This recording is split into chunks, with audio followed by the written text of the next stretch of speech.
Brody on the line, I'm tapping in. God out here pulling the strings for me. A girl on the line, she feeling me. Preoccupied by the motivation. Put in the time, pay the entry fee. Bro on the rise, yeah, he kinda nice. Inside of my mind, no one's real as me. Lately, life has been gorgeous. Wake up to clear, my eyes hit recorded. Praise up to God, I ain't chasing no swinging the miss, got me hitting these licks. I get the orders, don't get it distorted. Disconnected, I've been cordless, I've been cordial, I've been exploring. I got a whole lot, but somehow I want more of it. Yeah, I want to tour and put on for the soil. Hey, bruh, remember they used to ignore us? Now they drop me the pin with the cord and they catch me running through the ordinance. Remember we couldn't afford the whip. Pushing the scraper that was so ageless, we blowing on grapes for the flavors. All of a sudden we major, still independent but no label. But now I'm going hard enough that the streams will lead to a house by the beach. All of this done with the speech, filling my pockets for... Good evening, everyone. Welcome back to Nuts and Bolts Sports. My name is Ashmir Prasad. I am so glad you're joining us today for our second annual NFL Draft live reaction show. I will be your host, and I am so happy to also welcome my co-host, Dominic Schwarski. Dom, it's so great to see you. I haven't seen you since we battled on No Huddle last year.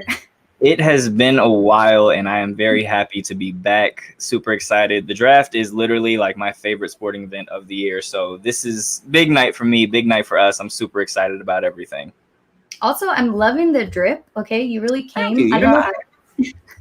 I was going to say, I don't know if people know, but we have a competition among the entire team on who's the best dressed. And I feel like you kind of got me beat right now. I mean, you know, I let Joe know. I was like, when I sent my picture and I was like, hey, man, I'm pretty sure I won already. So you can, whatever gift or whatever it is we're going to receive, bragging rights, I'll go ahead and accept them right now. But super excited for tonight. First. That's true. That's true. All right. So go ahead. I was going to say, we do have a couple of our other Nuts and Bolts Sports affiliates, and specifically our draft experts who are going to be pulling in here tonight. And that is, of course, Jeffrey Barnes and, of course, Bill Carroll. How are you guys doing today? It's the night. I'm happy. I'm excited. I'm ready to go. This really is my Super Bowl. Like, all the work I've been doing has been pointing to this moment. And to sort of paraphrase Bill Parcells, that's why you read all the guides. That's why you study all that tape. That's why you break down all those players, is for this moment right here, right now. Absolutely. Well, absolutely. We appreciate all the hard work you guys are about to put into the show, because I don't think we'd be this successful without you, except Dom. I mean, he's like the third person to contribute. Oh, goodness.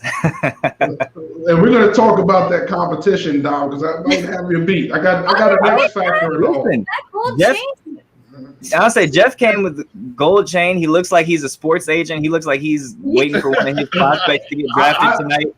I stole Pops from Boomerang's playbook and coordinated. Yeah. I got it down to the kicks. So you just wait. That sounds about right. Sounds about right. You guys are awesome. Well, before we get into it, obviously we got a little bit before we get into the show. Obviously, we're going to bring in our other affiliates soon. But just right now, what are you guys most looking forward to in round one? For me, it's two particular teams and what they do or don't do. So the first one, where the draft can change direction, is the Falcons. The Falcons could take really a wide receiver, believe it or not, because they're clearly shopping Julio Jones. And even if they aren't shopping him, he's getting close to the end of his time there. So they could take the first of the wide receivers. They could take Kyle Pitts. They're not out of the market for Penei Sewell. And, of course, a lot of people are projecting, Pitts to them, but they could go quarterback. So a lot of things would happen. If they take one of the quarterbacks, that changes what everything happens from that point forward. And, of course, if they take Penei Sewell, that changes everything that happens. And the next thing that I think changes it is number 7 with the Lions. What the Lions do or don't do changes everything for everyone after that. They could take a pass rusher, though it's a little early for any of them. If Sewell's still there, they could take Sewell. They could be the ones that take Pitts. And now they've got Pitts and Hawkinson, and that could be – that's tough to defend. There's a lot of things they could do with that pick. And they're not out of the quarterback market either. So if for some reason, who knows what reason, if Fields is somehow still there, they could take him. If Lance is there, they could take him. Could they take Mac Jones? I guess. But they could take one of the quarterbacks. They could take Penei Sewell if he's still there. They could go defense. They could take the first corner. The first corner, because no offense to Jeff Okudah, but they clearly haven't found their number one corner. It looks like they found their number two corner, and Darius Slay hasn't been replaced yet. Okay, Bill came to slay today like he's going to win a competition. I like it. Jeff, how about you? Well, it comes the first round. One of the biggest things that can make or break your draft is desperation. So I want to see that team that's going to make that desperate trade, the jump up and say, I need that quarterback. I need that lineman. I know the three teams ahead of me are going to get them. And it's either the best move they make or a very big mistake by moving up for that player when they could have landed to you anyway. A lot of teams, we're seeing the gamesmanship the past month with this report coming out, that report coming out, people trying to manipulate the draft board to get players to fall to them. Well, this is the kind of situation we're talking about when it comes to desperation. Well, when those top two quarterbacks go off the board and everybody's watching San Francisco's pick at number 3, that's when the desperation is going to come in. If one player falls past 3, we're going to see a scramble to see who can jump up.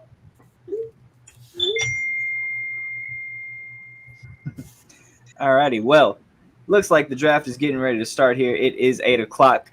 Ashmere, would you like to bring in some of our other affiliates and our other Nuts and Bolts sports writers who are going to be covering certain divisions for us tonight?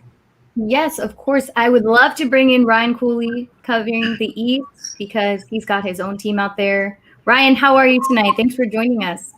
I'm doing great. How about you guys?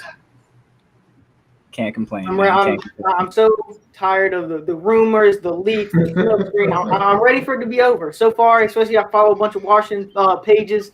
So far, I've seen that Washington, they're trading up. They're definitely trading up. Oh, no. They're sitting at 19, and then now maybe, they could trade back. So I'm just ready for it to be over and move on.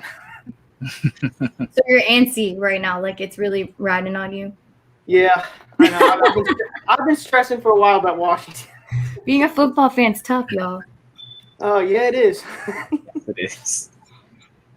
And let's also bring in Keith Richards. Y'all know him from No Huddle. He's always bringing the heat. Keith, welcome. How are you doing? What's up? Good. How are you guys doing? Can't complain, Keith. Can't complain. It's draft night, man. How can you not be excited? Isn't it draft day? I didn't get much work done today. Well, congrats again on the new addition to the family, by the way. Thank you. Absolutely. You haven't seen Keith just had a newborn baby. Congrats, Keith. Thank you. And our It's your final baby winner. first draft. Yeah, it is. It's the baby's first draft. I don't think she's going to remember it, but I'll be write it down. And covering the NFC North, we've got Dan Goodwin, who is new with Nuts and Bolts. He's been on No Huddle a couple times, but welcome to the show. I mean, it's great to have you. Well, I appreciate being here. I'm looking forward to it. It looks like an exciting night that we have ahead. Dan came in with the bow tie. I love it. I love a good bow tie. Nice, man. Yeah. All of a sudden, I'm craving bean pies for some reason. I don't have any right now. I don't have any. Oh, man. And, of course, you all have already met me. I will be covering the AFC North. So once we get to that part, we'll be all set there. But for right now, like I said, the draft is open. The Jacksonville Jaguars are on the clock. So, Jeff, Bill, what are you guys thinking right now? It's really hard. Go ahead, Jeff. Yeah, this is one of the few times we've had no drama at the number 1 pick. Everybody's known it's going to be Lawrence the whole time, barring some major catastrophe that happened this offseason. Trevor Lawrence was going number 1. Urban Meyer was, I think, the biggest headline of their offseason, coming in as the head coach, coming from college, being enticed to Jacksonville so he didn't have to leave the state of Florida. Well, using his college roots, he did all the due diligence on all the quarterbacks. He already solidified it. Trevor Lawrence is going number 1. Yeah, there's, to quote Mary J. Blige, no more drama. We can feel pretty secure that, I mean, as I pointed out the last time we spoke, there's already billboards up. There's sandwich shops selling the Trevor Lawrence sandwich in Jacksonville. I can't imagine any set of circumstances anything. There's nothing. It's going to be Trevor Lawrence.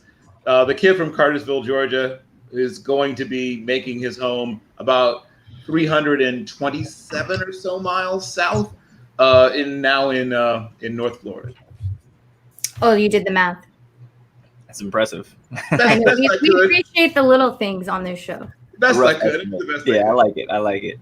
But yeah, I do agree with that. I think we all knew Trevor Lawrence, no matter who. It was more so who was going to be there at 1 to take Trevor Lawrence, as opposed to will Trevor Lawrence go 1. And he's kind of been like the chosen one since he was like in middle school. So he already has the playbook in Jacksonville, for crying out loud. It's very, very, very clear that he's going there. Urban Meyer loves the guy. It's actually funny. Some of the things that I've heard of is just how Urban Meyer got the job in Jacksonville. Apparently he and Shad Khan have really close ties because they both have ties, obviously, with the Big Ten. And apparently, like, Shad Khan was just going to Urban Meyer basically for like a ton of advice and was just like, hey, what do you think we should do? What should we look for in a head coach and all this other stuff? And then they kind of had this moment where like if anyone else has seen Full Metal Jacket, there's that scene where like they're trying to train the one actor. So they bring in like a real drill sergeant to try and train him. And then after a while, they're just like, why don't we just get the drill sergeant to do this? That's kind of what happened with Shad Khan and Urban Meyer. It was like, I just keep going to you, asking you what we should do. Why don't I just hire you and you may start making some of these decisions? So Urban Meyer's down there in Jacksonville. We're going to see how it plays out. But he gets Trevor Lawrence, and that's a hell of a piece to start your head coaching career off with. Indeed. And when you talk about the piece that you get in Trevor Lawrence, you're talking about a big quarterback with the ability to move. We're not talking about a statuesque quarterback, the old school throwback pocket passer. He can throw from the pocket. He can throw on the move. He's a tough candidate. So he's a guy who's won at every level, and he's going to take some punishment. He's not afraid to run it and keep his head up and not slide when he gets close to contact. He'll fight for that extra yard or two. So this is the kind of guy who's a leader in the huddle, a leader in the locker room, and on the field leads by example. Yeah, I mean, the last time he was on a team where he wasn't the starting quarterback, the starting quarterback was actually Miller Forrestall, who you may know because he's now a tight end at Alabama. And that was when he was, someone said like 12. And he beat him out before the season was over. So he has not been on a team where he wasn't the starting quarterback since before his voice changed. I'll put it that way. Very interesting point. I was going to say, I think I saw they were like, eventually when he loses his first game in Jacksonville, that will be the first regular season game he's lost in like a decade. Like middle school, he won out. High school, he won out. College, he never lost a regular season game. It's just crazy to think of how much success he has had from the jump and how he's been able to sustain it. I'm really excited to see what he does in the NFL. Right. Second only to Kyler Murray, who just never lost, period. He swept the state championship in Texas, of all places, 4 years in a row. Mm-hmm. How crazy is that? I was going to say, how do you think you feel like having your first loss as an NFL rookie, like your breakout season? Would you feel good? Would you feel sad? How would you feel if you were in his shoes? Well, first, I never want to imagine being a good football player, but the terrible football player I was. But here's what I would say. The whole point of being a leader, the whole point of being, quote unquote, the guy, is you have to find that middle spot. You have to be disappointed. You have to be hurt, but you can't be hindered. You can't have it bring you down. So you have to say, hey, guys, this sucks. This feeling sucks. Let's not have this feeling anymore. I'm going to work harder. I'm going to ask you to work harder. I'm going to ask a lot of you. I'm going to ask even more of myself. And let's never do this again. Yeah, I mean, it's something you have to learn. You know, and when it comes to sports, especially football, the tide can change on you when it comes to how seasons go. I understand that situation. I was a winner in high school. We won every year. We went out to college. The brief time I was at college, we were a winning program. And then when I actually started playing minor league ball, the first year we went 1-7. So it was the first time I ever had to deal with losing. And trust me, my team did not handle it well. It was the first time I ever seen a team implode that I was on. So it actually brings a nucleus of a team together that you build with, and it helps you get rid of the guys that don't want to be there. Yeah, and I feel like last year, especially when it came to the Jets, a lot of people were talking about how they were forfeiting that season. I don't know if you guys remember when they did that great play against the Raiders, who barely won that game. And I feel like that is something that Trevor Lawrence is going to bring to this team whenever they announce that they are picking him. I don't know what we're waiting for, but I think that's going to be very important, right? To change the whole environment, the culture, the dynamic, just really focus on like internal development with the team. I feel like that's what my favorite part is. It's usually my favorite part when rookies are drafted early as like, franchise quarterbacks and things like that, because they're really there to bring in that young energy and change whatever has been there, kind of like erase it, right? Like we're fresh together. So I love that. Yeah, and he's going to have to do in Jacksonville what he did at Clemson. If you remember, he came in as a freshman. Kelly Bryant was a starter, got hurt. He came right in and never gave up the job. He became the instant leader in the huddle. He became the instant leader in the locker room. And that's exactly what they need from him in Jacksonville, to come in and say, young man, this is your team. Take control of it. And you are now the face of our franchise. You're going to carry us to that where we want to get to. Well, hold on. Let's pause on the face of the franchise takes, right? Because here's the thing. Tim Tebow might be getting back into the league. I was waiting for someone to bring this up. If Tebow's going to Jacksonville, okay, he's got the Lord and Savior on his side. No one's going to be bigger in Jacksonville than Tim Tebow. Yeah, well. Jeff doesn't like that. The beast from Nice. Well, I'll let Bill take this first because, that's So I remember when I was first hearing about Tim Tebow and his family. I can't remember if it was a lawsuit, but they had done something. I think it was an actual lawsuit, but they had to do something. He was homeschooled, as you might well remember, but he was able to force his way onto the team at Nice High with the help from his parents. And so I called him the Beast from Nice. And everyone was talking about him being a bigger, stronger version of Steve Young. That was the first thing I heard people say. He's like Steve Young, but bigger and stronger. And then I watched him, and he was just a guy that physically overwhelmed some of the teams he played against. He was a really, like I said, a beast. He was a really powerfully built guy. His passing mechanics, as we all know, were always problematic and never really changed. He manages to, he takes a visit to Alabama. He's looking at all the, the big programs. But everyone kind of knew the fix was in. Everyone kind of knew he was going to end up at Florida the whole time. But out of, I guess, respect for, because he and David Hewlett, who was still at Alabama at the time, had a good relationship, so I think he took a visit there. But it was always going to be Florida. He gets to Florida, and though people give him credit sometimes for that first national championship they won there, for those who somehow have forgotten, Chris Leak was starting quarterback. They brought him in short yardage and goal line. That's what he did.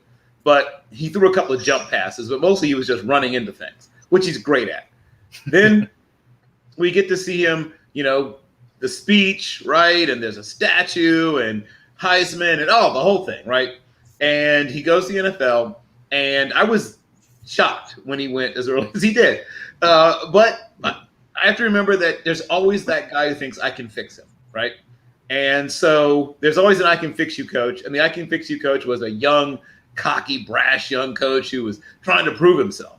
And so he says, I'm going to take this guy that other people think can't turn to an NFL quarterback, and I'm going to make him great. Flash forward, he actually gets a chance to start. Doesn't look great as a passer, but the team sort of rallies around him, which is one of the things he is. He has a great amount of natural leadership. They win even a playoff game. But the whole time, John Elway, who knows what quarterbacking should look like, is saying, okay, this is a fun experiment. We got to get serious here. We have to get a real quarterback. And they do. And even though it's the ghost of Peyton Manning at that point, still the ghost of Peyton Manning was enough. And they managed to, go deeper in the playoff the next year and then win the Super Bowl the year after that. The thing about, actually, no, they lost and then they won. But the point is that it was clear that if you look at Tim Tebow, he has everything you want except the ability to throw the football. So when you have a quarterback who can do everything but throw the football, you don't have a quarterback. So if he comes back as a fullback, H-back, whatever it is that people are saying he's going to come back as, I don't know, Mike linebacker. I mean, who knows what it is they're going to try to turn him into. People are underestimating how hard it is to do that. It is super hard to do that. It's hard to do that at 23, let alone 33. So it's a fun story, but I don't see it happening. Yeah, this is a favor by Urban Meyer. I'll get you to look. I'll let these guys look and see if they want to kick the tires on you. But realistically, I don't expect Tim Tebow, after this long away from the game, to come back at this age, past his prime, and make a real serious push for this roster. If he does, then they really need to question the depth of the roster at that position. They're hurting for a tight end. Keith, I was going to say, you were a Denver Bronco fan. You got to get some firsthand experience with Tim Tebow. How do you feel about him? I was still a Cowboys fan during that era, so I got to miss that. Very happy about that. But I mean, even living in Denver, the Tim Tebow hype was so much, too much, I would even say, because he just is not a good quarterback. And I just think it's ironic that he wants to come back into the league as a tight end, which is what everyone told him he should do when he was in the league. It's like so it was like a little bit too late on that one. But I agree. I don't think he will make much of an impact. He might be good in short yardage situation just because he is so big. But you think of premier tight ends, you think of Travis Kelce, Kittle, and he just doesn't fit that mold at all. Tim Tebow is going to come out and score 8 red zone touchdowns this year. Just watch. Yeah, Just watch. In flag football. He's going to be deadly in that church league. Yes. Telling you. I John know we're all 3:16. watching live, but I feel like they're taking in this fandom like so hard. They're like, "Oh my God, people in person!" Like, Yes. Well, this is what happened last year. Goodell's Everybody was- acting like he's Beyonce up on that stage. You know what I mean? Like throwing waves and clapping. It's just Well, I don't have the sound up, so I couldn't tell if he got booed on his way out this year. I know I didn't either, but somebody tell us, was he booed or was he congratulated when he entered the stage? I don't even have the TV on, and I can tell you for 1,000% sure he was booed. He will always every time there are NFL fans anywhere that Roger Goodell shows up, he will receive the boos for the rest of his life. Even once he retires, he's just going to get something from the drugstore. In his Safeway. Boo. Yeah, it's set. Now, ooh, and you know what? I'm glad Monty put that up there right now. Because it's a little early, right? Obviously. But what about all this fiasco with Aaron Rodgers? Yeah. Gutekunst came out. Aaron is our guy. Really wasn't after you traded up to draft Jordan Love last year, but he goes on to win an MVP this year. Kind of rough. We're hearing all of this stuff. Aaron says he wants to stay at first, but he kind of is like knowing that it's out of his hands. And now it just fully comes on, and I want out of here. Talk to me, Jeff. Well, when you have a veteran quarterback that's accomplished what Aaron Rodgers has accomplished, and you take a quarterback early in the draft, he's going to feel threatened. And listen, every NFL player, as you get past the prime of your career, feels threatened because guess what? There's competition coming at that point. No, not every year at that point is guaranteed, regardless of what the contract says. Any fall off now, the NFL is all about managing your salary cap. So if you're a player who's making big money and starts to fall off, they're going to look to replace him. Aaron Rodgers the past 2 years has balled out. But before that, you saw a little bit of a decline, and people started to question the injuries, the slight decrease in production. So people started to look at it and said, okay, this is the point where we would start looking to replace him. They drafted Love last year. They moved up, as a matter of fact, to get him so they can get the fifth-year option on him. And at that point, he felt like they were pushing him out the door. And it's been that kind of relationship ever since.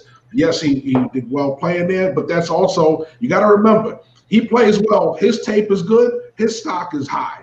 He plays poorly. His stock is low. So he has to play well anyway, regardless of whether he wants to stay with the team or not. So when you look at this situation in Green Bay, unfortunately, it may come to a head before training camp. You'd rather see them work this out and get through this, but it may come to a head sooner rather than later. It's funny because we all remember how the Rodgers era begins, right? Mm-hmm. He has this very sort of tense beginning to his career where he's drafted, to a team that already has a Hall of Fame quarterback. And now, the whole snake eating its tail, everything coming full circle with the Mobius strip of him now, time is a flat circle, being a Hall of Fame quarterback, now in a tense relationship or a tense situation where a young quarterback's been brought in. Now, the major difference is that Rodgers never said, I'm retiring, I'm retiring. He always intended to script his own exit when he was done, as opposed to what went on with Favre, where it was kind of 1 foot in, 1 foot out, 1 foot in, 1 foot out. So he's now at a point in his career where he knows he has another couple of really good years left in him where he can play at an elite level and hopefully win a Super Bowl.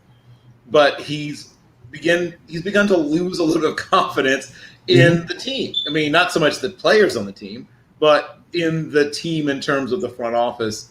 And the front office has not exactly done a lot to assuage his feelings of disappointment. They didn't say, hey, let's extend you, right? That would have made all this go away. We're gonna give you, another year or another 2 years onto your contract. That would have made all this go away. They could have done other things that would have made him feel like you're still the guy. They have thus far just said you're the guy, but not backed it up with anything in terms of action. And of course, we all know actions speak louder than words. Yeah, and these things are always a hindsight kind of thing. If they would have extended him early and he falls off, we say, oh, you were a fool for extending him. They don't extend him, and they start to build a replacement just in case, and you're pushing him out the door when he's playing well. It's always a 2020 situation, and fortunately, we're not in that decision-making room where we have to feel the heat for it. But your job as a GM is to do just that. Always have the gun reloaded for when that runs out, you can fire again. So I can't blame them for taking Love when they took him, but listen, it also hurts you, a franchise quarterback. I agree. And I think that, when they traded up to draft Jordan Love, you knew this relationship was going left immediately. Like, that was like the signs were on the wall. It was just, how ugly is this going to get? And so now we're in this situation. Will they trade him? Will he play this year? Will he get traded next? We're going to see what happens. But it's a very – I can't imagine what it would feel like to be a Packers fan right now. Like, knowing that Aaron Rodgers is gone, that's a very daunting, feeling to know. So yeah, actually, I was gonna say we have our NFC North affiliate in here, Dan. Dan, you want to come in? I know as a Bears fan, you probably rejoice more than anybody knowing that Rodgers is leaving the division. Not exactly upset about it, right? Of course. So that's a good thing. The situation with Aaron Rodgers is different. It is different, you might say. You got a lot of things going on there. Aaron Rodgers wanted to be traded. They informed him that he was supposed to be traded sometime this offseason, and they went back on that. They said, no, we backed out of the deal on that. So that's where this whole situation came from. Later on, actually, from what I understand, San Francisco, and this is what Trey Wingo reported from ESPN, but he said that San Francisco actually reached out and tried to get a deal done, and it was about as good as done. And then late last night, Aaron Rodgers thought for all intents and purposes that he was headed to San Fran. And they backed out of the deal, and that's when all of this blew up this afternoon. He really got upset, and I think basically they end up leaking the situation because he wants to be out of there. He doesn't want to go back. Told him he doesn't want to go back at all. So trade me tonight if you can. Will Aaron Rodgers get traded tonight? Should we make a bet? I think he will. I think it'll be to Denver as well, by the way. How many quarterbacks do they need in Denver? I don't know. They only gave up a 6th round for Teddy Bridgewater, so that's not that big of a deal. And they can probably try to get rid of him because they're not taking on his full contract anyway. Okay. I'll bet $5. And think about it. We're talking about this on draft night. think about how it impacts Green Bay's draft if Aaron Rodgers is no longer in the picture. Right? You came into this thinking either you still had him in the picture, he's still on the roster, so technically you have to still make a plan with Aaron Rodgers in the picture. Now, if it turns out to be draft night that you trade Aaron Rodgers, I hope you planned your draft board around not having Aaron Rodgers on the roster. Absolutely. I also hope you plan to beef up your home security if you're in Green Bay, because if he goes out and plays at an MVP level again, and God forbid wins a Super Bowl wherever he goes, you're going to need whatever the top level package you can sign up for, like the one that comes with like lasers attached to Doberman's heads, the one that comes with a dome that like falls over your house and is made of adamantium. Like whatever the top level of security is, you need to order that. It's more like you better have an illusion like Wakanda.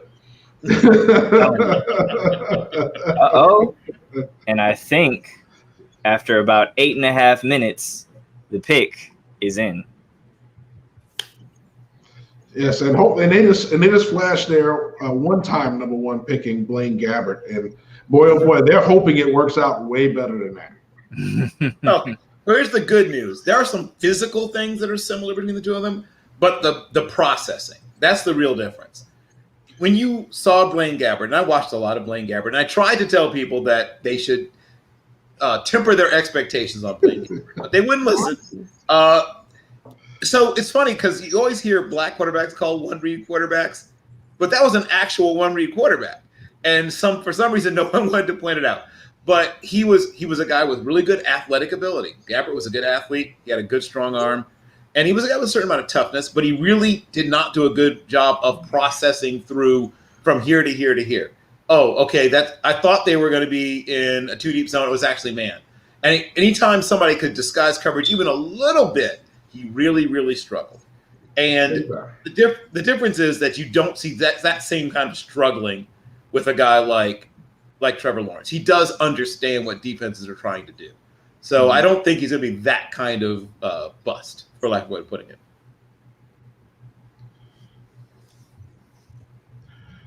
So those who aren't familiar with Trevor Lawrence, and I can't imagine there be anybody who isn't, but as was mentioned previously, he is a young man who's been playing quarterback since he was 7 years old.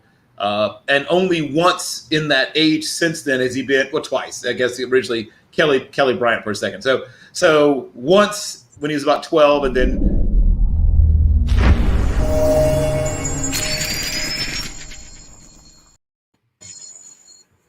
Whew. Sorry, Bill, we had to cut you off there. The pick was in, and as we all expected, it is Trevor Lawrence. Trevor Lawrence going number one overall. Ashmere, how are we feeling?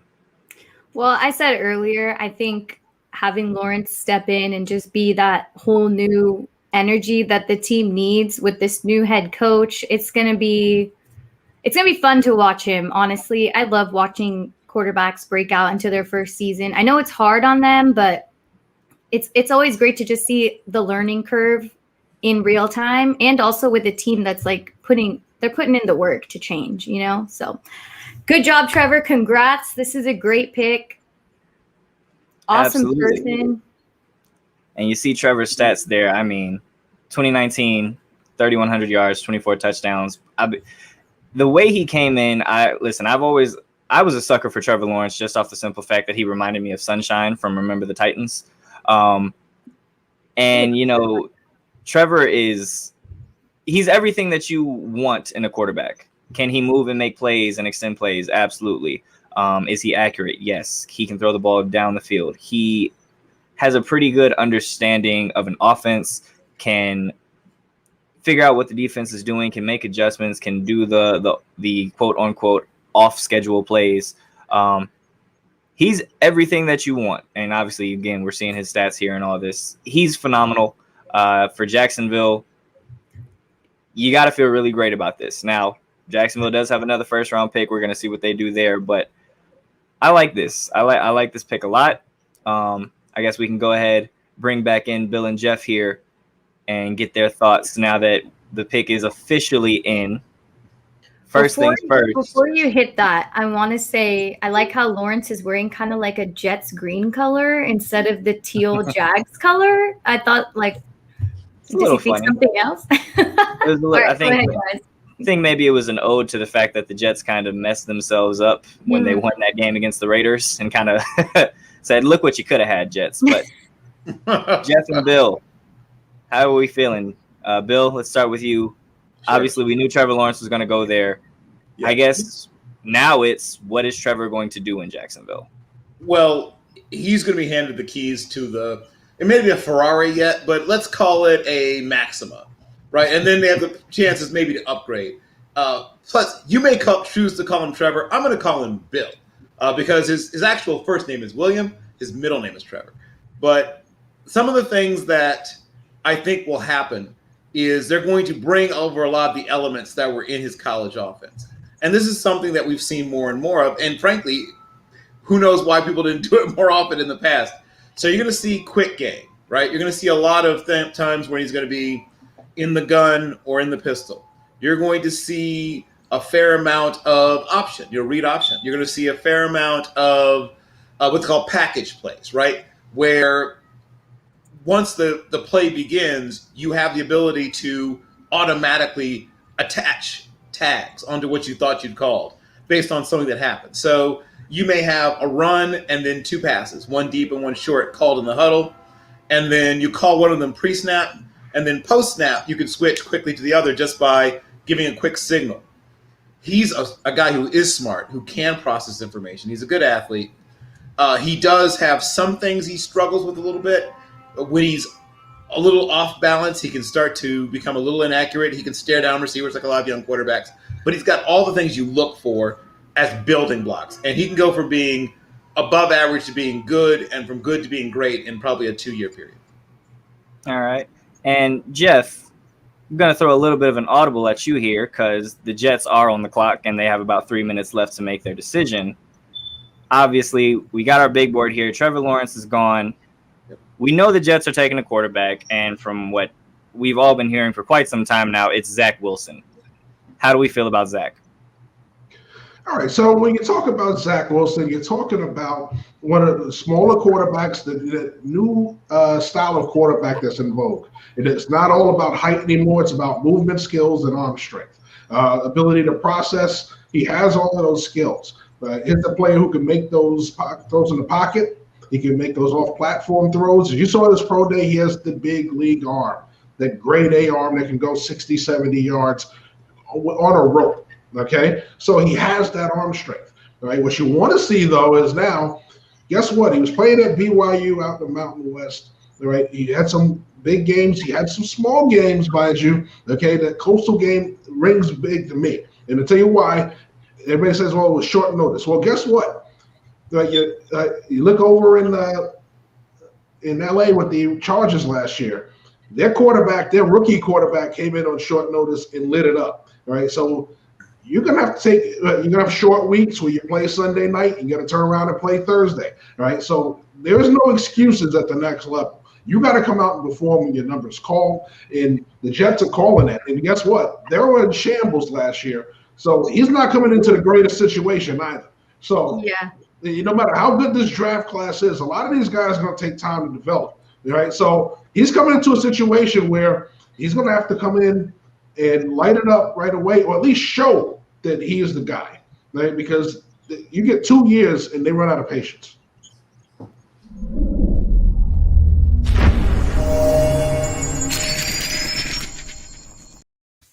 All right, and the pick is in. We're waiting for Commissioner Goodell to officially give us the pick. But Ashmere, like I said, we're assuming this is Zach Wilson, right?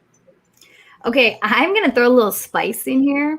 Okay. I thought Justin Fields would be a good pick, but then Jeff just said Zach Wilson's going into a terrible situation at the Jets. He didn't use the word terrible, but now I'm taking back that hot take because I think Wilson would be able to adjust better in the Jets environment rather than how I imagine Fields would be.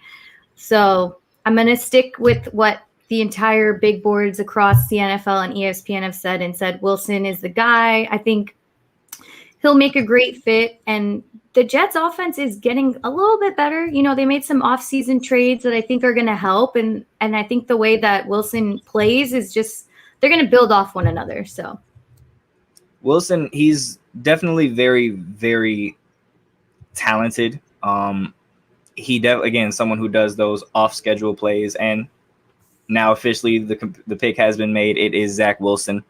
We have it up here. We can pull up his draft card. But Zach, again, I don't want to come off as someone who does not like Zach Wilson, right? mm-hmm. Zach Wilson had a phenomenal 2020. However, his 2019 tape scares me a little bit. It does. And I think that we've seen he struggled in those situations where he's had to go up against the few times where he had to go up against some top tier talent. You know, he struggled against Coastal Carolina. Now he makes a ton of just jaw dropping plays, you know, those quote unquote, as some people have said, Patrick Mahomes-esque type throws. So we will see. We will see what he can do in New York. They have a lot to do and a lot to build around him, but we'll see. Zach has got his work cut out in New York, so we'll see what's going on there. Take it away, Jeff. All right. So once again, we talked about Zach Wilson, and this is where draft boards matter. You know, some teams may have had Justin Fields ahead of him. If you look at my draft board, Zach Wilson is number 4 on my draft board. So when you talk about the grading, how teams grade their players, the Jets felt he is their number 2 quarterback on the board. It is a position of need. He's going to be a special player. And when you're picking 2nd overall, if you have a player you believe is special, you take him there. You pick good later, you pick special now. I like that. And Bill, how we feel about Zach? So there have been a lot of comparisons sort of thrown around there, including up to and including Aaron Rodgers, which pumped the brakes on that. And he has some physical resemblances sort of outwardly. And somebody mentioned being smaller. At 6'2" and 1/8 and 213 pounds, 214 pounds. He's 1 pound heavier than Deshaun Watson was at the combine, and the exact same height at 6'2" and 1/8. So he's essentially very physically similar to a guy like Deshaun Watson. The big difference is he plays a little bit more like a guy like Jay Cutler. And that's still not a bad player, but he's a guy that really is used to getting into and out of trouble using his arm. And that can work to a certain extent. I mean, we watched Patrick Mahomes. But what sets Patrick Mahomes apart is he doesn't just have good accuracy. Mahomes has elite, rare, once-in-a-lifetime accuracy. Despite all the things that people said about his mechanics, his ability to put the ball exactly where it has to be under ridiculous duress, with his mechanics being far from what you would teach your child. Wilson is not that. He is sort of like a 5/8 version of that. Like not 5/8 as much talent, 5/8 as much accuracy, 5/8 as much everything. 62.5% of Patrick Mahomes. Okay. All right. So right now, the San Francisco 49ers are on the clock. Oh, go ahead, Ash. Oh, I mean, should we announce this breaking news moment? By all means. Okay. It looks like the Aaron Rodgers to Denver deal is about done. So, Keith, come on in. Tell us how you're feeling. Listen, when I heard that Rodgers no longer wanted to be in Green Bay, not a religious man, I don't pretend to be, but I got down on my knees and I said, "Dear sweet baby Jesus," things like this happened. I mean, it could fall through. It could. I'm not getting my hopes up yet, but it's about damn time. That's all I can say. Well, like listen, Elway is finally going to get his quarterback. Yep. and I'll tell you what, you're going to get a quarterback that's used to playing in the cold, going from Green Bay cold to the slopes of Denver. At least he can play around in this cold. I don't think anybody wants to be outside in Green Bay unless you live there. Yeah, I'm assuming they're going to lose the 9th pick if that trade happens. Yeah. But there's still a lot of offensive linemen in the second round where I think they pick 9th in the second round that they can fill some holes with. I mean, and let's be honest, Aaron Rodgers has played with bad offensive lines in the past, so that's not too much of a concern. Got Courtland Sutton coming back. I think Jerry Jeudy is going to be a lot better with Courtland Sutton playing. Philip Lindsay's gone, but we still got Melvin Gordon. Noah Fant. There's a lot for him to work with here in Denver. It's a lot of weapons in Denver. So we're at the pick number 3. Everybody has said this is probably where we think the draft is going to go crazy. I know Niner Nation, is that what they call themselves? No, that's Raider Nation. Niner Gang doesn't want Mac Jones, okay? And I'm very on that train with them. And I'm wondering, do you guys think that there's a possibility Fields could be chosen here? Or was it all a smoke screen? Like, what was Shanahan doing? Because I'm praying for the Niner fans to not have Mac Jones just because Fields is still there. You know what I'm saying? You want to take this one first, Bill? Okay, so we've talked about Michael McCorkle-Jones a little bit in the past, and there's things to like about him. I'm not here to trash him. I'm really not. But when you've got guys who have rare physical gifts, the first 2 quarterbacks off the board are guys with at least 1 or 2 physical gifts that set them apart, like elite level. And then when you talk about Lance and Fields, you still have those physical gifts that are elite level. And in the case of Fields, you have that paired with the fact that he's also a guy with elite level football IQ. Talk to the guys that were with him at Elite 11. Talk to the guys that coached him. Talk to anyone who's played against him also. And they will rave about his ability to decipher things. Did he struggle a little bit against 2 very good Big Ten defenses that really do a good job disguising coverage? Jeff and I went round and round about this on the show previously back when we were talking about our quarterback boards. But despite the fact that he struggled against Northwestern, he struggled against Indiana, I still like him. It wasn't me disliking him as a player. It's just a thing where he needs to grow. But despite that, I would still take either Lance or Fields. If you're taking Michael McCorkle-Jones, you're doing it for one reason only. You know that he is going to be ready to play immediately. He won't have to sit. You know that he'll know the playbook by Thursday, right? By 1 week from today, he'll know the playbook. You're counting on him being a guy that's going to come in ready. 2, you are not going to ask him to do things he can't do. You're not going to ask him to carry a bad squad because that's not his thing. That's not what he does. That's not what he's built for.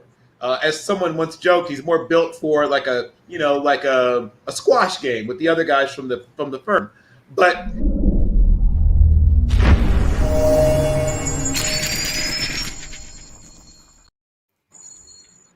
And the pick is in. Bill, I'm sorry, it's twice tonight.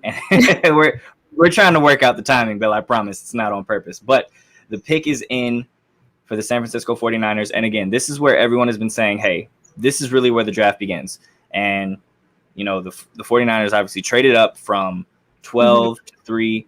They made all of these, like this huge move. And originally everyone thought it was Justin Fields. And then it all came out. And everyone was thinking it was Mac Jones. And now we have the pick officially in, and it is Trey Lance. Okay. Wow. Okay. So this changes everything. And this is exactly what we were talking about when we said this is where the draft starts. This is where things can go left. Trey Lance, first things first, obviously Trey Lance, we didn't get to see much of him last year. You know, obviously played in the FCS, only had 1 game. The year prior, he was phenomenal, right? He has a lot of those tools, very big, strong body, can run, can move, has a really strong arm.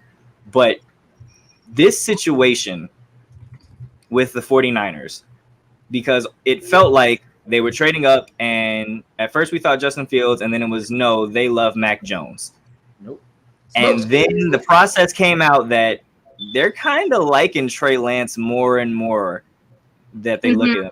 And from the chirping that I heard, it was Kyle Shanahan really, really, really likes Mac Jones, but everyone else in that building is telling him Trey Lance. It looks like Kyle Shanahan put his pride to the side, put his ego to the side, and listened to the guys that he pays to do the scouting, and they draft Trey Lance. This is awesome. I love I it. love it. I love the move. I'm happy for Trey Lance. I think this is huge for the 49ers. Again, no disrespect to Mac Jones. Mac Jones, I think, can be a fine NFL quarterback. I think Trey Lance can be special. Yep. So in my last mock, the one that I pushed out earlier today, because you can't stop mock drafting, I had this. I had Lance at 3. I had Michael McCorkle-Jones going off the board at 15 to the Patriots.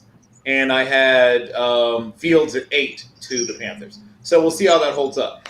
But yes, I had this. I really thought 2 things. One is that I believe they will end up, as somebody said, that they'll probably be holding on to Jimmy Garoppolo for at least one more year. I believe that is probably the case.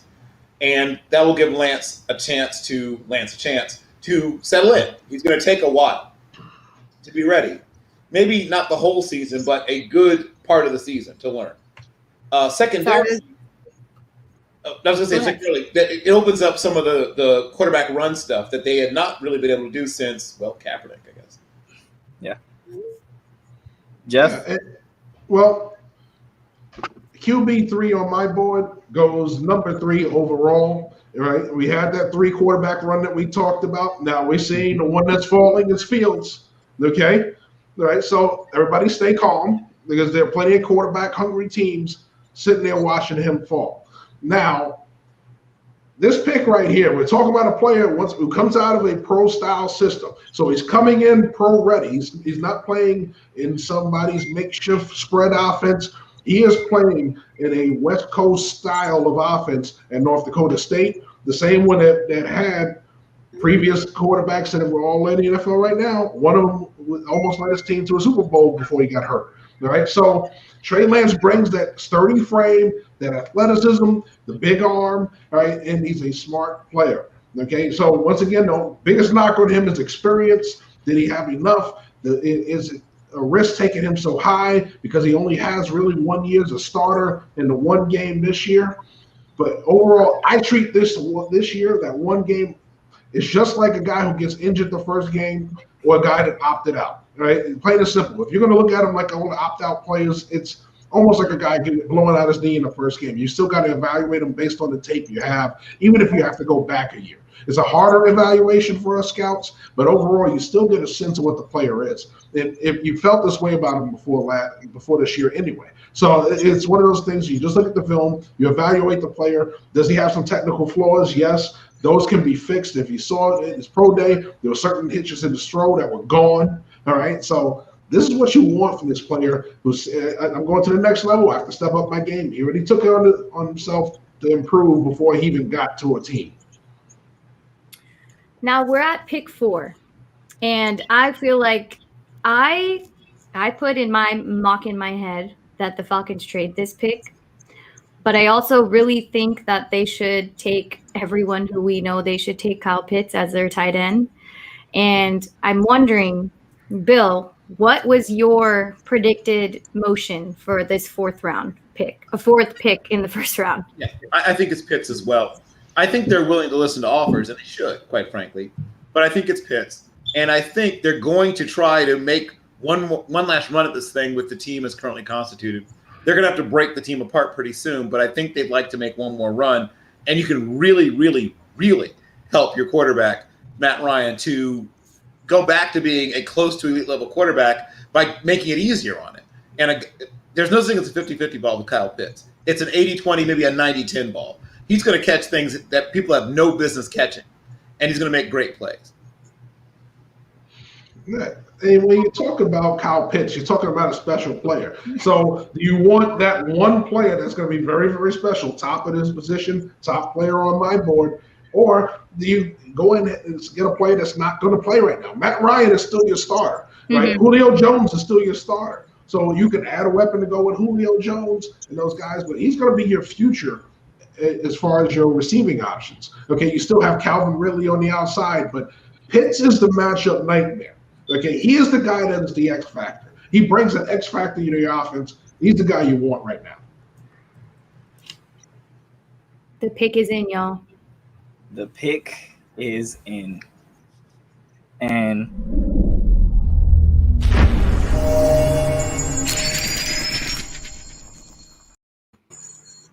So we know you're going Kyle Pitts here. And I have a feeling, because I heard rumbling that the Falcons have their eyes on a specific quarterback, and if he is there at 4, they will take him. And me personally, I feel like Justin Fields is the pick here, because when's the next time you're going to be picking at 4? If you're the Falcons, you hope not soon. We're still waiting for Roger Goodell to give us the actual answer here. I'm surprised they didn't trade this pick away. Mm-hmm. I definitely thought that was going to be. I thought there were definitely going to be some teams that were making a bunch of calls trying to jump up there. So we're going to see here. Like I said, the pick is in. I love Kyle Pitts. I want to say that. I love Kyle Pitts. The Falcons do not need Kyle Pitts. Mm-hmm. You have enough offense. Even if you are deciding to trade Julio Jones, you're going to get some good picks in return for that. You still have Calvin Ridley, Russell Gage. You traded for Hayden Hurst not too recently. Like your offense has not been the problem. And so now we have the pick in, actually, and it is, in fact, Kyle Pitts. So, Ashmere, this is who you said they should pick. How do you feel about it? I mean, we've all watched his tape, right? Like, this guy is electric on the field, and I think he's only going to help the offense that, the Falcons needed a little help last year, and I think he's going to be someone to make that change.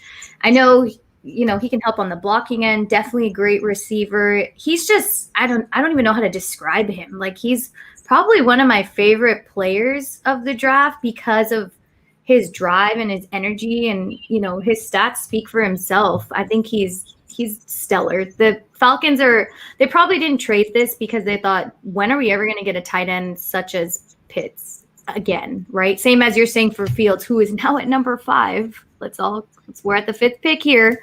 So yeah, and this is go ahead, Joe. No, go ahead. Yeah, we expected one of them to fall. Everybody said it never happened 4 quarterbacks in a row. And yes, it was a strong possibility Atlanta could take a quarterback, but they did the best thing is they took the best player available. The best player available right now is Kyle Pitts. And yes, they could take Justin Fields. They could have him back behind, but once again, if you're using your top 5 pick on a player that's not going to play right now. So you're going to put in a player right now that's going to give you something offensively, not only this year, but for years to come. Yes, we know Julio Jones is only going to be a Falcon for a limited number of years. None of the tight ends that they have is anywhere near what this guy can do. And Hayden Hurst, right, it's just sorry to say, he was one of those players that came into the league late at 26 years old. He's already past his prime. His upside is gone.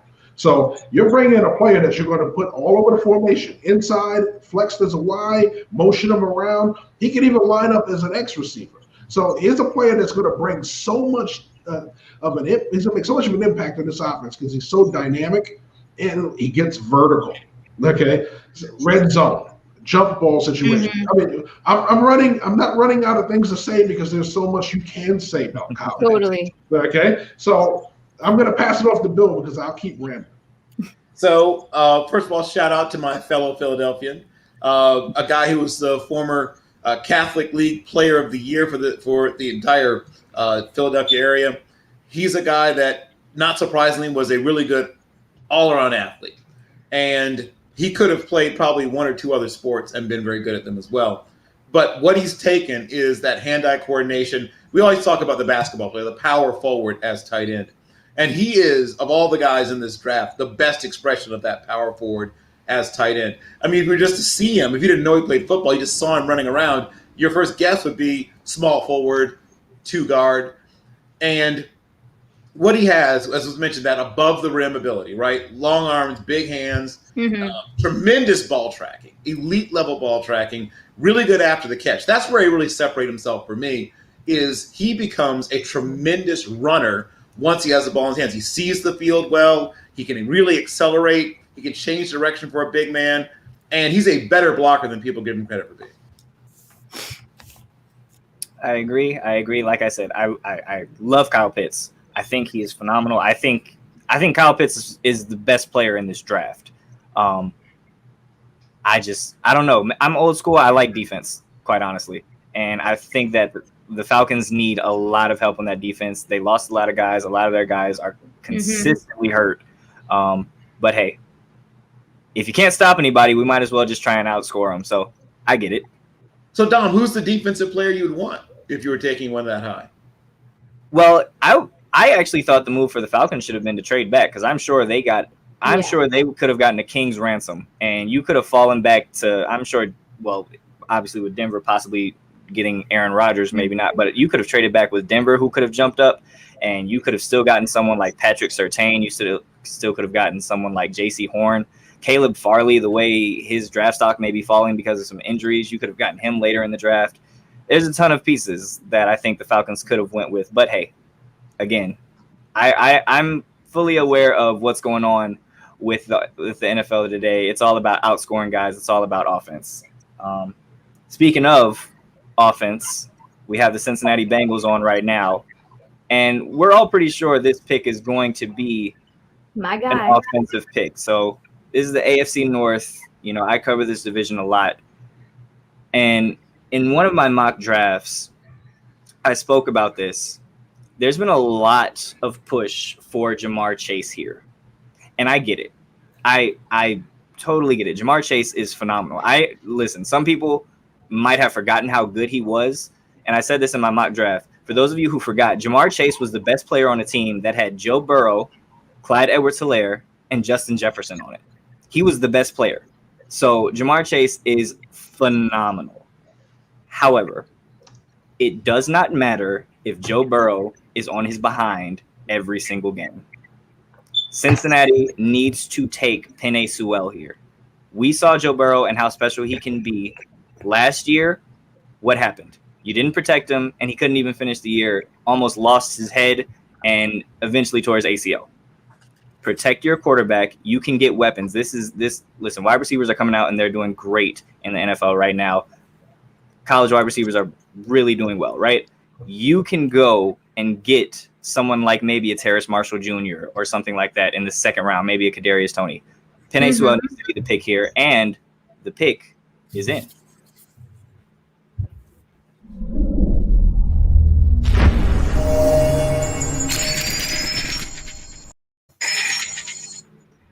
The pick is in. Should I put my helmet on if it's my guy?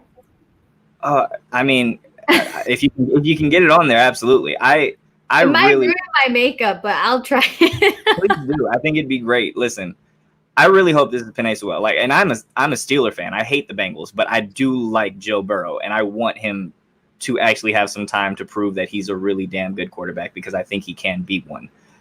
But like I said, it doesn't matter how many weapons you have. Your quarterback can't throw from the ground. Totally. So I get it.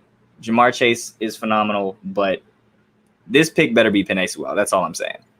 I mean, I wouldn't see why not. It's the major need of the Bengals to protect their quarterback, who was number one pick, then got injured, right? I don't understand why you would choose otherwise, ? So if it's anything but Penei, then we have all... He needs to riot. You've got a cricket mockery. If this pick is anything other than Penei Sewell, Joe Burrow needs to hold out. He needs to riot. Okay? Whatever he needs to do. Like, if I was Joe Burrow, I would have been calling the front office every day, like, hey, so Penei Sewell looks really good, right? Have you guys watched his tape? I have. I think he's phenomenal. And I get it. Like I said, yeah, and I get it. Joe Burrow and Ja'Marr Chase, they play together. They have a ton of chemistry, and I get why you would want to recreate that. But you got to protect your guy. Protection comes first. That's how you play. Even with all of this focus on offense in today's NFL, you win in the trenches. It's a fact. The prime example in the Super Bowl, Patrick Mahomes, great offense, phenomenal. All those weapons. What happened? They couldn't protect him. They scored 9 points and got blown out. Totally. It doesn't matter how many weapons you have if your quarterback has to run for his life every single down. And so we're still waiting for Commissioner Goodell to come in and officially give us the pick. Oh man. Are you nervous? I mean, I'm not necessarily nervous because it's still the Bengals. And I kind of want them to mess it up, but I'll hold my tongue. He's at the podium now, so let's see what Commissioner Goodell has for us. I mean, I think we're all along the tracks of our mocks right now. So I'm pretty sure we're correct in this decision. So I'm not even tripping. The Oregon helmet will be on soon. Like, we'll all be happy with the choice. Apparently it won't be. Mr. Goodell just came across, and the pick is Jamar Chase.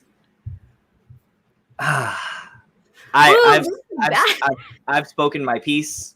I've spoken my piece. I think this is a mistake. You should have got some protection for Joe Burrow. But hey, I mean, maybe he can learn to throw on one leg. We'll see. I think we're going to have to bring in Jeff here. Yeah, I mean, listen, I would have taken – I had them taking Penei Sewell as well because you want to protect your quarterback. But I also understand, right, you take the playmaker now. There are tackles going to be available to you at the start of the second round. Unless there's a huge run late in the first round where you have to trade back to get the tackle you want, there'll be plenty of them at the start of the second round. They're not going to be the perfect specimen that Sewell is, but you're going to have guys that will be very capable. The Eichenbergs are still going to be around. The Cosmes are still going to be around. There are going to be plenty of tackles in the second round that you can get to bolster your offensive line. Yeah, that's true. That's very true. They can. And I'm with Dom, man. I mean, hey, listen, I thought they should have went Penei Sewell, but hey, it is what it is. As of right now, we have the Miami Dolphins on the clock. And this is another monkey wrench now that Jamar Chase is there, because I had the Dolphins taking Jamar Chase. Mm-hmm. Bill, what do the Dolphins do now? Okay, so so far my mock is perfect.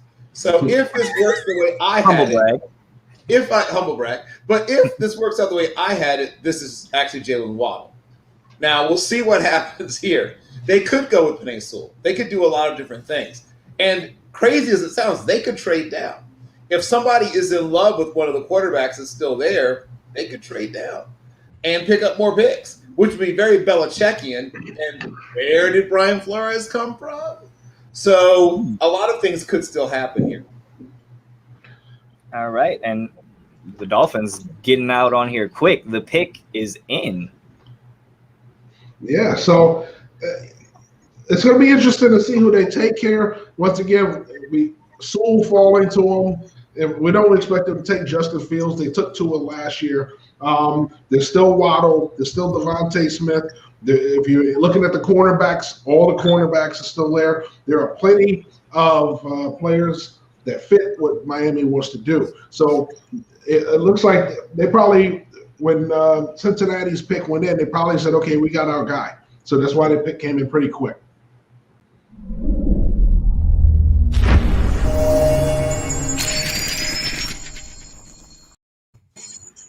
Alrighty, so the pick is in. Ashmere, how are we feeling right now about Miami?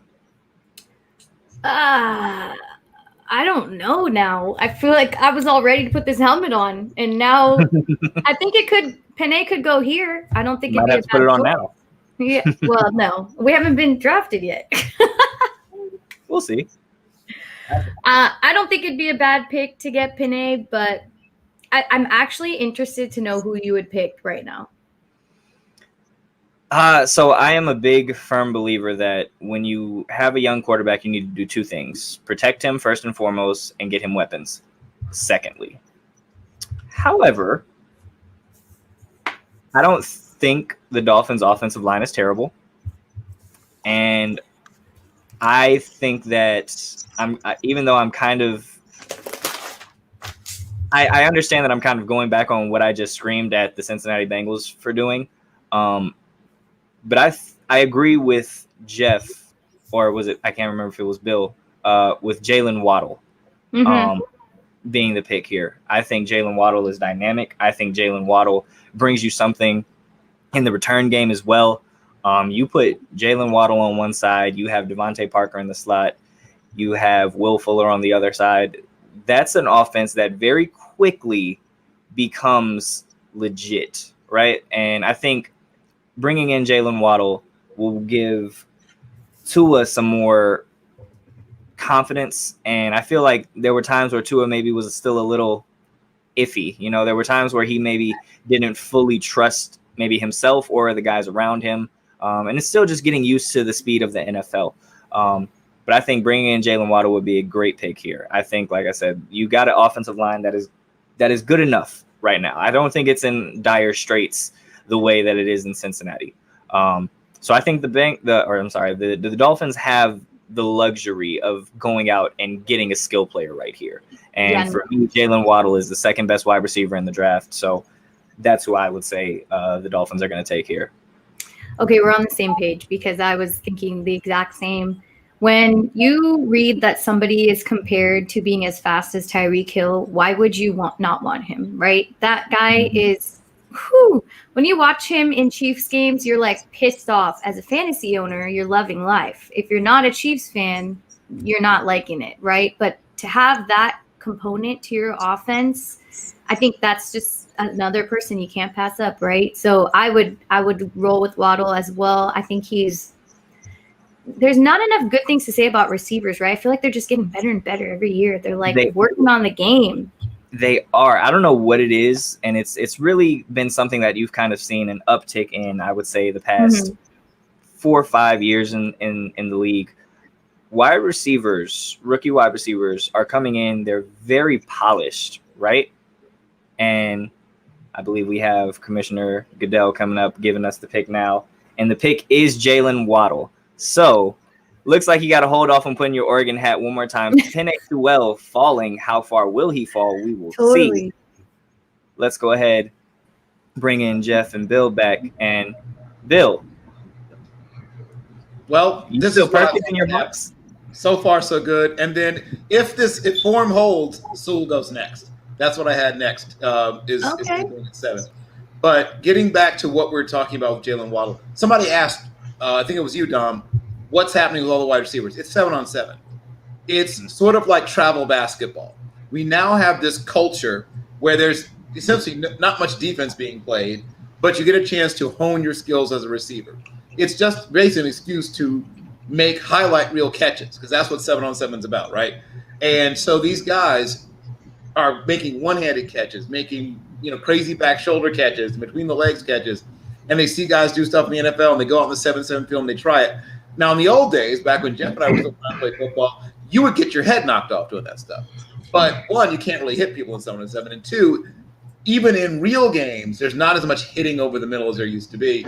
So it's not quite as dangerous being a wide receiver laying out as it used to be in the old days. You couldn't do that in the George Atkinson days. You couldn't do that in the Jack Tatum days.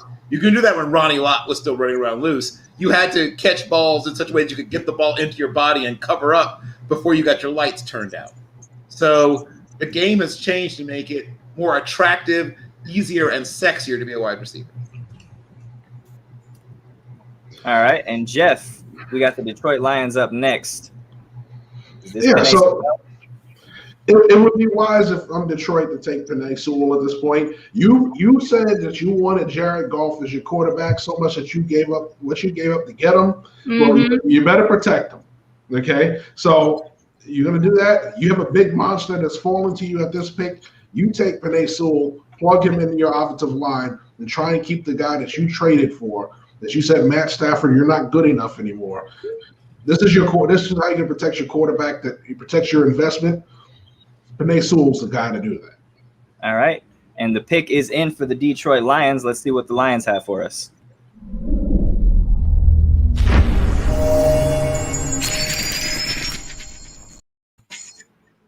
All right, and we're going to bring in Dan here. He's our NFC North affiliate.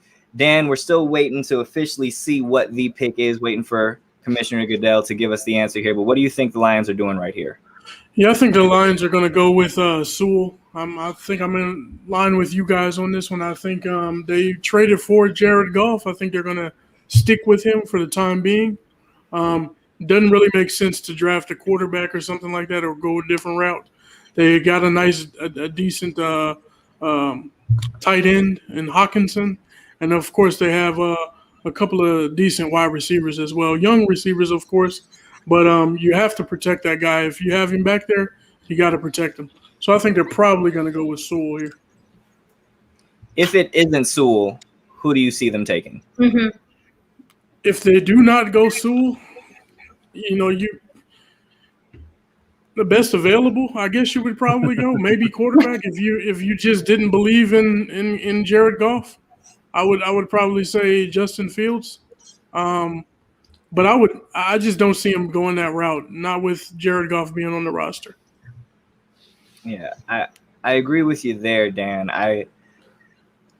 So obviously Penei Sewell still being there, someone that I've had my eye on, and I feel like hasn't gotten enough talk and enough hype coming into the draft is Micah Parsons, because I feel like Micah Parsons is hands down like the best defender in this draft class. He is phenomenal. And the Lions had one of the worst defenses in the league last year. So I definitely could see it going Parsons. Sewell, the fact that he's fallen to them now, I think is definitely an option. Still waiting to see what Commissioner Goodell is going to give here. That's actually a good thought, too, because, you look at the Lions roster and they lost Christian, the middle linebacker, and then they lost Jared Davis as well.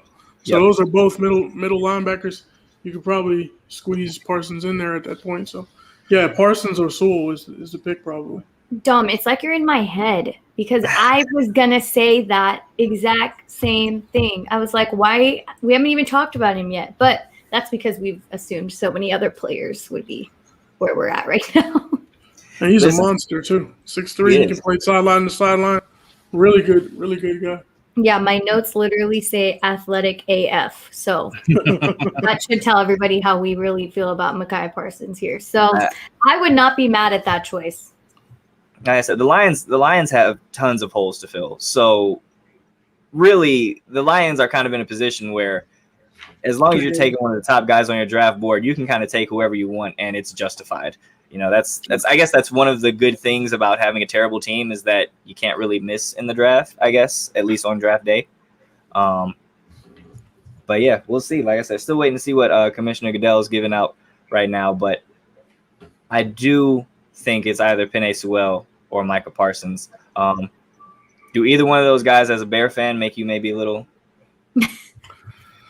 No, I mean, Micah Parsons will be a very nice defender. I don't want to see them get him. Penei Sewell, I mean, he's a good offensive tackle, of course.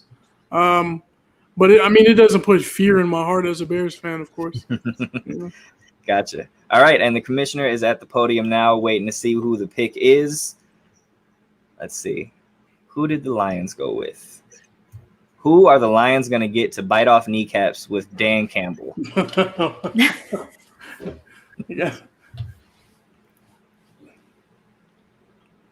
I love the graphics for the draft. I don't know if you guys see the spray paint writing. I love that. Yeah, it's a little different. And it looks like the pick is Penei Sewell, offensive lineman. I love Penei Sewell. I think he's the best offensive lineman in the draft class. He and Kyle Pitts are the two guys that, for me, like I would bet for them to have Hall of Fame careers. Like if you were like pick one person from this draft class to have a Hall of Fame career, I'd say Kyle Pitts first and then Penei Sewell. Oh yeah, Ashmere, you get to go ahead and rock out. She's ready. Dan, one more time. I put it on here. I'll just fake it. I'm good with that. I'm good with that pick. I think that's a needed position for them. They have to protect the quarterback. They have to get better along the offensive line. Anytime you can solidify the trenches, either offense or defense, you're doing good for your football team. That's where games are won anyway. All righty. All right, so we're going to bring back in our draft experts and Bill and Jeff. Bill, you're 7 for 7 right now. I know. Who did you talk to? Who did you know? It's amazing. It's amazing how a couple of hours difference, because that mock was different last night. Right. I put out another one this morning, as you hopefully saw. On the NFL.com predict the pick site. So here's the thing I'll say real quick. At this point, you're going through all the things you're hearing and the things that you believe and trying to find where those things align and where they don't. And yeah, I do have some friends in places and whatever, but mostly it's just knowing how teams think. I used to do this thing back when I had my website, Consistent Draft Services, where I would pick one team and study their GM, who got the main decision maker, for years, even when he was with different teams, and see what he liked and what he didn't like. So one year, I tried to crawl around inside the mind of Bill Polian. And that year, I think I got 5 out of the 7 picks the Colts made right. But you have to really dig in to get there. But the main thing is that look at teams' stylistically. What do they like to do? And then the other thing you have to look at is some teams truly believe they have one shot at this kind of player. Somebody mentioned it earlier. When we have another shot at this kind of player. And you just can't pass that opportunity cost for those who've gone to business school, right? What's the opportunity cost here, and does it align with the value? All righty. So Jeff, NFL coach, called Lions first-round pick Penei Sewell the one surefire Hall of Famer in this draft class. Exactly what I said between him and Kyle Pitts. Exactly what I said. Now, Jeff, we got the Carolina Panthers here, and the Panthers are kind of interesting. Now, they're taking their time. They got about 1 and 15 minutes left on the clock. Maybe they're trying to work out a trade here, but the Panthers can go the Panthers can go a couple different directions. How do you feel about this pick, Jeff? Listen, they could always use help on the defensive side of the ball. Every cornerback at the top of the board is still there. Micah Parsons, who was considered the top linebacker in the Tide, is still there. But there's still another tackle at least right there in front of them. You traded to get Sam Darnold. Once again, you still got to protect them. There's also a couple of wide receivers. Remember, they lost a couple of guys this offseason. So, yes, you have some young guys that you've been grooming, but you could always add weapons to the wide receiver cabinet. Hold on. We're not going to talk about the fact that they could get Justin Fields right now? They could, but once again, they traded a second-round pick next year. All right? Now, that's not cheap.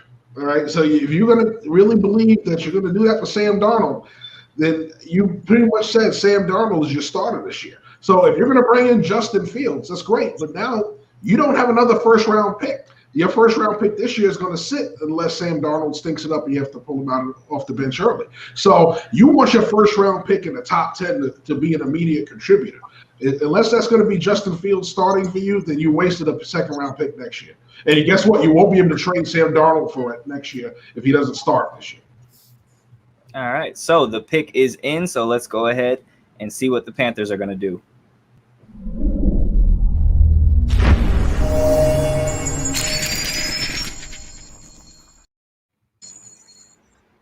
All righty. So like I said, we had. Oh, you go first. I was about to. No, I was gonna say we had Jeff talking there, trying to figure out what Carolina's going to do. They didn't trade this pick. I believe that this is probably where we're going to see our first defensive player taken.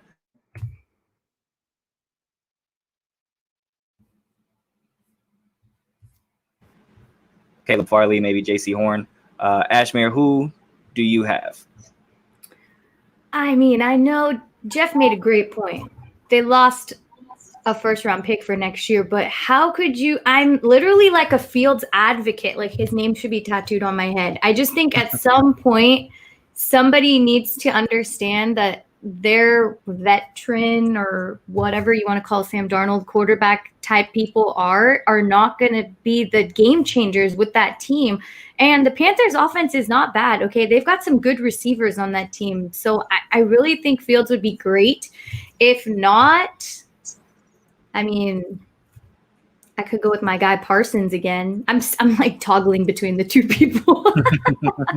Listen, and I get it. Now, I do think Justin Fields, he's falling, but this is something that we kind of expected, right? Mm-hmm. Like we kind of felt that Justin Fields might be the guy to fall, and now we're even seeing Mac Jones. Obviously, he's falling. Mm-hmm.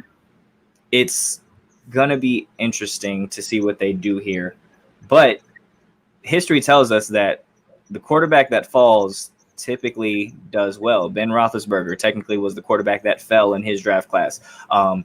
Obviously, we saw Aaron Rodgers fall all the way to the mid-20s. So while, yes, it's rough if you're Fields now, just seeing how everything is going out, I think you should take some solace knowing that you're going to go to a good team that's going to be ready for you and that's going to put you in a great position. And we have the pick in for the Carolina Panthers, and it is J.C. Horn. That's a little bit of a shocker for me. I thought for sure they would have went Patrick Surtain. But hey, Carolina, they're going defensively, and I get it. I know J.C. Horn was someone that a lot of people were in on. Bill, is your mock finally got a miss? Yes, the streak is dead. So obviously everyone knows that we're talking about the son of Joe Horn and the most aggressive of all of the corners. His whole thing is getting his hands on you. He's handsier than a kid after four beers at prom night. He is really, really, really trying to make sure that you had a day against J.C. Horn. Now, the strength is also the weakness. The gift is also the curse. He's going to get, early in his career, a lot of flags. So you're going to have to really work with him to learn how to let go, because you can grab him a little bit, but you can't hold on. And he's a guy that likes to really ride with him. You can't do that at the NFL level. So if you know what you're doing and if you trust your coaches, you might be a great player. I think he has a lot of ability, but he really needs to work on, just that one thing, not being so grabby. All right, and so obviously we have Keith Richards here with us now to talk about this division. Keith, you are our resident Denver Broncos fan. You guys are up next. How are we feeling about this? Oh, Keith, I think you're muted. I'm sure that's good stuff, though. He looks good saying it. There you go. There we go. I was going to say, I know what I want to happen. I think it's more likely that it will not happen tonight, and that's Aaron Rodgers coming here. So assuming they don't trade back, I don't think they expect it. I sure didn't expect for Slater to be here at number 9. They really have all the offensive weapons they need at skill position. They could use some help on defense, but I think the pick should be Slater. They desperately need some help on that offensive line. So obviously they haven't made the pick yet. The pick isn't even in. Do you think maybe they're still trying to make this draft day trade for Aaron Rodgers work out? I don't know. Mark Schlereth tweeted that it's all but a done deal. There was no timeline on that tweet, though. So, if they knew who the pick would be, I think they would have it by now. It's hard to say. There's been no chatter about it on Twitter, though, outside of what Schlereth said. So, I honestly don't know what's going to happen with this pick right here. Absolutely, I would love for it to be Aaron Rodgers, but realistically, it's probably not going to be. So, I would say either go with Slater, but if they are going to go with defense, I would take Patrick Surtain over Parsons, mainly because if you look at the Broncos, you have to look at the recent history of when they won that last Super Bowl in 2015. That was with 2 stud cornerbacks. And I think Surtain would fit that bill and bring that kind of that swagger back to that defense. All right. Well, we are still waiting for this pick to come in. They're taking their time here. And yeah, I don't appreciate it. It's not comfortable not knowing what they're going to do, but we'll see. I think this pick will show whether Elway is actually giving up power or not. If it's a stupid pick, I can tell you Elway is still picking. If it's not, then he actually did give up the GM powers. I think they can go a ton of ways here. I'm waiting. Like I said, we're still obviously still waiting. Like I said, they got about 2.5 minutes left on the clock. I don't know. Maybe they're trying to make this trade go out. We'll see. But if they do stay here, they're another team that could go a bunch of different ways. You could definitely take a Rashawn Slater, beef up that offensive line. I think you have enough offensive skill sets, and skill positions there as far as the weapons go. You also could possibly go with Micah Parsons, load up on the defense. they can go a bunch of different ways. Hell, maybe Mark Schlereth, maybe he got some bad info. Maybe you guys aren't trading for Aaron Rodgers. Maybe you take Justin Fields here. Who knows? Like, this pick is very murky. I honestly don't know what's going on here. But like I said, I think the one stupid pick for them would be Devontae Smith. Not because I think he's a bad player, but they're already overloaded at the wide receiver position with Courtland Sutton, with Jerry Jeudy. Tim Patrick was really good for them. KJ Hamler is also there. So that would be completely unneeded. I could see them picking Justin Fields if it just turns out that the Aaron Rodgers trade is not going to work out. I will not be mad at that. I talked about it a lot on No Huddle. I think with that offensive line, they need a mobile quarterback that can compensate for that, and he definitely fits that bill. The Denver Broncos have less than a minute to put in their pick. Keith, are you nervous right now? Are we going to see a situation where, like, the Minnesota Vikings missed their pick? What are you guys doing right now? Listen, I don't want any of your negativity right now. Okay? I don't think that's happening. We are. To me, that would mean they traded. I don't see what other possibility it would be. Or they couldn't trade and they're trying to decide who they want. Justin Fields doesn't look happy right now, so I don't think that's him. True. So the pick is in, so we'll see. The pick is in, so let's go ahead and hit it.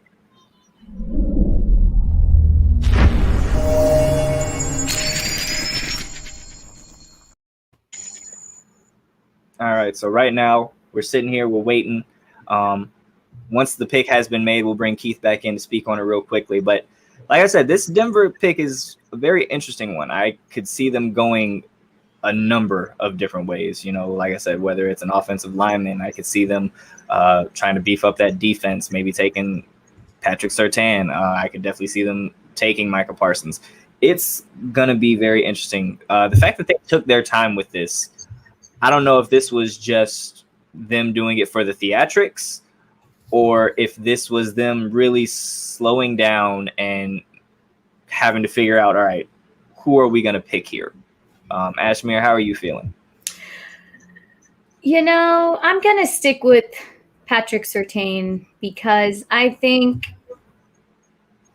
they need some defensive help, and I think he'll be a good addition. I love the guy's game. He's great in press coverage, aggressive on the ball.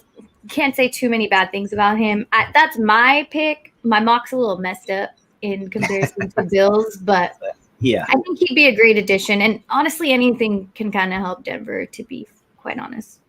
I think Denver, I don't think is too far off from competing. I think people are a little down on Denver. Obviously, we have to see what happens. If they get Aaron Rodgers, then they're definitely in the thick of it. For sure. If they're going to take Justin Fields here, it seems like maybe they could go there. But, we have the pick in, and the pick is Patrick Surtain. So we're going to bring back Keith here. Keith, how are we feeling about your new cornerback? Very happy with that. Like I said, I didn't expect Slater to be there. So they probably still passed on him because there are still some good offensive linemen in the second round that will probably be available when Denver needs to pick. Like I said, I mean, you can only go back to your most recent history of when you won your last Super Bowl, and that's when they had Aqib Talib and Chris Harris Jr. And I think Surtain can be that quality cornerback for them. All righty. Well, definitely believe that they can make this work. I definitely think it's a great pick as far as Patrick Surtain goes. But now the Dallas Cowboys are on the clock. Kyle Pitts isn't there, so we don't have to worry about Jerry Jones trying to trade up. But we do have our NFC East affiliate, and that is Ryan Cooley. Ryan, come on in here.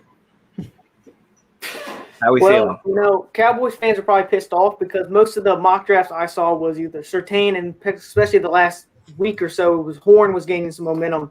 But I don't think they can go wrong with Parsons. Now, Parsons has a lot of character issues, and when I saw the allegations, they weren't like, oh, he's just a kid. They were pretty serious. So, but as we've seen in the past, Dallas doesn't care that much about character concerns. They've taken players who were a little iffy that some teams were like, no, we're hands off of them. So I have to believe that Parsons is the pick here. They could go Slater. I know the offensive line's getting a little older. Tyron Smith, I think he's 30 now, so they could look to maybe start rebuilding there. But I just don't see them messing up with Parsons. I mean, you look at Vander Esch can't stay healthy. You have Jalen Smith I'm not even going to sugarcoat it. He was awful last year. Ever since he got his contract, it doesn't look that great for them. So I have to imagine it's Parsons. But it's funny, last year I went over Dallas and they had the 17th overall pick, and I was like, okay, it has to be defense. So I made a little cheat sheet with like 10 potential players that could be for Dallas, and they were all defensive players. And of course, CeeDee Lamb fell to them, so I just followed that up and threw it away. So I'm kind of prepared for anything, but I do think Parsons is the pick here. Okay, Ashmere.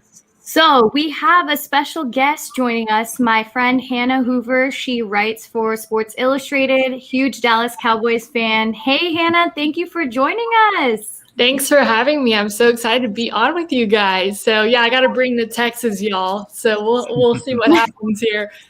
But okay, I'm at a loss for words, honestly, because here we go. We thought it was going to be Pat Surtain. Thought it was going to be, maybe J.C. Horn. And obviously I just, isn't going to happen. But the Cowboys need some help, to say the least, when it comes to that corner position. So, I'm right there with you. It's going to probably have to be Micah Parsons, right? I mean, I don't know. I mean, what else do you choose? But then again, like you just said there earlier, we've seen things before where we thought defense, and then CeeDee Lamb shows up. So I am just waiting to see what happens and what Jerry Jones decides. I have it on my TV here, so I'm like, okay, 4 minutes and 44 seconds here, countdown.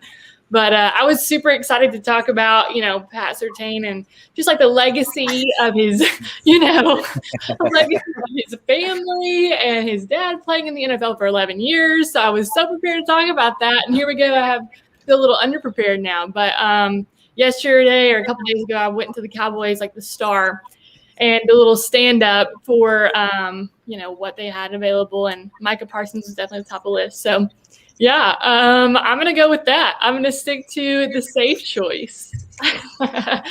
Okay, Hannah, we have some bad news for you. Yes. I have bad news. It looks like you have traded with the Eagles.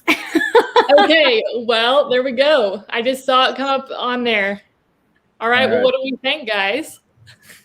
It's got to be Devontae Smith, right? Yeah. It has God to knows be. they need help at wide receiver. There was no other reason to trade up if it was not for him. Yeah. And it's funny because I thought that possibly the Giants could take if the Cowboys took Micah Parsons, I figured that maybe Devontae Smith could be with the Giants, but looks like Devontae Smith is going to be an Eagle, I have to imagine. Yeah. I agree there. I agree. I think when you look at what the Eagles – you look at that Eagles team from last year, and I mean, literally, like Travis Fulgham, Greg Ward, like no one. The only two real competent receivers that they had were Deshaun Jackson and Alshon Jeffrey, and they were hurt all the time. The Eagles desperately need help at a lot of positions, but the wide receiver room in Philadelphia right now is horrendous. I love Devontae Smith. I think it makes all of the sense in the world, and I think if you are the Philadelphia Eagles, it makes a ton of sense to go ahead and jump up here because you don't want to take the chance of maybe, like you said, the Giants, who even though they just went out and signed Kenny Golladay, we know how the NFL is now. It's all about offense. You can't take a chance with, especially your division rival possibly taking them. They go ahead and make this pick, this jump up. It feels like it has to be Devontae Smith to me. But hey, we'll see. We'll see. Stranger things have happened. So should we pull in Jeff or Bill? Who's ready to spice this up? Let's bring in our guys. All right. Hit it, Jeff. You look at the trade. All right. So Philly gives up pick 84 in their first, and they swap first round picks to move up. It's a fair trade. When you look at it, the difference between the two first round picks is about 100 points. It's 170 points they gave up with the third round pick. So it's a smart move by Dallas, fall back a couple of picks if you didn't see anybody who wanted at that position. Philadelphia obviously has somebody in mind. They think the Giants have them on their board high, so they're going to jump in front of the Giants and take who they want. To me, it would make sense if it's Devontae Smith. Bill. Yeah, so here's the things that I still haven't ruled out them taking somebody other than Smith, but it certainly could be. I think that this is a draft class where even if you are wanting to beef up the wide receiver class, your wide receiver core in your team, you could take a wide receiver in the second and the fourth who could still end up being better than anybody that you have if you're the Eagles. So they may take another position. But, yes, it could certainly be Devontae Smith. But I won't be shocked if it's not. I won't be shocked if it's Parsons, frankly. I won't be shocked at all. I won't be shocked if it's somebody said quarterback. Wouldn't blow my mind either. I wouldn't be shocked if it was a corner even. And, of course, obviously offensive line. They've got an offensive line that's obviously aging. For those who, hadn't noticed, a lot of those guys that were, up there with Kelsey and everybody celebrating when they won the Super Bowl, about 3 of those guys are already gone. And the ones some of them aren't gone are sort of on their way on the downside of their careers. So I won't blow my mind if they actually go offensive line either. They are targeting a specific player that they thought should go in the top 10 and is still there. So they decided this player's in the top 10 on our board. We've got to go get him before somebody else does. All right. And so we're sitting here now and waiting for this pick to be made. The pick is in. Just came across now. So the pick is in for the Philadelphia Eagles.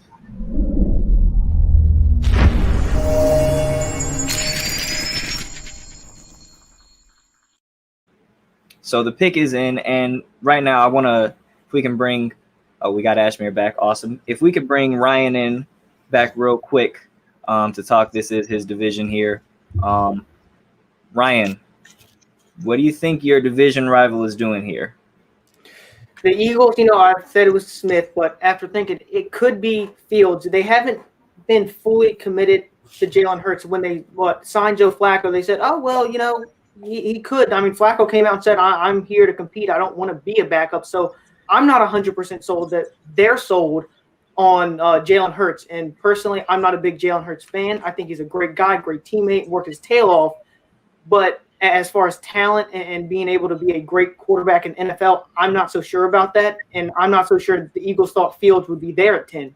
So I wouldn't be shocked to see if it is Fields, but I still think Smith is going to be the pick.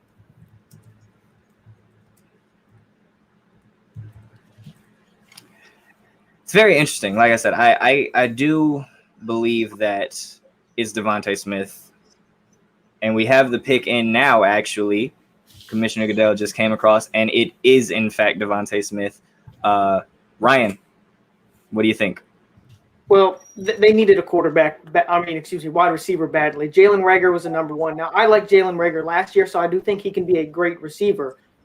But he didn't show enough this year to say, okay, we're comfortable moving forward with him as the number one. And Devontae Smith, while he has some size concerns, that didn't bother him at all at Alabama this past year. So I think it is a good pick. And when you have a young quarterback like Jalen Hurts, the one thing that's important is surrounding him with talent.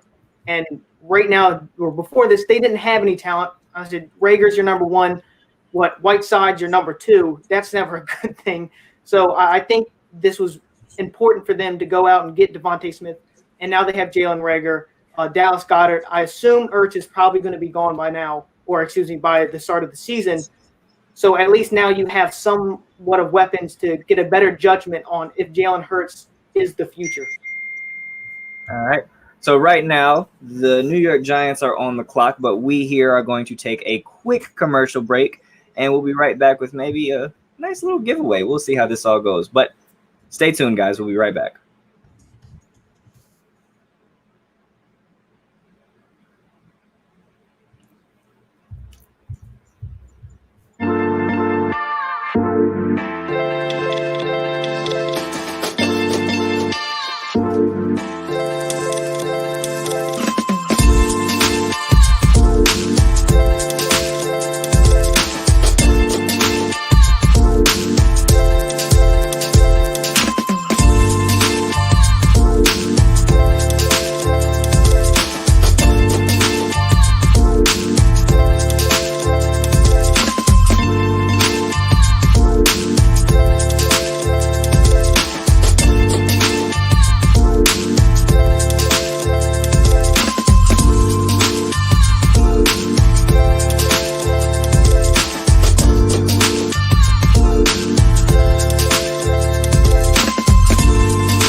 Alrighty, so right now we're back from our commercial break, and it seems like some news has just popped off here.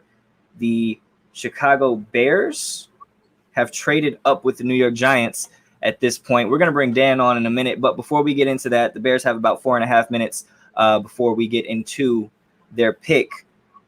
But we do have a little bit of a giveaway for all of our Nuts and Bolts sports fans, all of the guys who are checking in, guys and gals, I'm sorry, that are checking in with us. So we're going to do a nice, fun experiment here, and we're going to do some trivia. So I'm going to bring this question out here. For those of you that are watching, make sure that you on your social media, you use hashtag NBS Draft. Give us who you believe the answer is for the trivia question, and you will be the lucky winner. If you are the first person to give us the answer, you will be the lucky winner to bring home a $20 gift card. So, trivia question number 1. What number 1 overall pick never even reported to camp? Reply below. Make sure you use the hashtag NBS Draft, and you, if you are the first person to answer it correctly, will win a $20 gift card.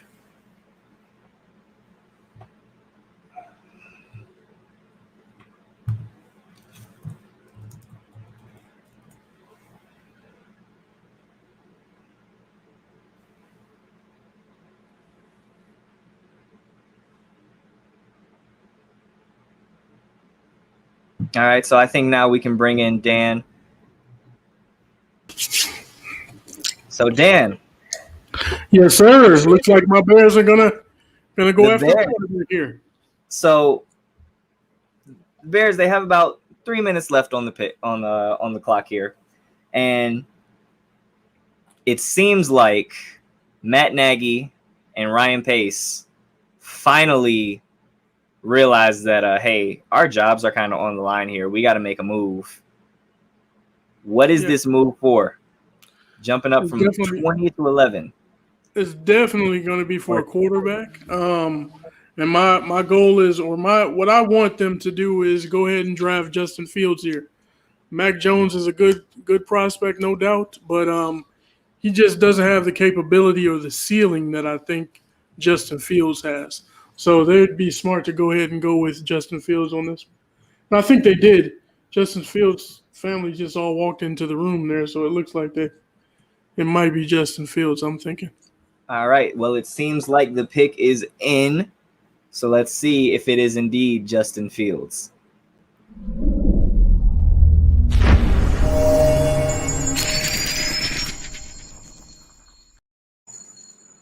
All right. So we're waiting, obviously, for Commissioner Goodell to give the announcement here. Can bring Dan in on this too. Dan,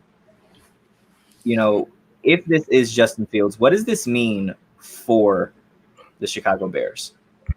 Well, it means you got a talented guy. If it is Justin Fields, you got a talented guy. You got a guy who can do a lot of different things. A lot of people focus on his ability to run. Of course, he's fast. He ran like a 4.4 in his pro day, almost a 4.3 and 3.9. This is what he was aiming for. But, they focus on that. But he's more of a pocket passer, even though he can scramble and get out of the pocket. He's more of a pocket passer. The stats speak for themselves. His play speaks for itself. He had a couple of games that were difficult in there, but for the most part, he did a very nice job of playing in college. 67 touchdowns in his college career, only 9 interceptions, 70% completion percentage this last year, even though he had some hiccups in some games this year. That's to be expected sometimes with young players. All right. And just for the fun of it, what if it's Mac Jones? If it's Mac Jones, that's a decent pick as well. I mean, I'd rather have Justin Fields, but Mac Jones is you can't knock him for what he's done at the college level as well. So we'll see. Well, we all know who I think should be chosen. Yeah. Listen, I think the Bears team would be thrilled to have Fields there. If this pick is Justin Fields, I think everyone in Chicago will jump for joy. Yeah, I think the city might burn. No, it's gonna be insane. And I remember seeing a stat recently, and it's insane to me to think about it. The Chicago Bears are the only team in NFL history that have not had a quarterback pass for over 4,000 yards in a single season. Mm-hmm. Yeah. And that's so crazy to me, right? And you just think of the legacy of Chicago Bear quarterbacks. Like, I'm a Pittsburgh Steelers fan first, obviously, but I do have love for the Chicago Bears. You know, spent first couple years of my life there. That's where I'm originally from. And the sad part about Chicago is that Jay Cutler kind of is like the greatest Chicago Bear quarterback of all time. But now it seems like things have changed because, Dan, the Bears have taken Justin Fields. Woo! That is what we needed. That's what we wanted. That's what we needed. I'm glad to have him. I think he's going to turn out to be a very nice player for us. You can't argue with what he's done. I mean, it's always been, even from middle school, you might say, him and Trevor Lawrence, 1A, 1B, 1A, 1B. I mean, sometimes it flip-flopped if they played each other. He played very well against Clemson. So he has the talent. Just want him to be more consistent and learn and grow. That's basically the gist of it. Is it just me or does Fields look like a little disappointed? Oh, he is. He's upset Okay. and he has a chip on his shoulder, and I'm excited to see what he does in Chicago. But now that the Bears have made their pick, the Dallas Cowboys are up now after trading back, and we're going to bring in Hannah here. Hannah, we jumped the gun with you a little bit earlier. I know. I'm so excited. But the Dallas Cowboys finally back on the clock. Still feeling Micah Parsons? How are we feeling? What are we doing with this pick? What's Jerry Jones cooking up on his yacht? Let's get wild. Let's trade with the Pats. And I'm kidding, but not really, because we might as well just like go for it at this point. I feel like this is like a drama, and everyone on Twitter is exploding that I follow. Jane Slater, I follow her. She's like NFL Network, and everyone's obviously joking about it. It's not awful, right? I still feel like there could be a lot of good that comes from this, but okay, Micah Parsons, yes, but also Rashawn Slater, Northwestern fan over here. My grandma went to Northwestern, so I'm all about it. Definitely could use some help there, and I think it could be either one of those picks would be good. I know that we talked about the character issues with Micah Parsons there a little bit, but that didn't really stop the Cowboys in the past. So we'll see. If you're asking me, I think defense needs more help, right? I mean, what do you guys think? So, Ash, I'll let you go first. Well, no, I mean, I remember Bill said the other day, he said they couldn't not get more defense or something along the lines, like they couldn't get less defense. I think that's what he said. So I feel like referencing that, anyone that will help that D-line will just be a great asset for the Cowboys. You've got your boy Dak back. You just want to be able to fight on both ends. And I mean, I like Micah Parsons, but I can't just agree with everybody. But I mean, me and Dom were literally on the same wave 20 minutes ago. So yeah. Also, the reason I brought up the Patriots thing was because I was listening to, some people talk about all this analysis. I don't pretend to know that I know all the things. I just happen to listen to it. But, like the Stephon Gilmore, right? That was kind of an option with the corner position. So I thought, hey, like if they could trade, let's get crazy. Let's just go ahead and do two trades and make this really fun. But I don't know. I don't know if that'll happen. I guess they could still do it. But, yeah, I'm thinking defense. Hopefully it'll be Micah Parsons. So I'll say this. Your defense is bad when your quarterback is telling your GMs and telling the media, hey, we're good on defense. I think this is going to be a heavy defensive draft for us. Like, when your quarterback is basically going out and telling you to get defenders, your defense is bad. That being said, I believe there's a corner who I think is the best corner in the draft who's falling because of some injury concerns, and that is Caleb Farley. And I think that could definitely be a pick here. I love the kid at Virginia Tech, everything that he did. He was my top-rated corner in this draft, and I think if you're the Cowboys and you got to trade back and still get the best corner in the draft, shouts out to you. Go But we for do it. have the pick in. So let's see what Dallas is doing.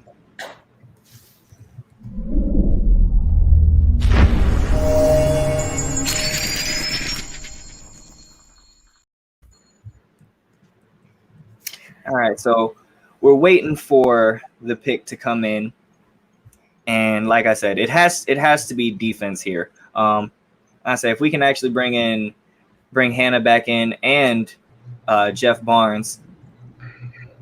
Jeff, I know you, sir, one of the bigger Dallas Cowboy fans that I know.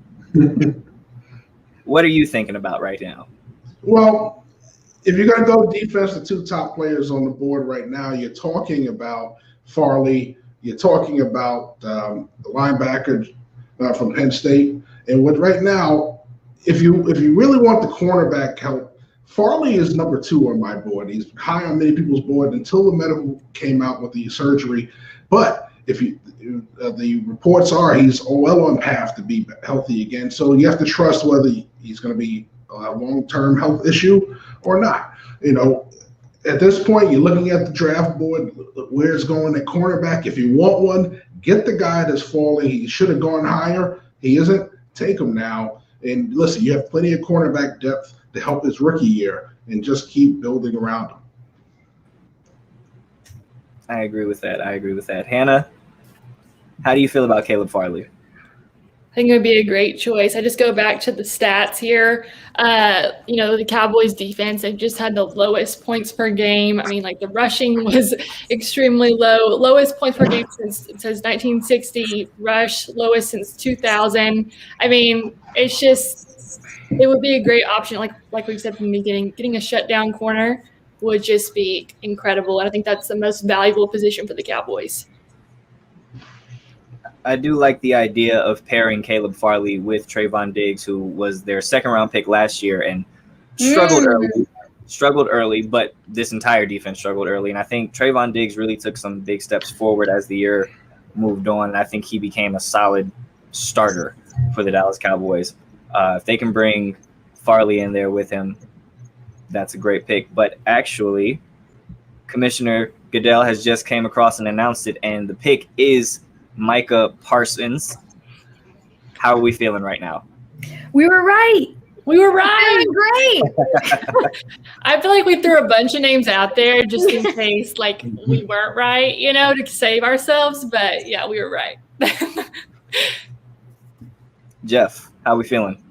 Oh, listen, they're getting a hell of a football player. I mean, we're talking about a linebacker that goes sideline to sideline. In this era of defense, when you're talking about your linebackers now, where we're spreading out the offense, they have to be rangy players. He's a very fast player. The 40 time at the pro day is amazing, although I'm pretty sure they're going to slow that down to a 4.4 officially, if you talk to the NFL scouts, because pro day numbers tend to be a little faster than they anticipate. But when you're talking about a player who hits hard, blitzes with passion, all right? He's one of those big frame players that they love at linebacker. They like the smaller, quicker defensive linemen and bigger linebackers. So this is exactly a perfect scheme fit. We talked about the injuries with Van Der Esch. We talked about the inconsistency of Jalen Smith. So adding this young man to their linebacker core with the retirement of Sean Lee makes perfect sense.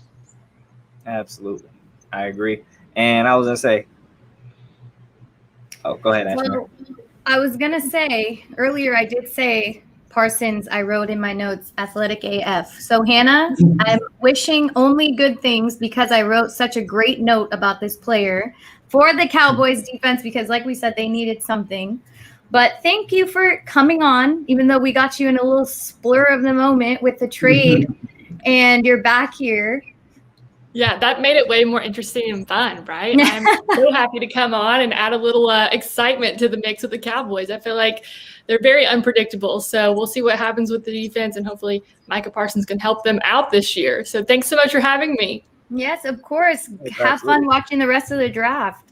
I will. Best of luck to you guys, too. Hopefully there's nothing crazy that happens in the future here. Hopefully it's smooth sailing, but it'll probably be crazy. So I'll talk to you guys later. Thanks for having me. Yeah, be sure to follow Hannah on her socials because she's got great content. Oh, you're sweet. All right. Ashmere's right there with me, always upping up her game. So Hashtag women in sports. Can you tell we're hyping each other up here? That's right. That's right. Appreciate you guys. Have a great night. Bye. All right, Anna, you too. All righty. So the Dallas Cowboys finally made their pick. The Chargers right now are on the clock. And we can bring in Bill, talk a little bit about the Chargers. Now, Bill, I have to believe that you and I are thinking the same thing here, that the Chargers are super excited to see that Rashawn Slater is sitting right there. Yes. Mhm. Yes. And I think we're going to see offensive tackles go in the next two, in fact. I think they'll go back to back. I think that Slater goes here, and then I think maybe Christian Darrisaw goes right after. But if you watch Slater, the things you notice, one is rare movement skills. He's physically powerful. He bends well. He can redirect. So if somebody, he can pick up if somebody is running a twist or a stunt. He doesn't get locked onto the first guy going across his face. He can, throw a quick punch into that guy and then change direction and pick up the other guy. He has a chance to be a 4 or 5-time Pro Bowler and a guy that can start right away. So let me ask you, Bill, because I had Penei Sewell ranked as number 1 in this draft class for the offensive lineman. How far is the gap between those two? It's not huge. To me, and of course, as you probably have heard, some teams have Slater above Penei Sewell on their boards. But I don't think it's a huge gap. I think there's a bit of a gap. I think the big gap is in my mind, after the third tackle. I think that you're getting a guy who's ready to start right away in both Sewell, Slater, and I think Tevin Jenkins. I think the other guys might need a little more, sauteing and marinating. They can still be good players, but they're not ready to go immediately once you open the package.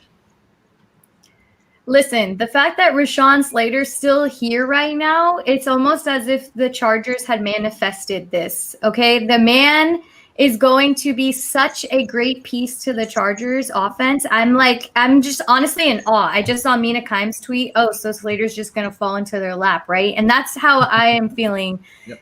There was no other way you could write this out unless every day the Chargers front office was just putting it into the universe that they needed this guy, someone who can explode on the passing game, quick on the running game, just wow, too many good things to say about him. And if we all predict what we believe is true, and if we have Bill in the same zone as us, and we must be right, then the Chargers are doing a great job here. All right, so the pick is in, so let's get ready to see what the Los Angeles Chargers have for us.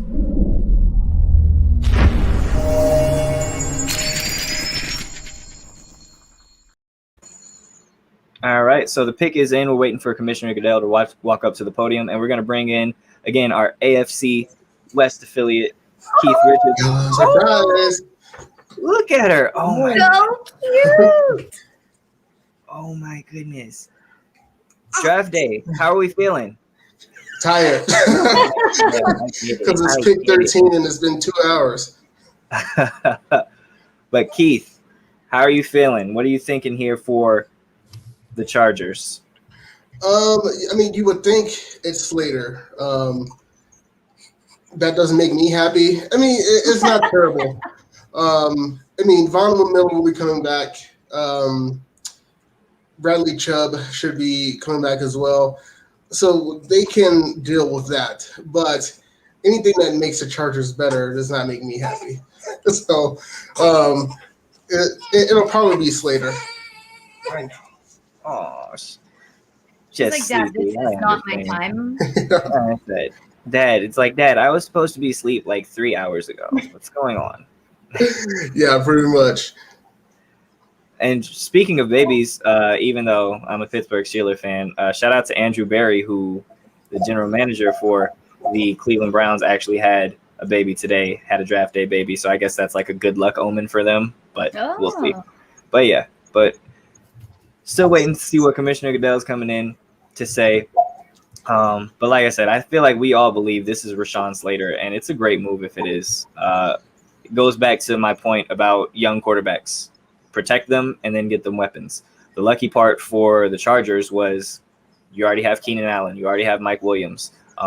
You have pieces. You have Austin Eckler. They were set at skill positions, right? So now they kind of and really are going to get one of the probably best values in the draft, getting Rashawn Slater all the way down at 13. So it seems like the Chargers, man, are really going to make a very quick turnaround. For a little bit, you thought maybe, all right, Phillip Rivers is on the way out. We'll see what the Chargers become. And Justin Herbert took the league by storm last year. And looks like the Chargers are right back in the thick of it. Keith, are you scared of the Chargers at all? I don't think Keith or I are happy with that because we're in the same division. I mean, it's not great, but it's not the worst thing. I mean, Justin Herbert is a lot better than I thought he would be. I got to admit being wrong on him. I didn't think he would be that good that soon. But, I mean, there's still more than offensive line of what that team needs. Yeah, I think that Herbert, especially with now, again, we're assuming it's Rashawn Slater. The pick is not we haven't the pick is in, but we haven't heard what it is yet. But assuming it's Rashawn Slater, I think that's huge for Herbert moving forward. Like just seeing what he did in year one and knowing now, granted, you always sometimes hear about the sophomore slump for rookie quarterbacks and things like that, but I can't really see that for Herbert with the situation he's in. I'm expecting him to take a huge step forward. And it's going to be interesting, man. That AFC West is a tough division. That AFC West is tough. Obviously, Denver got to figure stuff out as far as the quarterback goes, but it seems like they're pretty much stacked offensively. That defense is very strong. Obviously, we know what Kansas City does. The Las Vegas Raiders still got a lot of work to do, but you got three really, really, really good teams in the AFC West. It's going to be rough making it out of there. Yeah, and when we get Aaron Rodgers, we'll be fine. Hey, I like it. Hold out hope. Hey, listen, don't let Mark Schlereth get your hopes up, okay? He doesn't work at ESPN for a reason anymore. I have it on good authority that Aaron Rodgers loves the city of Pittsburgh. So just throwing that out there. And the pick is in. Commissioner Goodell has announced it. It is Rashawn Slater, as we expected. Keith, sorry to tell you, man. The Chargers it's expected. But like I said, it's not the worst thing. It's going to be great for Justin Herbert, but there's still some pieces that they have to field a team to make them playoff contenders, or if they're trying to be Super Bowl contenders. It makes it harder to win in the division, but really I expect nothing else from the AFC West because it's always hard to win in that division, especially with the Chiefs. That's really the biggest concern. The Chargers got better, but the Chiefs are still target number one. Absolutely. Well, you go ahead and get the baby some milk. Yeah, I got to get the kids to bed, so I got to slide out of here. All righty, Keith. Thanks so much. All right, peace out. And thank you for bringing the little one. Thank you for bringing the little one. We always love babies. Babies make everything better. But right now, the Minnesota Vikings are on the clock right now. So that means we need to go ahead and bring back in our NFC North affiliate, Dan. Dan, I know you're still on your high. Justin Fields, Chicago Bear, but you gotta bring it back in because the Minnesota Vikings are on the clock. Now we heard Bill. Bill thinks that this is going to be Christian Darrisaw. Yeah. What do you think? It's a likely possibility. There's also the guard out of USC that's a possibility as well. I think the Vikings' two biggest needs are, of course, the trenches, offensive line, and they also need an edge rusher badly. So if they don't go Christian Darrisaw or possibly the guard out of USC, then you could also possibly look at the edge rusher coming out of Miami as a possible pick here. But I would say probably offensive line more so than anything. Okay, so in my mock draft, which my mock draft is just completely off at this point, so it is what it is. But I have them taking an edge rusher, but I don't have them taking Jalen Phillips. I have them taking Kwity Paye, edge rusher out of Michigan. I think he's very good. This is a weird class in the sense that it's not very deep at edge rusher, but also there's no real premier number one, right? Like I feel like in past drafts, there's always, like a clear cut, like, no, he's the best guy off the edge. And I don't really think you have that in this draft class. But I think that the Vikings defense was a huge disappointment last year. I think that has kind of been a strength for them for a while, and they just did not play up to par last year. Obviously, they tried to fix the edge rushing woes. They traded for Yannick Ngakoue and then had to trade him out a couple weeks after because it didn't work out. So I think edge rusher is definitely where they go here. I would not be surprised to see them take Christian Darrisaw. If we can bring Jeff in here to talk on this a little bit as well. Jeff, how do we feel about the Minnesota Vikings? I know I mocked edge rusher at this point in the draft to them because of need. I think, once again, you have people falling your way. Darrisaw is a good pick. I think Vera Tucker helps the offensive line out, especially you always need interior line help. Vera Tucker is a potential Pro Bowler at guard. But, yes, edge rusher is a definite need for them. And it looks like the Jets. Wow. The Jets are trading up. All right. Well, Dan, jump the gun with you. We're going to bring you back in. Jeff. Yeah, so we're going to wait to see what the details of the trade are. For those wondering what's in my hand, this is the actual trade chart. Okay, so with the draft, every pick has a value. It's how you know whether you're getting fleeced or not when they come to you with a trade here. All right, so we talked about the Dallas trade value. We're going to find out eventually when they post the details of this trade, whether it's actually somebody overpaid, underpaid, or got fair value. But being Jets obviously see something they want. It could be the tackle. It could also be some edge help as well. They're getting to the point of the draft. They're getting to that back end. When you get to the back end of the teams, most teams don't have more than about 16 first-round grades on their board. After that, you get into the second and third-round grades. So what you're starting to see are guys that feel by the time they come back to pick again, that player's not going to be there. Let's jump up 3 or 4 spots. It's not as expensive as jumping up 10 spots for a player like Chicago did. Absolutely. Well, it seems like the Jets pick is in, so let's see what New York has for us.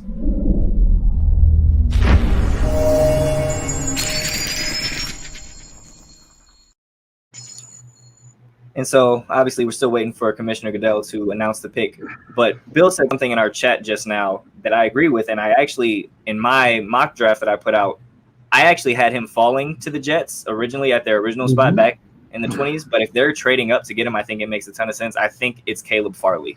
And it makes sense because we were talking about it last night. We didn't think Farley would fall past 16. So by the time they came around to pick again, he wouldn't have been there. So if they're jumping up for Farley, it was a wise move.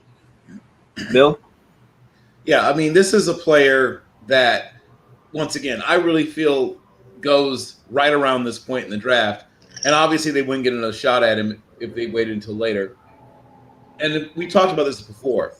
A former wide receiver with tremendous fluidity, size at 6'1", 207 pounds, can run like a deer, and just a beautiful athlete to watch. Like I mean, he has Rod Woodson type upside. I don't say that lightly, but that's the kind of upside he has. Now he's not as polished. Once again, he hasn't played that much football, partially due to injury and partially due to the fact that he ended up opting out this year.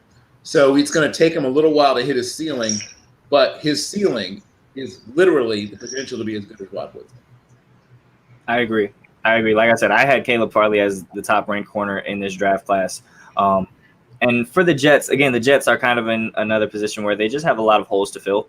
So as long as you're picking someone at the top of your board, you're probably making a right choice because they could literally go 10 different ways with this pick. It could be an offensive lineman. They could go defensive, whether that be on the line, whether that be a linebacker. There's obviously you have someone like Jeremiah Owusu-Koramoah who is still there. So they have a bunch of ways to go here, and any decision that they make kind of basically would make sense as long as it's not another quarterback. Indeed. I'm still trying. Oh, there it is. All right. So 14th, they give up a 4th. and Minnesota gets third round pick. So, yeah, fair value for that trade right there. Fair value. Everything is in proportion, fair value. Okay. All right. So no one's getting fleeced on this trade. Still waiting to see who the Jets are picking. Do we think the Jets can turn this around? New head coach, new GM, get a new quarterback. It's hard to turn it around in a year, but I think give them 2 years, 2-3 years with this regime. If they have a plan, that they stick to it. Don't get down if it doesn't work out the way you want it to in year one. But you have to give it 2 years, 3 years. If you turn around faster, great. But it can flip right back on you the year after if you get off a game. Yeah, I mean, if by turn it around you mean 6-11, 7-10, trying to get used to the 17-game schedule. But if that's what you're talking about, then certainly I could see them getting to be a team that goes 6-11, 7-10, maybe even 8-9 isn't out of the question. Mm-hmm. But you almost don't. Obviously, you don't want to. You would like to step up because you still not want to, but it would benefit you to still pick somewhere in the top, 10 to 12. If you were to suddenly jump up to 9-8 and then you still end up missing the playoffs, what did you really gain? So if you end up going 6-11 or 7-10, you're still picking in a spot where you're likely to get a very good to elite level player. All right. So you want to announce the pick, Dom? So the pick is in, and it is not a defensive player. It is an offensive lineman, Elijah Vera Tucker from USC. How do we feel about this, fellas? Bill, you want to go first? Well, okay. So he's a player who gives you some options. He can play right tackle. We've seen him do it. In fact, he's even played some left tackle. I don't feel great about him playing left tackle, but we know that he can play tackle. And he was an even better guard. Like, guard's his better natural position. But the fact that he can do those things gives you some position flexibility, which is always a good thing. I think he helps them, particularly in the run game. He's a terrific drive blocker. And he's a better than average pass protector. But his real value is your running game. So maybe they would really like to run the ball.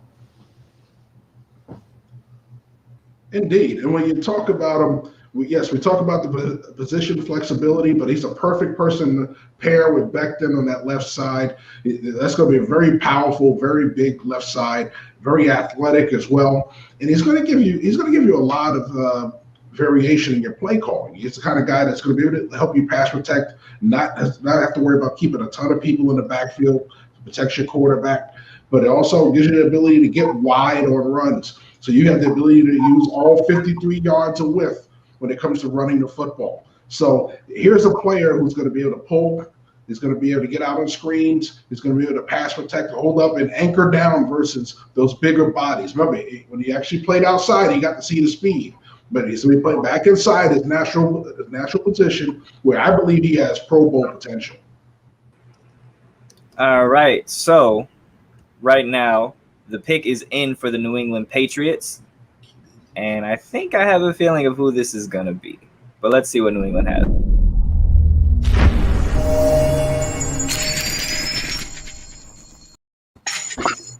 So it would just be the most Bill Belichickian thing for Mac Jones to fall to New England.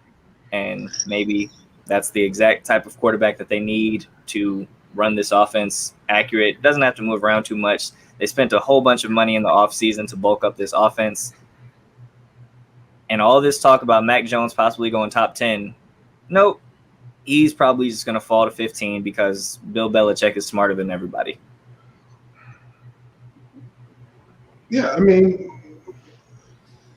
does he go to quarterback right now? It would make sense. He has Mac Jones on the board. But listen, he doesn't have to pull the trigger on Mac Jones right now. So, and I'll let the commissioner do his work, but, Bill Belichick is going to do what's best for Bill Belichick right now. If that's a defensive player that's going to help him win some more games right now, he's going to take that player, all right? Because Mac Jones doesn't have to start this year. That's Cam Newton's job to start the 1 year he's there. All right, and we're waiting for Commissioner Goodell to give us the official pick now. Caleb Farley is still on the board. That's definitely an option. Yep. I can see that. They're probably going to try and move on from Stephon Gilmore. Let's see what Bill Belichick has cooked up.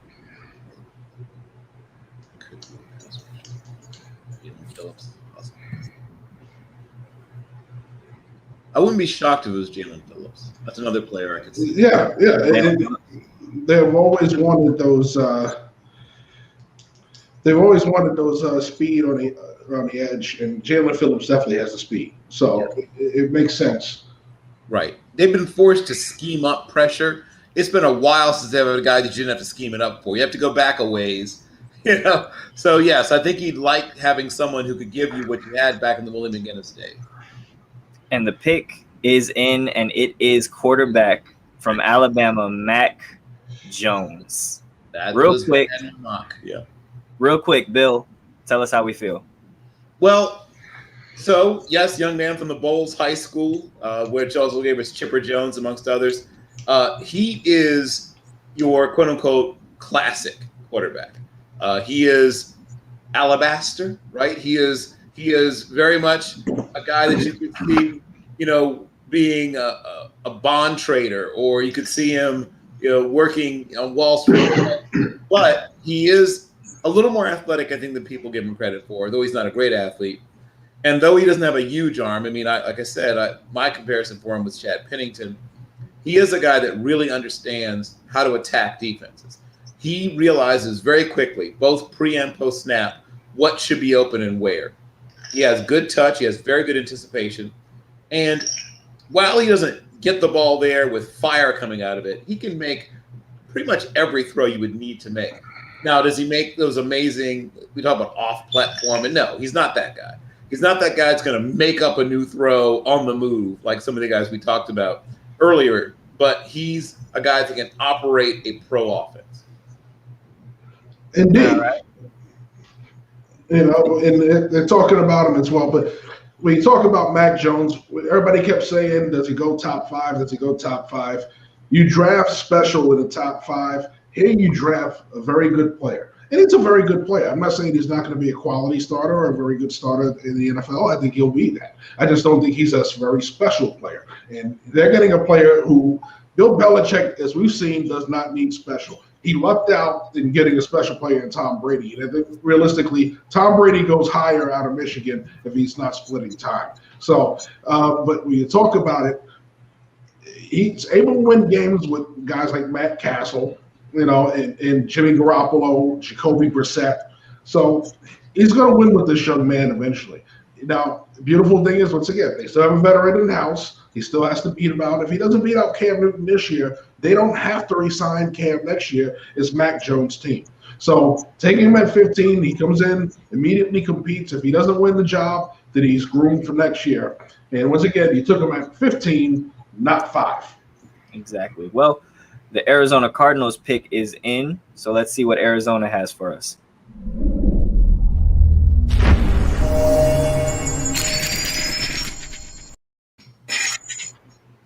So Arizona's sitting here, and they're picking 16th overall.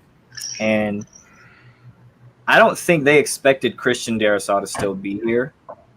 And they have not done enough, in my opinion, to protect Kyler Murray. I feel like a lot of their offense has been, hey, Kyler, scramble for your life and throw the ball downfield. I think Christian Darrisaw makes a ton of sense here. You have a ton of weapons for him. I could see maybe, if they want to juice up the backfield as far as running back goes, but but I think this has to be offensive line, or maybe if they want to go again, Farley is still on the board. They need a replacement for Patrick Peterson. Cardinals could go a couple different places. So how do we feel about this, Bill? You shook your head a couple times. You said yes a couple times. I don't think any of the running backs are on. I know people keep talking about there's teams that love so-and-so running back in the, top half of the draft or around them. No, I just don't believe there's any NFL team that loves any of the running backs in this class that much that they would take a running back this early. And once again, I'm not casting aspersion on Coach Cliff Kingsbury, but I don't know if you really, look into his past where you see running backs being that big a part of what he does. So I don't see running back as being even a consideration here. I think pass rusher is definitely a consideration. As you mentioned, Christian Darrisaw, and I've mocked Farley here several times. So I wouldn't be shocked if they went with Farley. I wouldn't be shocked if they, once again, as you said, excited to see Darrisaw still available. And I do believe it's possible they could even try to add to their pass rush. Indeed. Yeah. Farley was our consensus pick last night. I think he makes the most sense at this position. Yes, you can take Darrisaw. You do need to protect your quarterback. Taking a running back's a little rich for them, like, based on their offense. Listen, we're talking about a team that's built on throwing the ball short, intermediate, and deep, and running the football in between. I agree. And I think, like you said, edge rusher is definitely a possibility here. I think it'd be wise, obviously you signed JJ Watt, you still have Chandler Jones, but both of those guys are getting up there in age. I could definitely see, again, someone maybe like a Jalen Phillips, maybe a Kwity Paye. So we'll see. Oh, it actually looks like the pick is in. And okay, so it is an edge rusher, but not Phillips or Kwity Paye. It is Zaven Collins. How are we feeling? Let me take this one, Bill.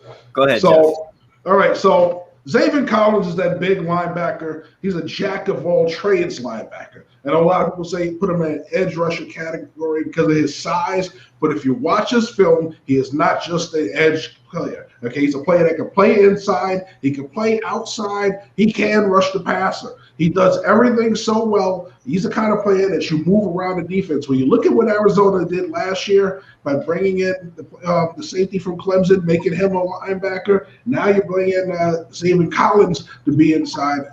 I guarantee you he's going to be playing more Mike backer than edge. All righty. And so, obviously, Arizona's made the pick. The Las Vegas Raiders are up on the board. We're going to bring in our resident Raider fan and also my co-host tonight, Ashmere. The Raiders are on the clock. We got you? Am I muted? There we go. We got Okay. you. We got you. So the Raiders are on the clock. I want to say I really like Zaven Collins like a lot. I was watching and learning about his story last night. His mom did everything she could to get this guy drafted, to get him to college. I love stories like that, right? She's driving all over the place to try to get him to practice. His story is so cool with Tulsa. So in case you haven't listened or learned about it, Collins has literally gone from 0 to 100. Love this pick. Now to my Raiders. Okay, well, I think we all saw the offensive line just slowly disappear in the offseason, and we were all confused why that was happening. So I would love to see somebody be picked up right now to help with that and fill those holes, especially protect Derek Carr. Who I would pick, I mean, I kind of wanted Collins. I'm not going to lie. I wanted him to be drafted to the Raiders, but since he's out, oh gosh, there's so many options.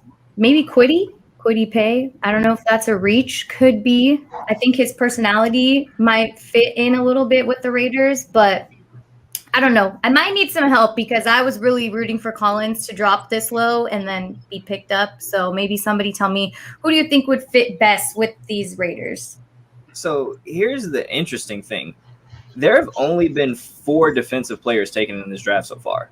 So the Raiders kind of have their pick of the litter. Like, their defense obviously has been a real struggle. Now, yes, they did basically lose their entire offensive line this offseason.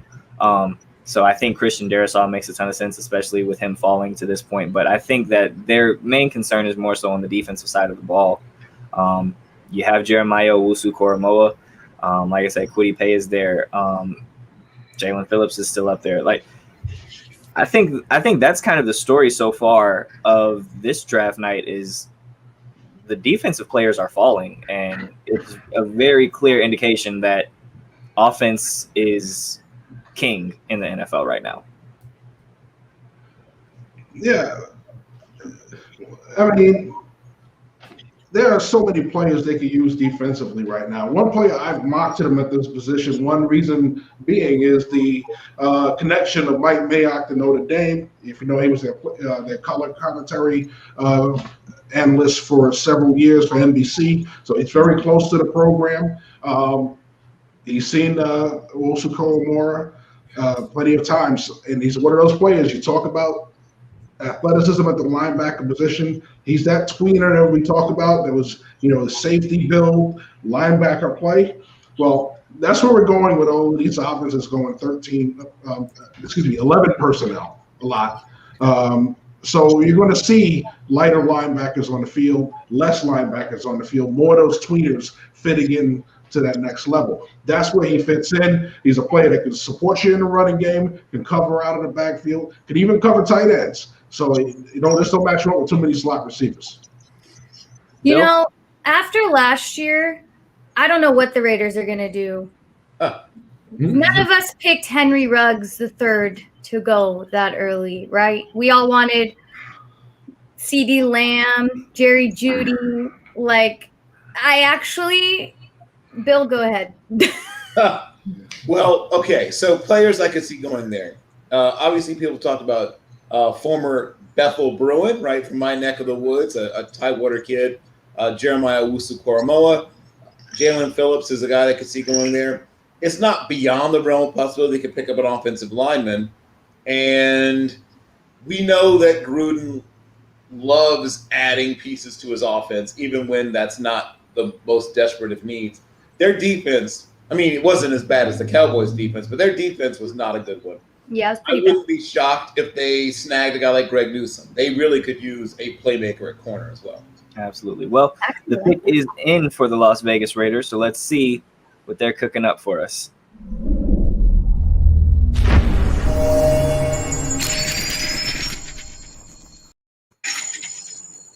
John Gruden, Mike Mayock, what do you guys have for us now? Ashmere, this is your team. You got. Watch I see. You got another running back or something. Hey, and you know what? What's funny about this situation is that it's not. It's this Raiders organization and the way that they're run. It's really tough for Mike Mayock to really get a chance at being a general manager. Agreed. Because we all know John Gruden is in complete control. He has the last word. He has last say. And I could definitely see it being an offensive lineman. And okay, so it is an offensive lineman, just not one I expected to see go in the first round. Alex Leatherwood out of Alabama. Jeff, Bill, can I get you guys back in really quickly? It feels very Gruden-esque. Yes, indeed. This is a reach. This is what we talk about, reach. Okay. But Bill, continue. We got plenty of time to talk about this. Okay. Things to like about him. He's a tough kid. He's been well coached. Things that scare you. He struggles with elite level guys. Mm-hmm. Every time he faces a guy who's a really great athlete, an elite level athlete, Von Miller type, it's bad. It's not good. If you play him at left tackle, you're going to have to help him. Consistently help him. If you play him at right tackle, you have to help him occasionally. Maybe he kicks inside the guard. We'll see what happens. But he's not a bad football player, but he's not a guy that should go in the middle part of the first. This is just how the Raiders are. They love to just pick somebody that you're holding in your second round mid-pick, like somebody that needs to be polished a little bit and can make a difference, but not right out the gate. So, I don't know too much about Leatherwood, but I do believe that this was a kind of a reach on the Raiders' end. But yeah, it's a reach because you always want to equate the value of the player to the position of the pick. Now, Leatherwood is a good player, but I doubt he had a first-round grade on most draft boards. And like I said, at this point, those grades are thinning out. So you look at, the second-round grades. If he rated higher than some of the other players like Tevin Jenkins, I wouldn't say so. Mhm. Okay, it's funny. The first clip they show of him when they're going through his highlights is him actually getting pushed back into the lap of the quarterback. So, which is not a good thing. Okay, right? So this is you talk about a player who, yes, he has good feet. He has a lot of good things. One of the bad things is he doesn't have power. Okay, he struggles with power. He struggles with pass rushers that could mix up moves. NFL pass rushers mix up moves. All right, so guess what? He's going to have a long learning curve ahead of him if they're going to keep him at tackle. If he's going to keep him at guard, you're going to have to deal with some of the bigger bodies getting a lot of movement into the backfield on him. All right, and so we are moving on from the Raiders pick. Surprising there. Again, I had Alex Leatherwood graded at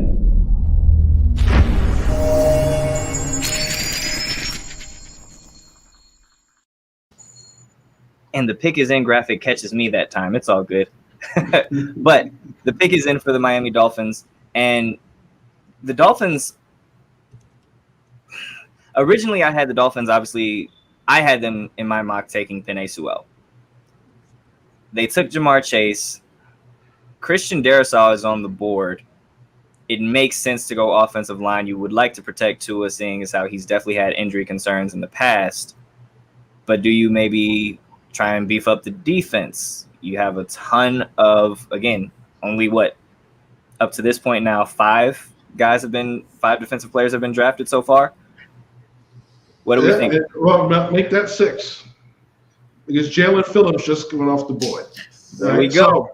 All right, so here we go with Jalen Phillips. We talked about that player. We had a good debate about him last night because all the on-field talent is there when you look at it.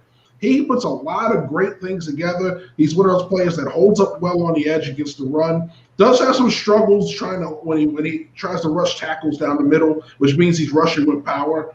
But when you look at what he does on the edge with that speed, the ability to mix up some moves and combine moves, it makes him a player that easily translates to the next level. And one of the things that we talked about was the issues he had at UCLA. He didn't carry that over to Miami, which is one of the strongest arguments you can make for taking him in the first round, taking him up higher. But one of the things you have to look at is, does he really love it? It better show, because right now, when he was at Miami, it showed. When it was at UCLA, he didn't. Well, yeah. I know some people who know some people at UCLA, and there's some inside baseball, which I'll share some other time, I guess. My understanding is that there was some stuff going on behind the scenes at UCLA that explained him becoming disenchanted, I think is the way I can put it. But once he got into a situation where he felt like he was being used well, appreciated, and fit, you saw what happened. I think that he will find that same sort of setting with Coach Flores, who is one of the most respected young coaches in the whole NFL. I think he's going to have – he's a guy that I could see winning the Defensive Rookie of the Year in that situation. All righty. Well, Dolphins take Jalen Phillips. Now the Washington football team, still trying to figure out what their team name is going to be. But the Washington football team is on the clock. And we're going to bring in, again, NFC East affiliate and Washington football team fan, Ryan Cooley. Ryan, so probably no quarterbacks, seeing as how the top 5 are gone. What are we doing here with Washington? Well, I was hoping and praying for a quarterback because I don't know what their options are now. I guess I'll get in that later. But as of right now, Owusu Koromoa is on the board, and I have to imagine that's the favorite pick for right now. But you also have Rashad Bateman, the wide receiver from Minnesota that I really like. And then you could have Terry McLaurin, Bateman, and then Curtis Samuel in the slot. So that's a possibility. Then you also have Merrick, the safety from TCU. I hope I'm saying that last name right. I think those are the 3 most likely picks here. I would say Koromoa is the most likely pick, though. You have Kevin Pierre-Louis left in free agency, and he kind of left a hole with that coverage linebacker spot, and that's where Koromoa really thrives at. So I would say he's probably the favorite. I would love Bateman here too, and I wouldn't mind Merrick, but Jeremy Reeves, the free safety, he played really well at the end of the year. So, and Ron Rivera showed a lot of trust in him. So I'm not entirely sure if they want to pull the trigger on a safety right now. Okay, so Washington, obviously they were stacked on the defensive side of the ball last year, and it seems like that defense is going to only get better as far as having guys like Montez Sweat, obviously Chase Young getting experience and things like that. That defense is only going to get better. That offensive line is okay, but it could definitely use some improving. Christian Darrisaw. Yeah, I forgot Darrisaw is still on the board, so that's actually. Okay, Christian Darrisaw is there. Yeah, I don't know why I didn't falling. think he was on the board, so. Again, don't know why Darrisaw is falling, but he's there. So let's see what's going on. The pick is in for Washington, so let's see. Yeah, I kind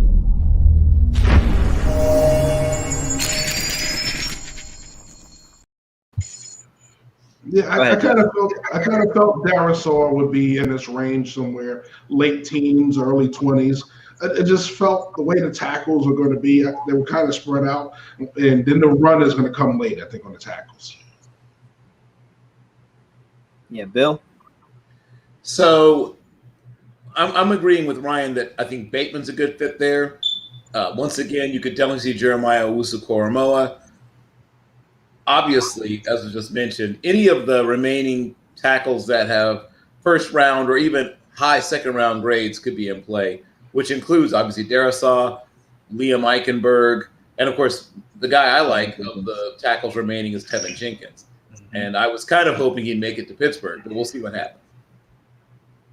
We shall see. Ryan, so if it's, like I said, I know you said Owusu-Koramoah, I think that makes a ton of sense. I said I think offensive lineman makes a ton of sense. I do like the idea of them going out and getting another weapon. I think Terry McLaurin is very underrated. I like that they went out and got Curtis Samuel. But how do we feel, and this is just about moving forward for Washington and what we're going to see from them this upcoming year, how much do you trust Ryan Fitzpatrick? Well, I mean, it's an upgrade from what they had. I mean, you had Dwayne Haskins and Kyle Allen last year weren't great, especially Dwayne Haskins. We know that story. And Alex Smith didn't really push the ball down the field, was very conservative, especially when he re-hurt his leg. I think it was his ankle. He began to struggle again. So it is an upgrade with Ryan Fitzpatrick, as painfully as it hurts to say that. And Fitzpatrick is an upgrade. I was praying for a quarterback here because I don't know what they're going to do now. I mean, you got to think the mindset for Washington is that we're going to get better. So we're going to be picking in the 20s next year, hopefully. What are you going to do then? Fitzpatrick is, only here for a year. I didn't understand, especially when Fields fell. I really was hoping they would maybe with Carolina at 8 trade up, but I don't really know why they pulled the trigger or didn't pull the trigger. I'm just really confused what they're going to do at quarterback. I really don't know, unless maybe Aaron Rodgers, we said he was possibly going to Denver, but Denver didn't give up their pick this first round. So I really don't know what they're going to do at quarterback. Well, we do have the answer for what the pick is, and that is inside linebacker out of Kentucky, Yamin Davis. So pretty interesting there. I know Davis has been climbing up some draft boards recently. I've seen a lot of people really talking highly about him. Ryan, how do you feel about it? I mean, yeah, he definitely has been climbing. I think that's a little bit of a reach. I do think there was other better players on the board, but I get it. The linebacking position was awful. That was a huge, huge gap in Washington. You had the defensive line's great. They went and signed William Jackson at corner. Then you have Kendall Fuller. You have Cameron Curl, who performed really well his rookie year. The big spot was linebacker. They were awful at linebacker. So I understand, but I'm not a big fan of drafting for need, and I think that they did that a little bit with Davis. I don't hate the pick, don't get me wrong, but I do think there was better players on the board where they could have gone, like Darrisaw or Owusu-Koramoah or anybody there. So a little disappointed, but it's not awful. All right.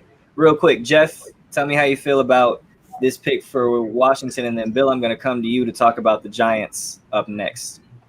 Yeah, so you're getting a good player. A little rich for me at this point in the draft, but when you look at how the linebackers are starting to get picked off on the inside, he's a Mike backer who can play outside. So it kind of makes sense that he's getting pulled up the draft board because you saw Parsons go, because you saw Zaven Collins go earlier than a lot of people expected him to. So this kind of makes sense in this case where we get to the back end of it. They probably have very few first-round guys that make sense to them. So they said, you know what? Let's take the linebacker that makes sense to us, that fills the need, gives us a very good player in the process. Once again, I think you probably could have traded back, but there's no guarantee he'll be there when you trade back. All right. Now, Bill, Giants are up on the clock right now. And this is me. I've been seeing a ton of people. I saw a ton of people saying, they were mocking maybe a wide receiver to the Giants. I've seen a ton of people saying, they could maybe try and go for an edge rusher. And I felt like I was the only person who was saying the Giants offensively are set. You have Kenny Golladay, you have Sterling Shepard, you have Darius Slayton, you have Evan Ingram, you sign Kyle Rudolph, Saquon Barkley's coming back from injury. You're set offensively. You know what stinks for your team right now is your quarterback, specifically when he's under pressure. When he has a clean pocket, his QBR is around 90. When he's pressured, drops down to about 45. Yep. It would make sense to get Daniel Jones some help on that offensive line, seeing as how that offensive line has been pretty bad in New York for about half a decade now. Yep. What do you think? Well, obviously, when they took Andrew Thomas, they figured they were going to be set at their left tackle position for a decade. They still have had a who's who of who on the other side. And I could see them going after a guy like Tevin Jenkins. And Tevin Jenkins, in my mind, would eventually become a left tackle. And Thomas would probably become a right tackle if the two of them were on the same team for a while. I could see that. I could see them even going after an interior offensive lineman. That's probably a little early for any of them. I have most of those guys graded, and even the top of them, for me, is Creed Humphrey. But even for him, I have him more like around 38 or so. So I think they could end up going with a wide receiver anyway. It's not beyond the realm of possibility. I think they could go wide receiver. I think they could definitely still go defense. Kwity Paye could definitely be a fit here. I think they might also be a home for Greg Newsome because now you have Bradbury and Newsome, and those are two really good corners. So there's a lot of things they could do here. And last but not least, somebody mentioned Javon Morig. I think it's still a little early for him, but I wouldn't be shocked if he went here. But yes, I think offensive line is still in play. The issue is that all of with the exception of I guess Darrisaw and Jenkins are both available. Wow. Okay, so yes, they could definitely beef up their offensive line. I mean, they would have a right out of the box ready to start right tackle if they went with either of those guys. Absolutely. Ryan, what do you think the Giants are doing here? Well, like you said, Dom, the offensive line is horrific. Getting Kenny Golladay definitely helped with not having to get a wide receiver, and I think that's a reason why they were able to trade back. But the edge rushing is what they have now is really, really bad. And one thing, though, I will say, the Giants do have a sneaky good defense. That Bradbury was really good last year. They signed Adoree Jackson, who's not a great corner, but I think he's solid at number 2. You have Peppers at safety. Blake Martinez as the middle linebacker. You have Leonard Williams. So I think defensively they're a little bit better than people give them credit for, but they still do need a legit pass rusher. So I wouldn't be surprised if they went there. But also offensive line is just, it's awful. One of the worst in the league. So when you have a quarterback like Daniel Jones, you want to keep him upright. If you really want to see how good he can be, you got to get protection for him. Right. Absolutely. Well, the pick is in for the Giants. Let's see if David Gettleman is going to go out and get one of his hog mollies.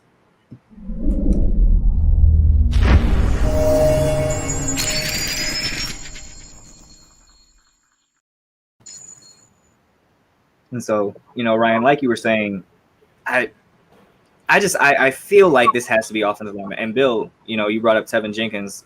Christian Darrisaw. Why is Darrisaw falling? I mean, he's a little raw in pass protection, but it's the kind of thing that I think is fixable. I mean, it's not like he's terrible. He just he takes a few false steps. He's not quite as fluid, though he's a very run blocker. He's not quite as fluid as you'd like, but it's technique stuff. It's things you're talking about buffing out the dents, basically. It's not like you have to rebuild anything. You're just having to put on a fresh coat of paint after you buff out a few things. Jeff, if you have another idea, I'd love to hear it. Or maybe not.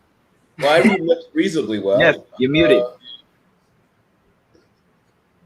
I was saying the commissioner's beating me to the punch here. Oh.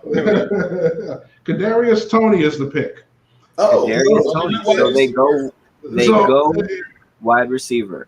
Yeah, and they go not only that, but they go wide receiver. If you've listened the past 2 weeks, you heard all the national guys saying he's not a first-round player. Nobody's going to take him in the first round.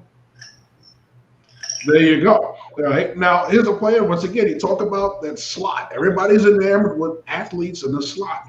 And that's what he did. He was a slot specialist at Florida. Okay. And he's going to give him a lot of nice dynamic there. You talk about they have big bodies outside. Galladay. You got Ingram as your tight end. So you got to play in the slot who's going to be a matchup problem. He doesn't have to run every route. He only has to find the openings in the zone, get the ball in his hands, and let him do what he does. And space players on offense are just as important as space players on defense. This is one of those quick players. Short area quickness is there, not a burner down the field, but he's going to give you a lot of weapons that they brought in New York this year. He should be just fine. All righty. Well, that's pick 20. The Indianapolis Colts are on the clock, but we're going to do one more quick trivia for you, and then we're going to hit a commercial and come right back. So, trivia question number 2, for those of you that are out there still watching with us, thank you. Appreciate it for hanging out. Question number 2, what NFL number 1 overall pick was also drafted in at least one other sport? There's been a couple. That's the only hint I'm going to give you. Of course, reply below or on social media. Make sure you use the hashtag NBSDraft for a chance to win your $20 gift card. We'll see you guys right after this commercial break. This commercial is brought to you by TrueBrain. Say hello to TrueBrain. We're not magicians. We're not going to turn you into a rocket scientist, unless you're already a rocket scientist. We're not Big Pharma, and our products are custom made to boost mental output. We empower people to do their best thinking. Alrighty, and we are back. And of course, we have the Indianapolis Colts still on the clock, waiting to see here. And so, Jeff and Bill, we got you here. Got some questions about the Indianapolis Colts. Yep. Now, in my opinion, I think that you have Carson Wentz, and we can actually bring Ashmere back in here. You have Carson Wentz now, who I am still a believer in. You have a good offensive line for him. However, when I look at the wide receivers, Michael Pittman is nice. You brought back T.Y. Hilton, and that's cool. But I think you could definitely upgrade that position. Should the Colts be a wide receiver here? Well, for me, if I'm going to add a receiver to that team, looking at they have a lot of those small gadget receivers, the shifty guys. T.Y. Hilton is one of those smaller guys that can get vertical. How about a big guy that can, 1, get vertical, but number 2, get the ball in his hands anyway. Slants, outs, intermediate routes, crossing routes. And no matter how you get the ball in his hands, he's a threat to go to the house anytime he catches the ball in space.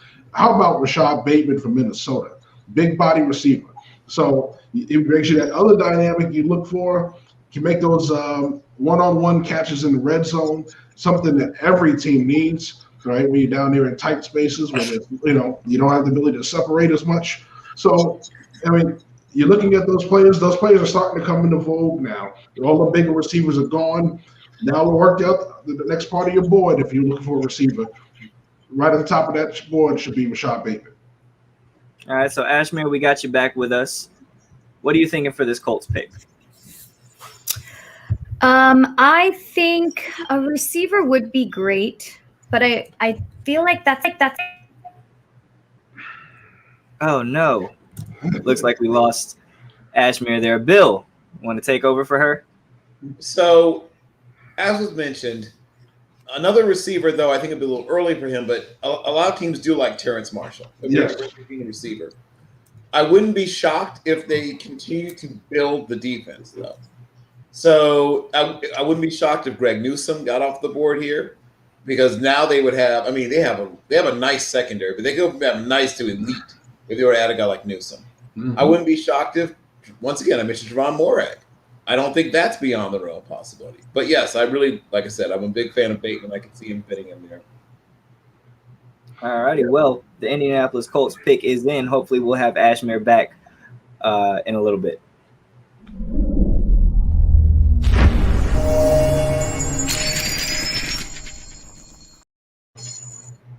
All righty. So, talked about Rashad Bateman. I personally have to respect any player that wears the number 0.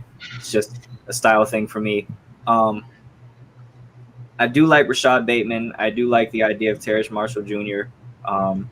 I could also see them possibly trying to maybe go offensive line. They did have Anthony Costanzo retire. Again, Christian Darrisaw, Tevin Jenkins are still there. Ashmere, nice to have you back. So Technology, man. So what were you thinking? I was literally going to roll off what Bill had already said. I think plugging in someone for the defense would be a better decision this early on, because I feel like receivers, there's always one in the second, third round that's like a gem, right? That could really change the game, but you don't have to focus on that in the first round. So I honestly am like literally echoing everything Bill said. The exact people and the position for the Colts, especially in this time. All righty. And we're still waiting for the commissioner to give us the pick now. Go ahead, Jeff. Yeah, I mean, it would make sense to go offensive line. We said we did have to do it Costanzo retirement. And overall, they did have some issues on the offensive line, even with Costanzo there. So you always want to make sure the one place you're solidified when you're building your squad, especially offensively, is the offensive line. So we talked about all the tackles that are there. Now you're starting to work some of those tweeners, those guys that may have been tackles but are really guards are on the board. So if you want to go defense, we can go several different ways. I like those quick linebackers. Shakur Umar is still on the board. All right. So, we're looking at it. I would say tackle might be it as well. That makes sense. If we're not going to go to wide receiver, the big wide receiver route, definitely go tackle, improve your offensive line. So we're still waiting for the pick to come in. And I just want to – this is, again, just looking at what's been going on in the draft altogether. I want to throw it out to you guys and just ask how you all feel about this. We are at pick number 21, and only 6 defensive players have been taken.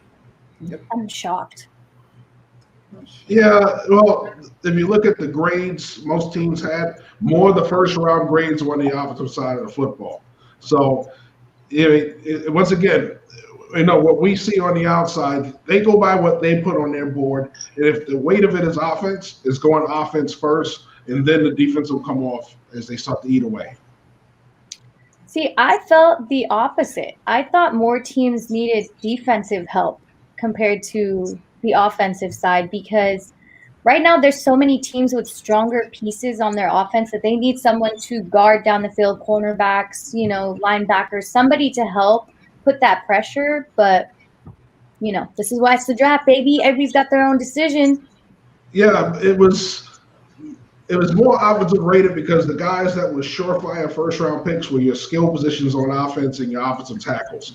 On the defensive side of the ball, you didn't have that dynamic pass rusher this year, and some of the ones that were possibly first-round players had some medical issues that may have dropped them. Azeez Ojulari is one of them. So there are certain things that happen like that. We see Kwity Paye goes off the board now, so that adds to the defense.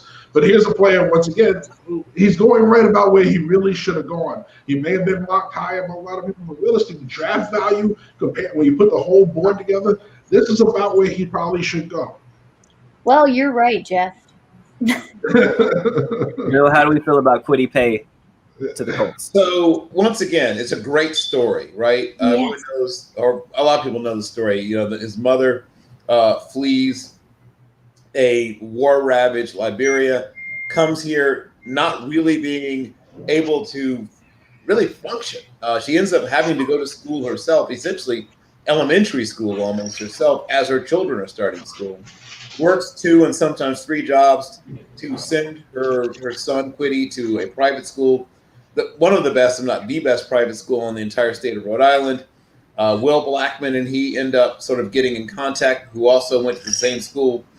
And he goes from being this kid who's, new to America to becoming a great student, a 3.97 student, right, from Penn State, a guy who's a freak athlete. And I said he's a more flexible Tamba Ali. He's another one of those guys that can beat you by going straight at your chest. He doesn't have to, we don't talk about beating half a man. He doesn't have to beat a half a man. He can beat a whole man. He can beat a man and a half, probably. He's extremely powerful, uses the hands well, and I think that he has a chance. If he's used correctly and you sort of move him around, he could be really good. Okay. And so with that, we have the Tennessee Titans on the clock. And I think this one's a little interesting because Tennessee kind of has, in my opinion, similar needs to the Colts. I could see them going edge rusher, even though they did bring in Bud Dupree, but they tried the edge rusher thing. They went out and drafted Harold Landry not too long ago. He hasn't really panned out. They brought in Vic Beasley. He was there for like 3 weeks. That didn't work. They signed Jadeveon Clowney. He wasn't really that much of a factor. I could see them going edge rusher here. Wide receiver is definitely an option. Obviously, they lose Corey Davis. I think Greg Newsome also makes sense as far as taking the corner. Obviously, you lose Adoree Jackson. The Titans can go a couple of different directions here.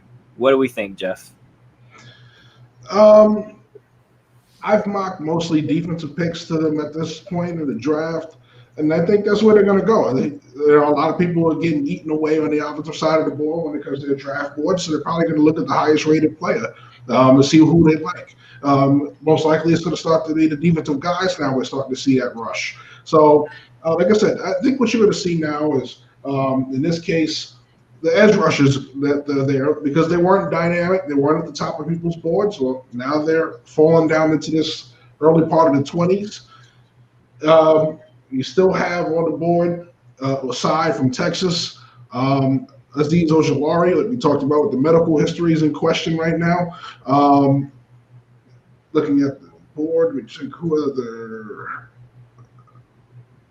edge rushers that are on the board. Bill, give me a head. I'm drawing a blank. Well, so Jason Oweh is the other one that has Jason Oweh. Gregory Rousseau is still out there.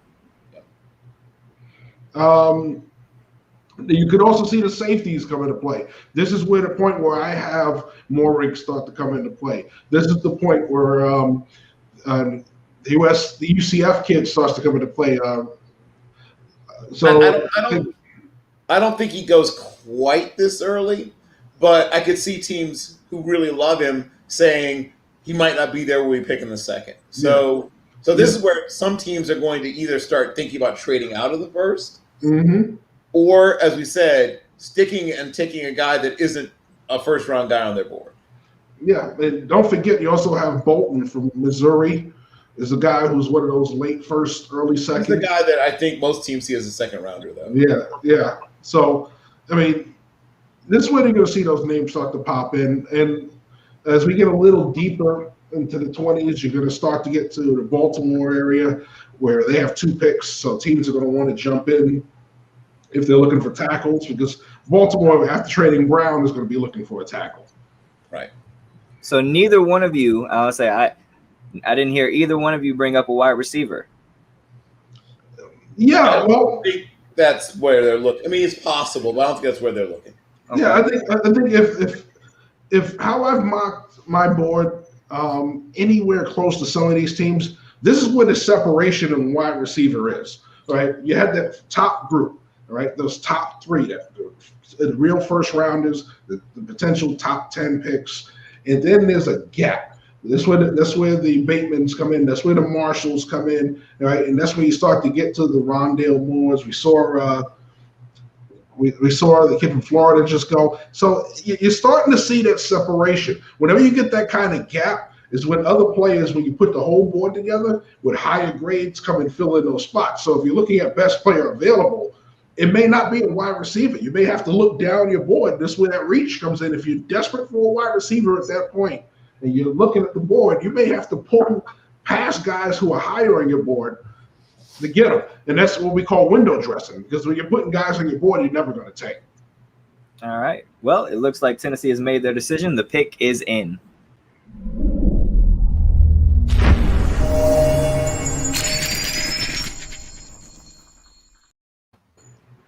All right, so the pick is in, guys. We're 3 hours into this, getting kind of close to the end finally at 21. And it looks like, we're waiting for Commissioner Goodell to tell us who the Titans are going to take. But just up to this point, as we wait, what for you all has been the biggest surprise from tonight? Biggest surprise, I would say the big trade back up by Chicago. The way that board was going, they felt they needed to make that move. So it was interesting to see that. I know there were a couple of QB needy teams in the middle.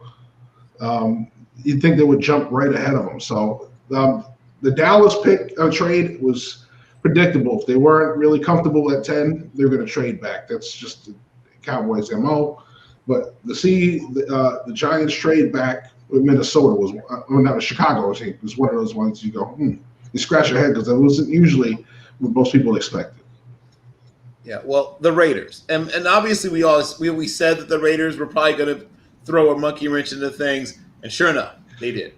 And once again, I'm not downing Alex Leatherwood particularly. I'm not saying he's not a good football player, because he is, and he's going to have a nice, solid career as a starting line. I'm not saying anything otherwise. When I think about the value proposition, that's what coming back to. When I think about the value proposition, I feel like you could have traded back and still gotten Alex Leatherwood or someone as good. And if you aren't in love with exactly where you are, get that value somehow. And they did.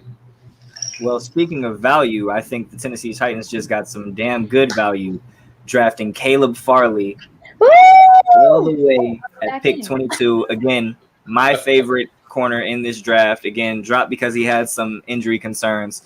But they get Caleb Farley. He's going to be their replacement for Adoree Jackson, who they lost in the offseason. Mm-hmm. How are we feeling? Well, you heard me woo, so. Ashman's excited about it. Jeff, how we feel about Caleb Farley going to the Titans?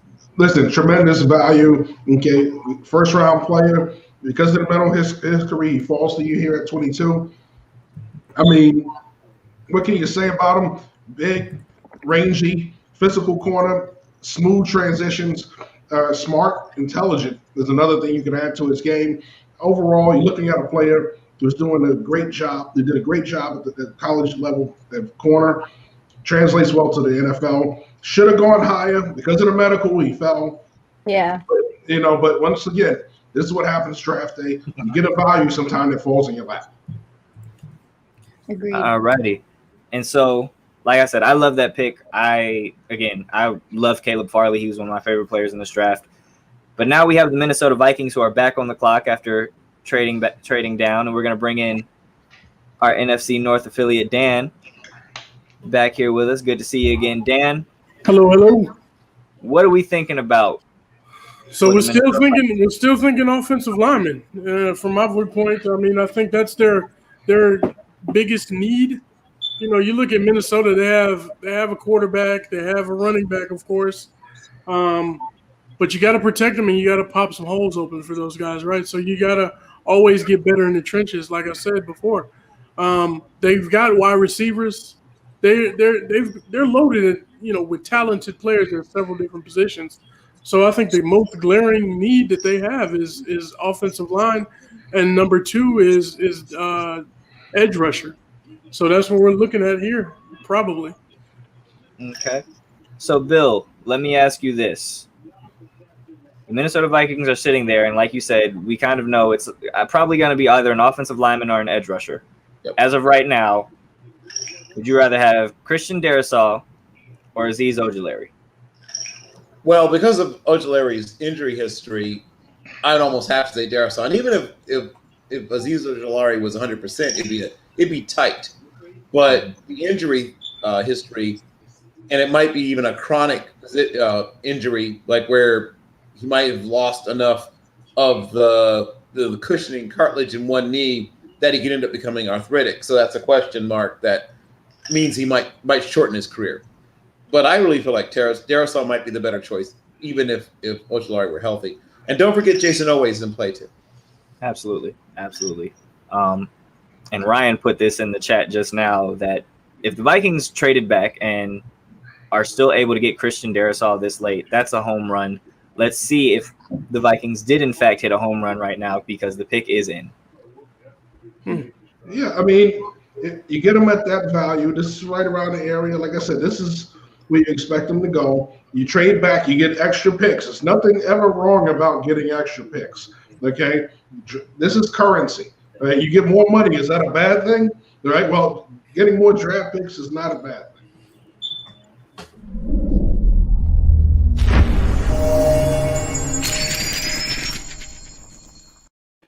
All righty, so we're waiting for Commissioner Goodell to come back up.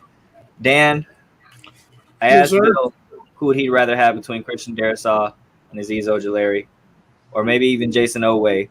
Which of those three players do you think is best for the Vikings? Well, I mean, I like Ojulari, but he's a small edge rusher in my opinion. I think he's only about 250 pounds. That's a little bit on the small side, just in my opinion. I mean, I like a edge rusher a little bit bigger. I would definitely go with the offensive tackle at this point. I think that's what they need. You gotta protect your quarterback, and that's the biggest thing, you know. So I would go with the tackle. There's another couple of tackles out here too as well. Sam Cosmi. I'm not sure if that would be a reach right now though. I think that would be a reach for him. But there are some other names out here as well. Tevin Jenkins. I was going to say Tevin Jenkins is a absolutely. possibility. The Vikings have a couple different ways that they can go here. I think they're going to go edge rusher, and I think it's because the failed experiment with Yannick Ngakoue might have soured them a little bit, and I feel like they really want to get that, fixed. So I could see them, and especially with, like I said, we've seen some of these guys, quote unquote, falling as far as what they actually probably were, what the analysis for them was. They're probably going exactly where they should have gone. But yeah, the Minnesota Vikings have a couple different ways to go. If they do go offensive lineman, I have this question that I'll pose to you all before we get the announcement of this pick. How long before the Vikings finally decide to move on from Kirk Cousins? When it is feasible to move on salary cap wise. This would have been a very bad year to move on because the salary cap actually didn't go anywhere near up. Because of COVID, we expected the cap would shrink instead of expand. And if you're going to look to replace a big money player, you can't do it during that season. So Kirk Cousins is going to be their quarterback until they get to the point where they're ready to move on from him, financially and overall operationally. Yeah. Kirk Cousins, he was one of those guys he demanded something. They re-upped him. They brought him there anyway, and then they re-upped him again, gave him more money, restructured the contract. So I mean, he's pretty much locked in as the guy there. It's a possibility that they move on, but like Jeff said, it has to be when it's financially feasible for them to do so. All right. Well, we do have the answer. The fall of Christian Darrisaw finally comes to an end. The Minnesota Vikings trading back and still getting, in my opinion, one of probably the top 3 offensive linemen in this draft class at 23. Dan, how do you feel about your division rivals? Well, I mean, that's a really good pickup for them. I think that's what they needed. That's a glaring issue. And like you said, I mean, being able to trade back and still come away with Christian Darrisaw, I think he's the value that you get at this pick at 23, that's unbelievable, in my opinion. I think he's a really good player, and he'll be a player in this league for at least 10 years, a guy that you can depend upon. Yeah, I know this is one of your favorite tackles, Bill. So I want your input on this one. So, as I've mentioned before, if you just look at his pass protection tape, you would say he's a guy that is a little raw, needs work. But he may be the single best run blocking tackle in the whole class, or at least right there with Penei Sewell. He's that good a run blocker. He's, once again, very aggressive, super tough, and a powerfully built human being, and also just a good natural athlete. So this is a good fit for him, and he's going to thrive in Minnesota. You don't have to put him at left tackle. You can move him to right tackle as well, Yep. which would be better for the run game. All righty, so I'm sure you all can tell that the Pittsburgh Steelers are on the clock, and I'm pretty excited. So I'm here. Seems like the Pittsburgh Steelers, the pick is in. We're gonna bring Ashmere in here so she can keep me calm, so I don't lose my mind.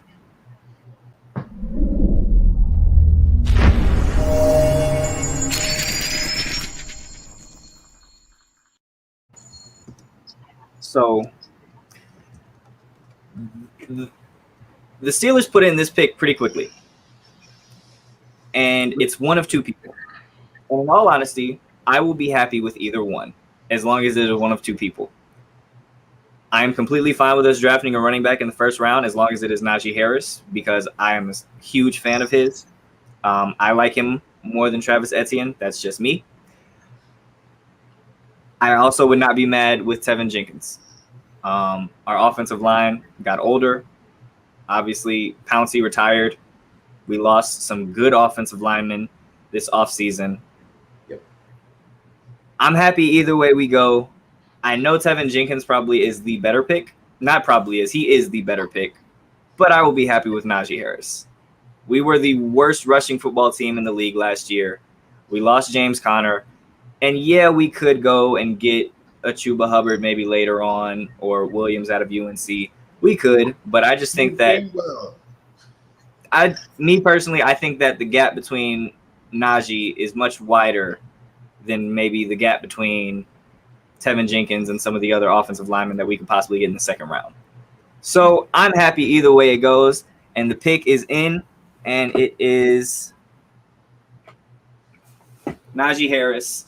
I'm with it. Let's go. Here we go, Steelers. I'm with it. Najee Harris, Alabama running back, absolute stud. Run over anybody, run past anybody. A couple of things that I love about Najee Harris. Okay, so obviously, if you haven't seen him play, he's extremely explosive. He's also pretty good in pass protection, which is something that we're going to need because we have a 39-year-old playing quarterback. Obviously, the big thing with Najee for me is that he comes from Alabama. And this is a little bit of a cop-out as far as being an analyst, but I trust guys that come from Alabama. I trust Nick Saban, and I trust that running back room that Najee Harris has been in, right? He had to work for it, and he had to go up against tons of other guys. We've seen the type of running backs that Alabama has put out these past couple years. He knows what it's like to compete. He knows what it's like to compete against top-tier NFL talent, because that's what you're going up against at Alabama. And I think he's someone who can come in and really revive the run game that basically was missing after week 7 for the Pittsburgh Steelers. So super excited about the pick. It's who I've had. I've had us drafting Najee Harris in all 3 of my mocks. So not perfect like Bill was, but I was right about this one, and that's really the only one that matters to me. So here we go, Steelers. Let's go. I'm gonna pose this question to you since you're a Steeler fan. Yes, sir. Okay. So you just got a dynamic runner. Yes. Are you going to use them? Because as we saw last year, you didn't use any of the running backs you had. Hey, listen.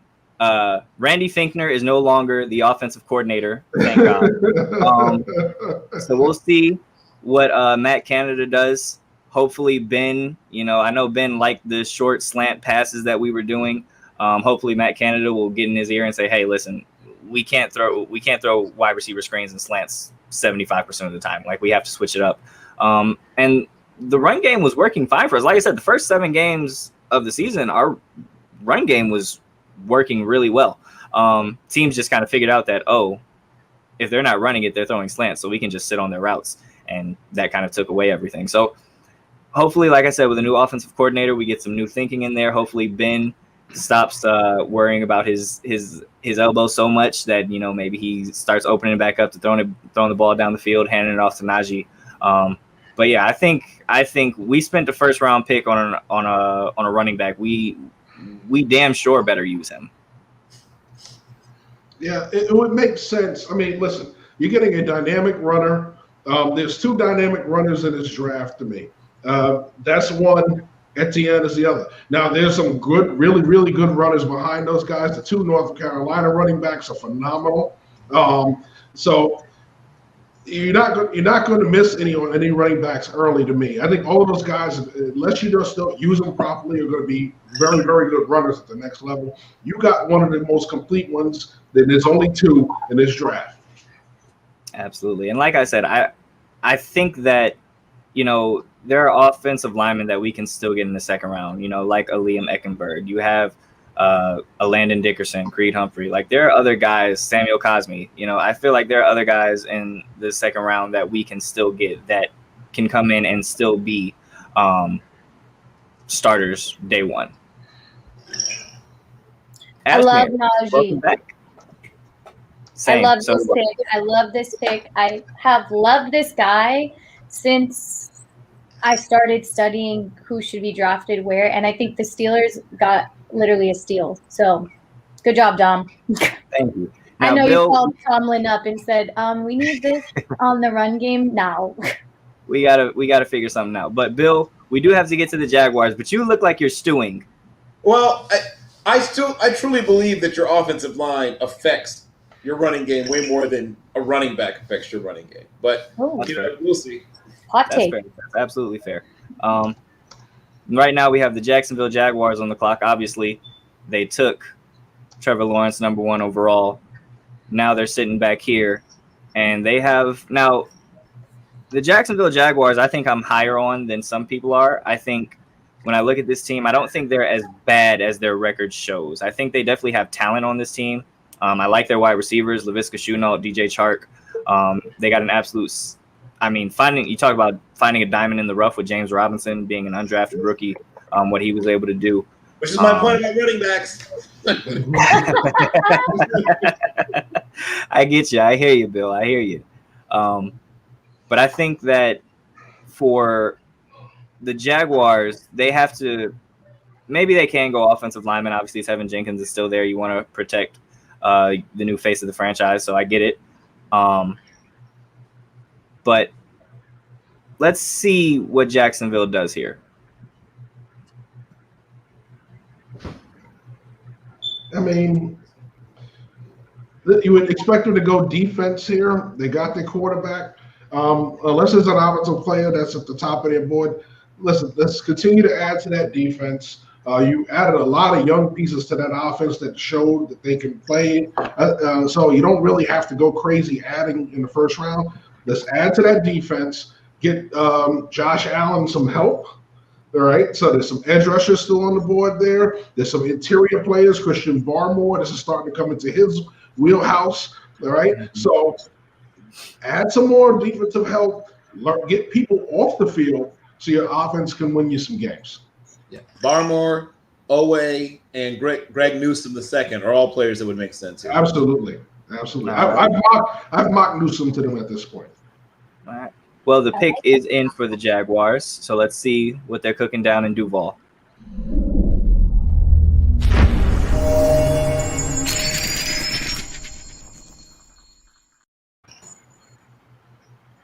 And so I heard you guys say Greg Newsome. I know in one of the mocks that I've had done, I mocked not Greg Newsome, but I had Trayvon Mulrig going to Jacksonville here. How do we think that feels? I think Mulrig makes it to the second, but it's possible he gets picked here. Yeah, I've had Mulrig going in this portion of the first round.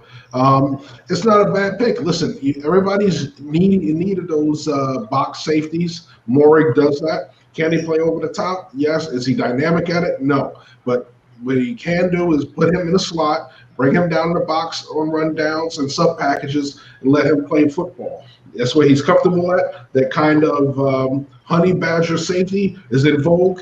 He is one of the top ones in this class. Ashmere, what do you think the Jaguars should do?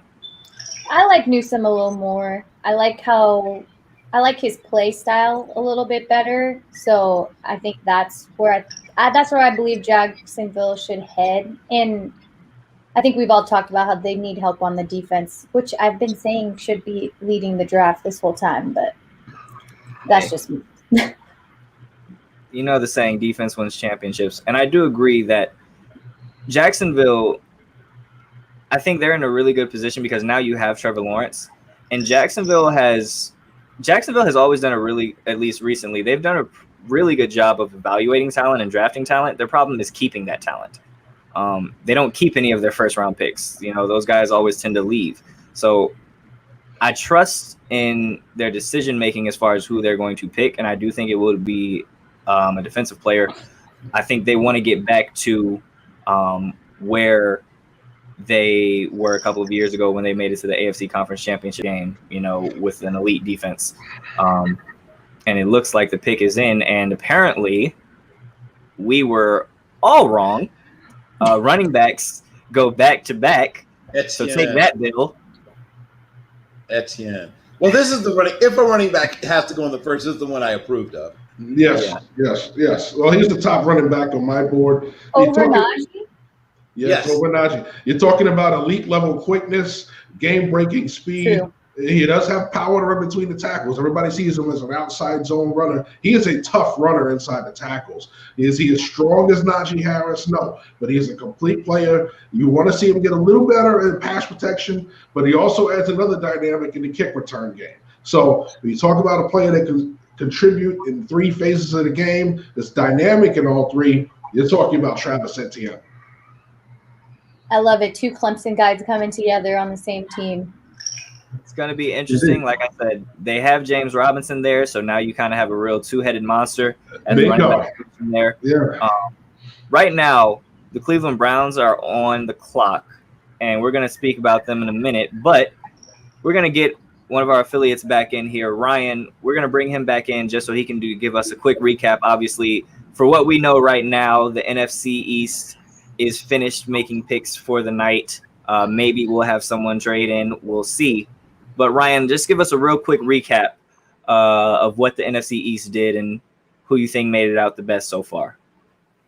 Well, it pains me to say, and I hate saying this, but I would say Dallas probably had the best first round because they not only traded back, but they got arguably the best player out of everyone in the NFC East who picked in Micah Parsons. Yes, he has some character concerns, but you can't deny the talent, and it fills a huge need. Like I said, Van Der Esch can't stay healthy. Jalen Smith was not good last year.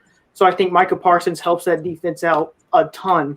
Then you got the Eagles, who I think was much like the Cowboys, filled a big need in wide receiver, and they got a great route runner in Devontae Smith, which complements Jalen Reagor, who's more of a deep threat. And I think that helps out Jalen Hurts, and it gives the Eagles more of an opportunity to see how good Jalen Hurts is, because at least he has legitimate weapons now, hopefully, if Smith works out. Then we have Washington. As I said, I'm not happy that they didn't get a quarterback because I'm not sure what they're going to do now. Davis does fill a need as far as run stuffing kind of linebacker. He's a physical specimen. Experience, a little bit of a concern. Didn't lack a little bit of experience at Kentucky, but it does fill a need. And Washington's run defense was not as good as many people thought. Many people see that Washington's defense, they're just great. They're great. They struggled a little bit against the run. So I think Jamin Davis comes in and fills that need because John Bostic was slated to be that run stuffing linebacker, and he was not good last year. He was one of the reasons why Washington didn't have a great run defense. But then we have the Giants, and they got Tony, and I think that's a good pick. Like I said, the Giants still have major needs at offensive line, and it would be shocked if they don't address those in days 2 and 3. But I do like the pick. They went and got Kenny Golladay in free agency, and I think Tony is a good complement to that. So overall, I would say Dallas won the first round because they traded back and got the best player.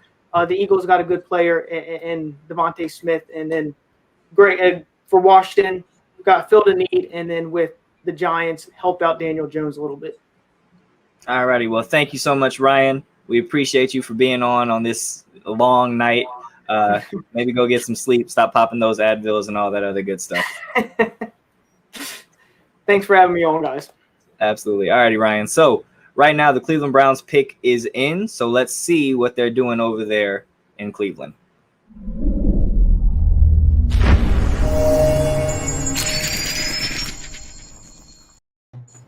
So Cleveland is picking right now, and I've been saying for a very long time that this makes a ton of sense for Barmore to go. I loved what Cleveland did. I hate saying that, but I loved what Cleveland did this offseason, getting Jadeveon Clowney. You add Jadeveon Clowney on one side, you have Myles Garrett on the other. You bring in Christian Barmore to solidify that interior. You have a secondary that's going to get better because obviously you're getting back Greedy Williams, you're getting back Grant Delpit, both of who did not play last year. I think Cleveland is primed to be really good next year. Like, I will be honest, and this is the first time I've said this in my almost 24 years of living, I am a little scared of the Browns this year. Yeah, and listen, just because they have good safeties returning doesn't mean you can add another safety just for one, depth purposes. Number two, right, you're going to use multiple DBs. So we talked about those box safeties, those guys that can play in the slot, but also play linebacker depth as a strong safety. This is where they come into play because you don't have to have 3-4 corners now. You can have 3 really good corners and 3 really good safeties and get sub packages. Bill? And receiver should still be in play. Yes. It's not beyond the realm of possibility they could add a guy like Rondell Moore, Elijah Moore, or Terrence Marshall. I mean, imagine how much fun that offense would be if they also had Rondell Moore. Mm-hmm. And he's a guy that I called him, when I broke him down, the mutant love child of Eric Metcalf and Darren Sproles. He is an incredibly physically powerful guy and also explosive. All righty. Well, we finally do have the pick. They do go secondary, and they take Greg Newsome the second. That defense, that awesome. Secondary is going to be top tier next season. Look for the Cleveland Browns to be legit. I have the Cleveland Browns as the best team in the AFC North right now, and trust me, it hurts to say it. But with that being said, we're going to get to another commercial break real quick here. And right before we go to commercial, I'm going to give you guys another trivia question. So this is number 3 on the night. And so number 3, who is the only undrafted quarterback to win a Super Bowl? Make sure you reply below, either here or on social media. Make sure you're using the hashtag NBSDraft for your chance to win a $20 gift card. And now we're going to toss it to commercial. We'll be right back with you guys. This commercial is brought to you by Play Pickup. Pickup offers fun props to play from our publishing network and fans. Users make picks on our props and track their progress while racking up points to convert in the Pickup marketplace. Signing up is easy, and once you're verified, you can begin developing your player profile for the chance to compete in exclusive contests. Alrighty, so we are back, and the Baltimore Ravens are on the clock. Got about 5 minutes here. Ravens can go a bunch of different ways, I think, but I think the one that makes the most sense to me, I think they have to get a wide receiver. They have not had a number 1 threat for Lamar Jackson to throw the ball to. You have a really good tight end, obviously, but, Brown is nice. You went out and got Hollywood Brown. He's a good receiver. You shot for a couple wide receivers in this offseason. Juju Smith-Schuster turned them down. Kenny Galladay obviously signs with the New York Giants. I think the Ravens have to be looking at a wide receiver here. Well, they have 2 picks in the back end of this round, so I was expecting either tackle first or wide receiver, or wide receiver then tackle. But either way, I expect them to address both of those positions. They are both need positions. It makes sense to go for Bateman here because you look at the receivers they have. We talked about it. Their tight end is their number one option throwing the football. Number two is Hollywood Brown in the slot. The big receivers don't separate. Okay, that was one thing about Miles Boykin at Notre Dame. He was a good jump ball receiver, but he's never been much more of anything than that. You know, he has the potential to be more, just hasn't shown it. So you want that guy that's going to separate. Right now, if you're looking at your board, the number one guy that's going to play outside and separate is Rashad Bateman. So if you're going to make that move, you make that move now, and there'll be multiple tackles still when you come back the second pick. Okay, I like that. What about you, Bill? What are you thinking? Well, once again, they're another place that has long had a penchant for Alabama guys. So Barmore is certainly in the mix. Tevin Jenkins would be a perfect pick because he plays the way they like to play on the front. He is a very aggressive guy who will block you to the very last part of the echo of the whistle, right? He blocks until you basically are being told to stop blocking. And yes, obviously, either of the Moores and Terrence Marshall. You know, if you look at the tackles that are on the board now, when the Ravens picked Ronnie Stanley, everybody said he's too finesse, he doesn't love football enough. One of the knocks that people have had on David Jenkins was that he's very finesse. Well, I think he'll show you a little more if he goes to Baltimore, where they like to run the football. Go ahead. And the pick is in. Yep, the pick is in.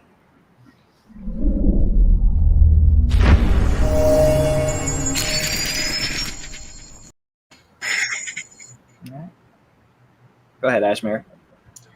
Oh, I was just going to say, depending on who is selected, and you each had two different players, do you think they're ready to start right off the bat, or they're going to need a season to ease into this Ravens offense, or what are you guys thinking? Jeff or Bill, whoever wants to go first. I think Elijah Moore is better than a couple of the wide receivers they have on their roster now. So I think he would see the field early and often. I think Jenkins is a guy that, once again, some people think could play inside. He'll find a home somewhere on that offensive line. I see him as a guy who could be a left or right tackle. I could certainly see him playing inside at guard, but either way, he plays. Even if he's a guy who's a swing tackle at first, he's definitely going to see the field. Even if it's just spelling guys, but I could see him becoming a starter right away. Terrence Marshall is a guy I think pushes the way into the yeah. I think they all would see the field. That's a good one, yeah. Yeah, I mean, right now they're looking for a right tackle, and there are plenty of right tackle options open in this year's draft. So you have Ronnie Stanley coming back, so you have your left tackle. You're going to look for tackle depth, and you're looking for a starting right tackle. So if you pull the trigger at this pick or the next pick, there's a right tackle available, either one of them. So it's a matter of, do you feel higher about the receiver right now, or do you feel higher about the tackle right now? Either one, you got to go for it because you have needs at both, and both are available at the top of your board. Yeah, right now it's looking like Elijah Moore is the number one receiver that they're thinking from Mel Kiper out here. I agree. I think Elijah Moore has been playing. I mean, all the receivers you guys have said, like I said earlier, receivers have changed the game right now. They're as if that is the key offensive position, and I feel like it is. So I'm excited to see who the Ravens pick because I agree they need somebody else to get the ball down there. Hollywood Brown is, Yeah, you want a receiver that's going to, there you go, Rashad Bateman off the board. But you want a receiver that's going to allow Lamar to get the ball out of his hands on time so he's not holding and running. That's that big that alpha receiver, that big X receiver that's able to get off the jam, get separation, get down the field, open up the route tree. Bateman is that guy. He has a lot of room to improve, but he can out-athlete. So when you throw a bad ball, he can actually use that wingspan to beat the defender. So he gives you all of that. So you don't pass on that at this level. Take him and just allow him to fit into your offense and take pressure off your quarterback, something that they desperately need to do. They have been needing to take pressure off of Lamar Jackson's legs. I can tell you right now, I do not look forward to having our secondary have to cover him. Rashad Bateman is a stud. Like I said, I like the kid. Again, I said it earlier, you got to respect a kid that wears 0. I think he's going to be a stud coming in here, and it's exactly what Baltimore needs, exactly what they need. Yeah. Well, next we have the Saints on the clock, and I am genuinely intrigued to hear what you guys think the Saints need to add to the team to be successful. Breeze has retired. They've got Winston back there under center. I'm wondering how that's going to go. The guy was the #1 pick back in the day. And, yeah, Jeff, what are you thinking? Yeah, with the Saints, I had Joseph Asai mocked in him, I believe, at this point of the draft. And once again, they just added the 5th-year option on the young man they drafted from Texas A&M Commonwealth a couple of years ago. So they're going to keep him around, but they're always looking for that dynamic guy on the other side for pass rush. So here's where you add an Osai or one of those other edge rushers that are still on the board that'll help get to the quarterback, get your defense off the field on 3rd down. I love that. What about you, Bill? Once again, I think Terrence Marshall is still in play. And once again, Rondale Moore needs to go to a place where there's a very creative offense and a play caller who's not afraid to use him in unusual ways. Who better than Sean Payton, right? Who loved having Darren Sproles, and now you're getting a guy who's a Darren Sproles in a wide receiver form. And then I still think it's possible they could go offensive line. So Eichenberg and Cosme, I think, are also in play. And last but not least, I'll once again bring up Barmore. This is not beyond the realm of possibility he can find a home there as well. I think this was my favorite thing you said this whole draft was to utilize more in a fun offense scheme with Sean Payton. That is like the truest thing. I mean, obviously everything you guys say is true, but I love that piece a lot because I don't really hate on the Saints. I don't love Jameis Winston because obviously Ducks, but we'll see what happens. It looks like the pick is in, everyone.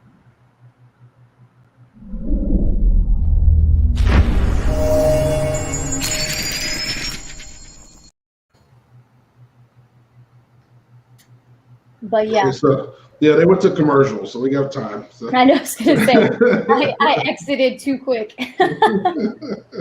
No, so you have the Saints on the clock. I mean, I agree. Adding a wide receiver is big. We saw the deficiency of the offense last year with when Michael Thomas is not out there. Other than an inconsistent Traquan Smith, the ball does not go down the field. So adding people who can get the ball down the field is a big thing. If you don't feel good about one of those guys at this point, like I said, edge rushers are still on the board and falling rapidly. So, there are plenty of guys, if you trust your draft board, that can fit what the help the Saints need. They'll also be looking for a backup quarterback too. So we'll have fun tomorrow. With that.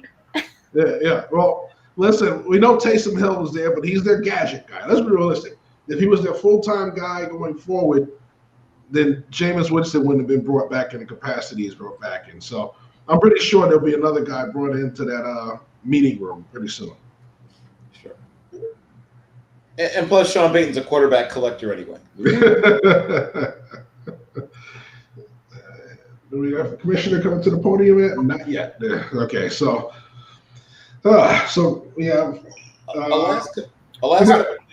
Oh, okay. I was going to say Alaska. I was about to say that somebody mentioned pass rush, and I had mocked Peyton Turner in one of my mocks to the Browns. It looks like he's going to be the pick. He ran a 3-cone that would have held up if he were a slot receiver. Mm-hmm. He is a rare athlete at that position and a guy with a lot of tremendous upside and ceiling to develop. And he's a guy that rose up a lot of people's draft boards the last few weeks because when he came to the end of the season, he was talked about, but he wasn't one of the guys that was talked about. But now we're talking about him potentially going at the back end of the first round. This when that college season ended, and they were raising a championship trophy at the end in Alabama. Turner was not talked about at this point in the draft just yet. So that the workout definitely boosted his stock. But he was already, he had some very good film. But in the back end of the first round was something that they didn't talk about a lot. And Goodell slowly walked to the podium. I was like, did you guys predict the future? Because I don't think it was announced yet. So I also want to thank the 5 people that are still on here. We're at 3 hours and 45 minutes. It's a true honor to be your entertainment during this time with our team. I just wanted to say that on behalf of Nuts and Bolts Sports and myself because I barely had a bite to eat. Yeah, that's how it goes.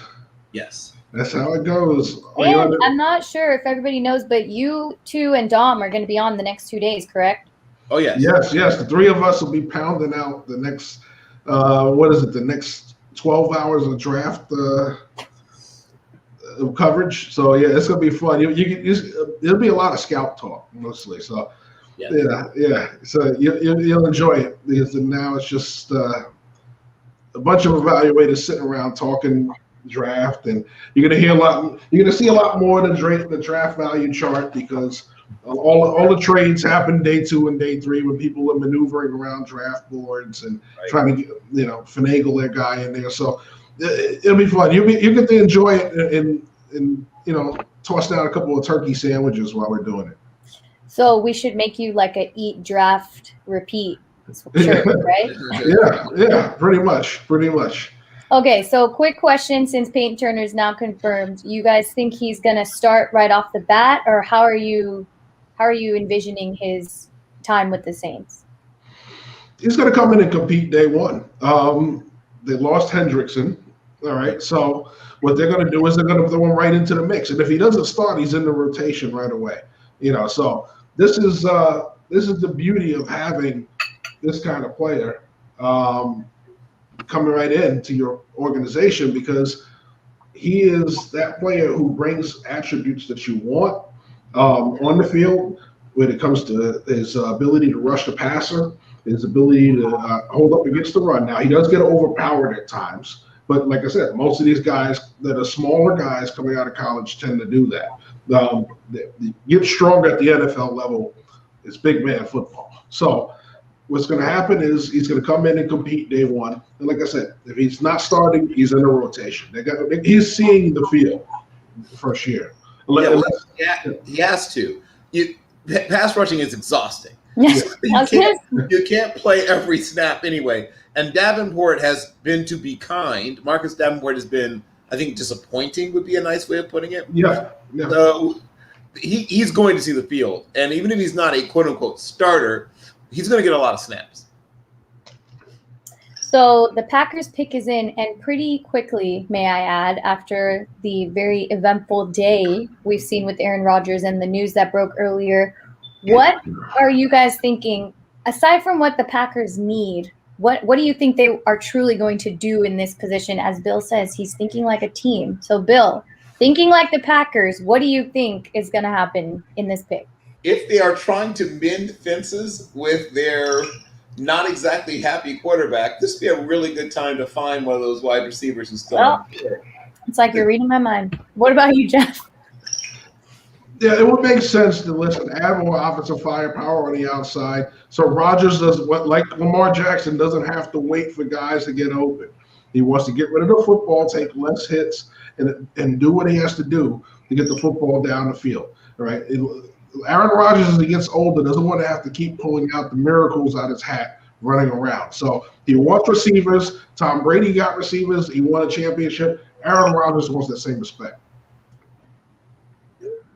What about you, Dan? Welcome. What do you think the Packers are going to do?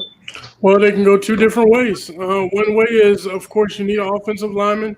And if they want to please Aaron Rodgers, I would say probably Elijah Moore. He's a different type of receiver than what Green Bay is used to. They're used to like a 6 foot, 6'1", 6'3" type of receiver. He's 5'9". He's a slot receiver, but he can do pretty much anything on the field, right? He's got speed, and he'll be able to get open quickly, as Jeff was making mention. That's what Rodgers wants to do: get rid of the ball quickly, check down, maybe have some running, some slant routes or some crossing patterns, things like that. So, that's an option for them. If not him, I would say Tevin, who kind of looks like Brian Bulaga, if you ask me. Okay, what if I told you it was Eric Stokes and not anyone that you've listed? Well, I think that's a reaction to Kevin King. I think that's what that is.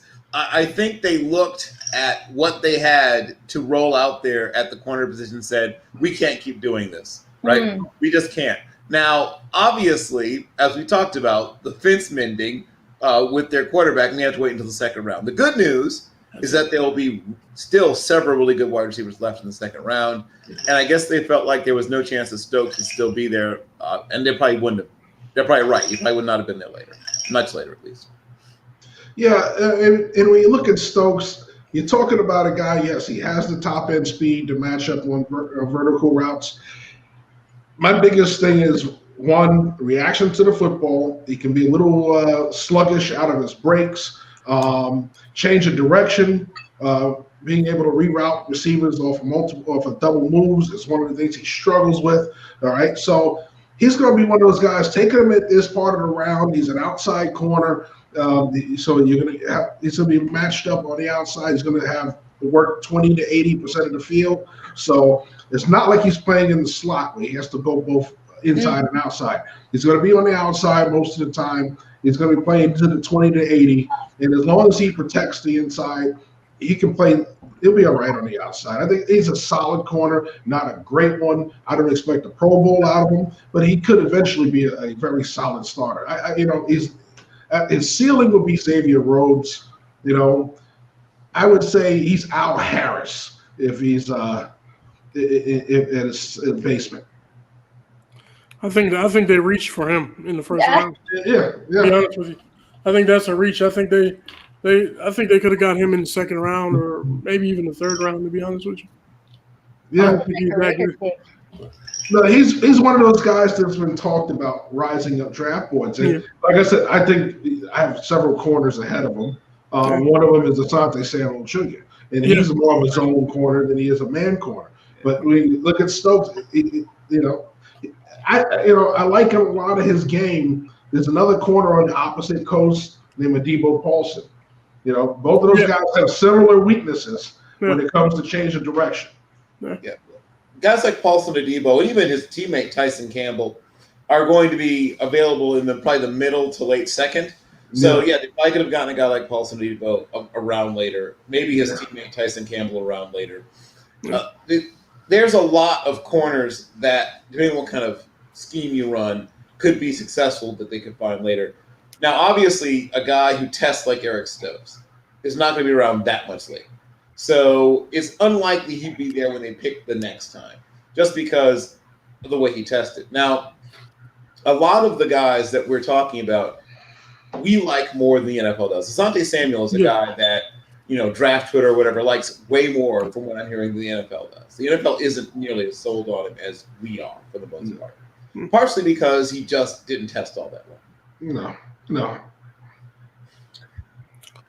Which is strange because bloodlines usually win in the NFL. Yeah, that's true. Yeah. Okay, Dan, before we head on to the Buffalo Bills, we wanted to see your NFC North recap. What are you thinking about the picks? Who do you think was the most successful?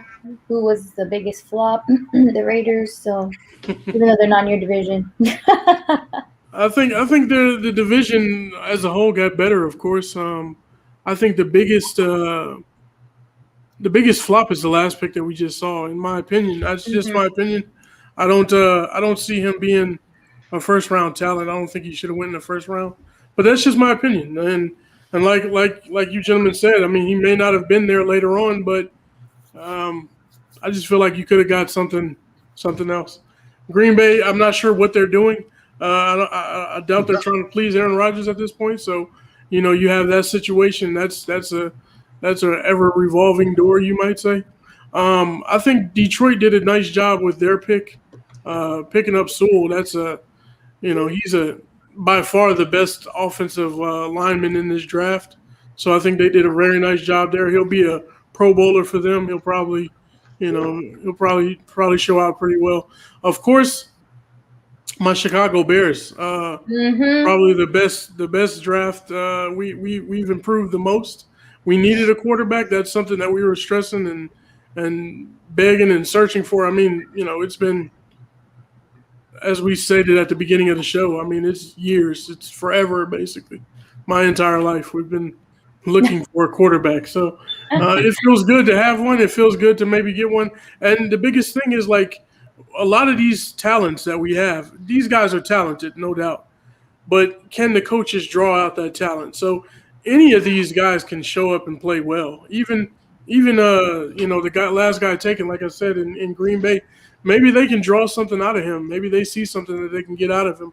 And it depends on where you go, the situation, the format that you're playing in, the scheme that you're playing in, and what your coaches are able to do for you. So some of these guys can really step forward, and that's what we hope to do with Chicago. Minnesota, they had a decent draft as well. So, we'll see how it all works out. I think Chicago by far did the best, and in the NFC North, Green Bay was probably the worst pick. I mean, I was over here praising Justin Fields the whole time, so I agree. Will I be buying a Bears Fields jersey? Probably not, but I will be supporting it for sure. Thank you for being a part of this 4 hours in. We appreciate you being here. It's been so fun. I had a ball. I appreciate it. Thank you. So it looks like the Bills pick is in. And I know we didn't touch too much on what we think they need, but I feel like you could do that for 30 seconds, Jeff. All right. Well, a lot of people mocked running back to the Bills. Well, both of the two running backs that most people mocked are gone. So this is probably there goes Greg Rousseau.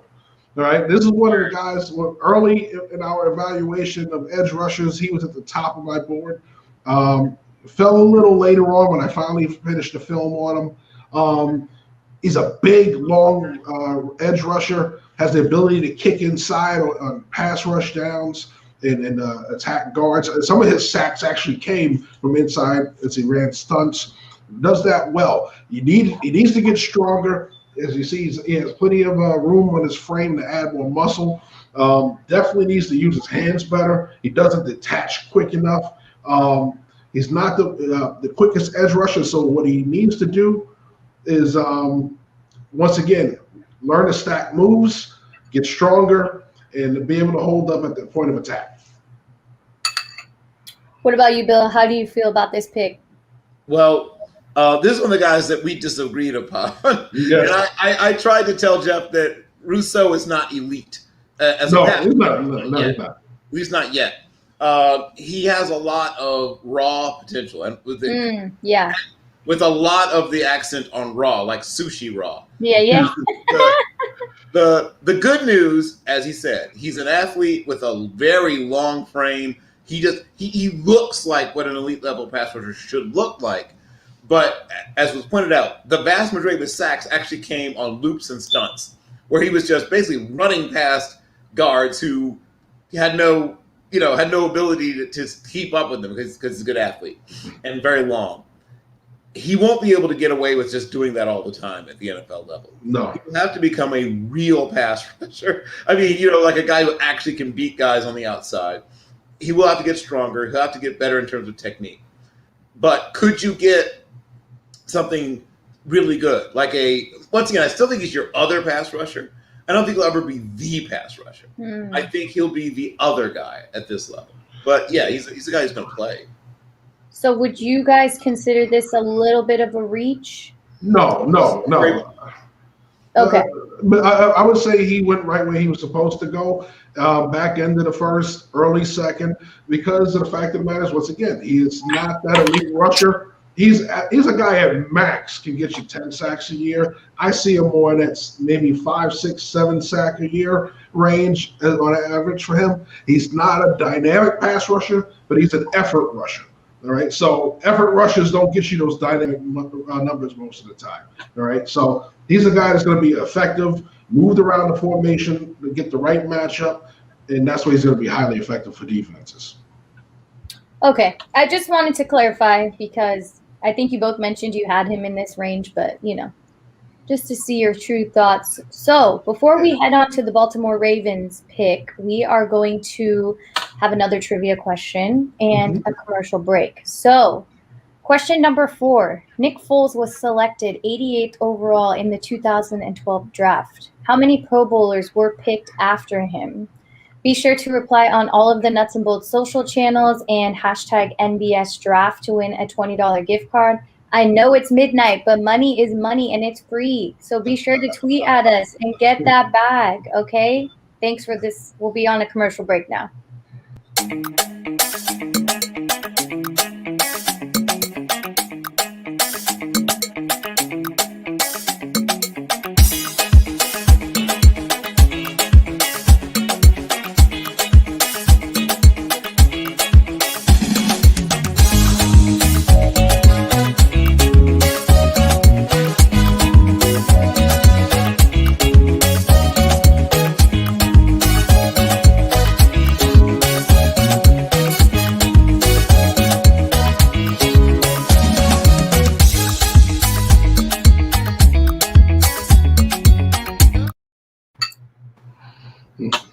You caught me midnight. welcome to a scout's life, Ashby. Welcome to a scout's life. I mean, for the 4 people watching, your girl hasn't eaten in 4 hours. Ash, they caught me with a drink earlier, so it's all good. When it comes to the draft, you eat when you can, Ashby. Totally. Being a journalism reporter ain't as pretty as you think, okay? Not at all. But Welcome back, Dom. yes, Let's we're talk. back. What do you think for this pick? Baltimore's back? So Baltimore's back. Obviously they went and got the wide receiver. They could go a couple of different ways here. Them trading away Orlando Brown, I think they do need to look for a replacement for that. Granted, he was filling in for Ronnie Stanley, but they weren't going to be able to pay him, and I'm pretty sure they would have wanted to keep him. Tevin Jenkins is still on the board. I think that makes sense. Hell, if they want to grab another wide receiver, go for it. Like, why not at this point? The Ravens, like I said, the Ravens can go a couple of different ways here. But I think offensive line makes a ton of sense.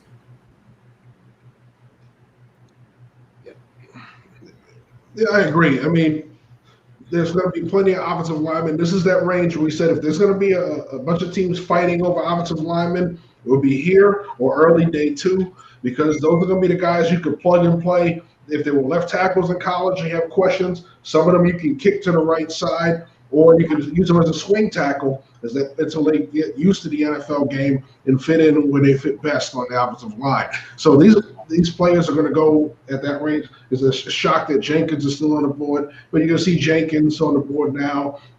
You also see Cosme tomorrow, Eichenberg. So when we're on the clock tomorrow, there's going to be a lot of these guys still out there we'll be talking about. All right. Well, it looks like the pick is in, so let's see what Baltimore has for us.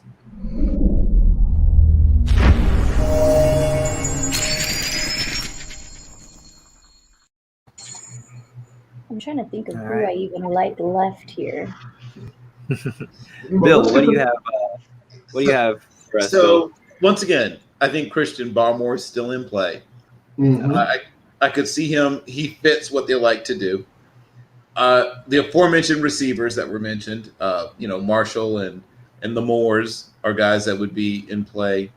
And I agree. They could still get a pass rusher. Like the pass rushers that are left are not guys that are ready to come in and dominate. They're rotational guys, but I could see them making a move for one of them as well. I'm heavy on them getting a receiver. Like, there's got to be an addition to that offense. And I like the Moors.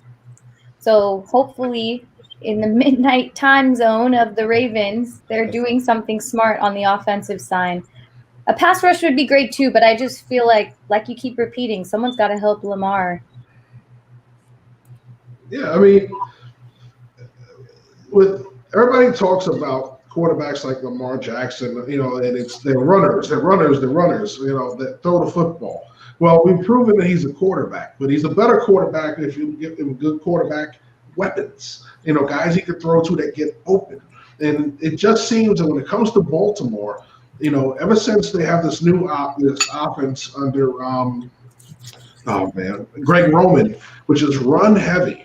Okay, they tend to not spend draft capital at wide receiver, and it shows. Okay, so when you're watching those games and you're seeing these guys and you're watching Lamar run around, wait, and he's throwing tight end, because the tight ends get open quicker than the receivers do. You know, now they can bracket Hollywood Brown because the guys on the outside are drawing one-on-one coverage. So it makes real sense to finally go and get something that's going to help them. They just got Bateman. Listen, you don't stop there. Add another one. Right? So, you know, if you're going to get the tackle, like I said, you can go here, you can go day two. They'll make the tackle there as well. All right. Well, it looks like we have the official pick, and it is Jayson Oweh, edge rusher. Ooh, Bill, I like Jason. you've brought up Jayson Oweh a couple of times here. Tell us about Jason. So he is a freakish athlete.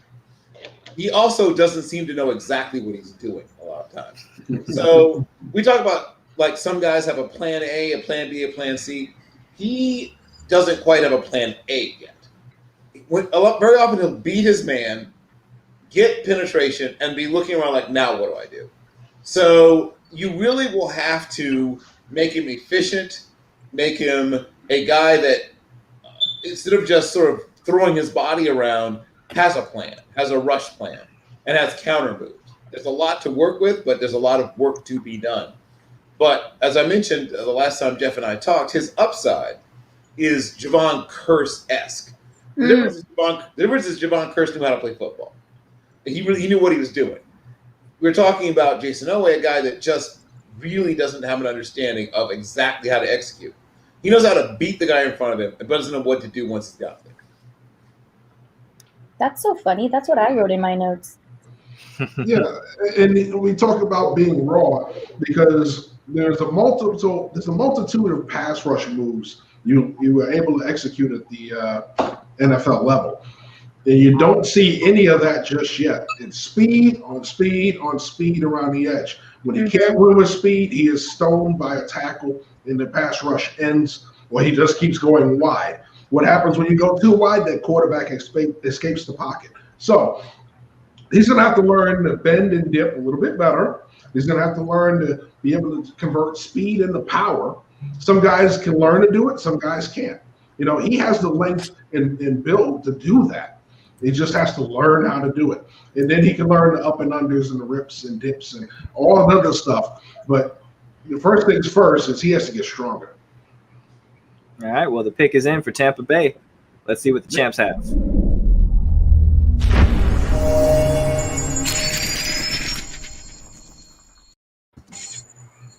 I mean, what? So Tampa Bay. That's what I was going to say, right? Like, you're returning all 22 starters from your Super Bowl last year. That never happens. It does. So, and how they afforded it is a questionable thing in itself. right. The salary cap is fake at this point. There's no exactly. It doesn't exist. It doesn't exist. What didn't the Saints sign their quarterback to a 4-year, like $120 million deal that was completely voidable? There you go. So in other words, they didn't pay him. Exactly. I think they just like spun around and looked at what's remaining on the board and said, "We'll mold this man," you know. Yeah.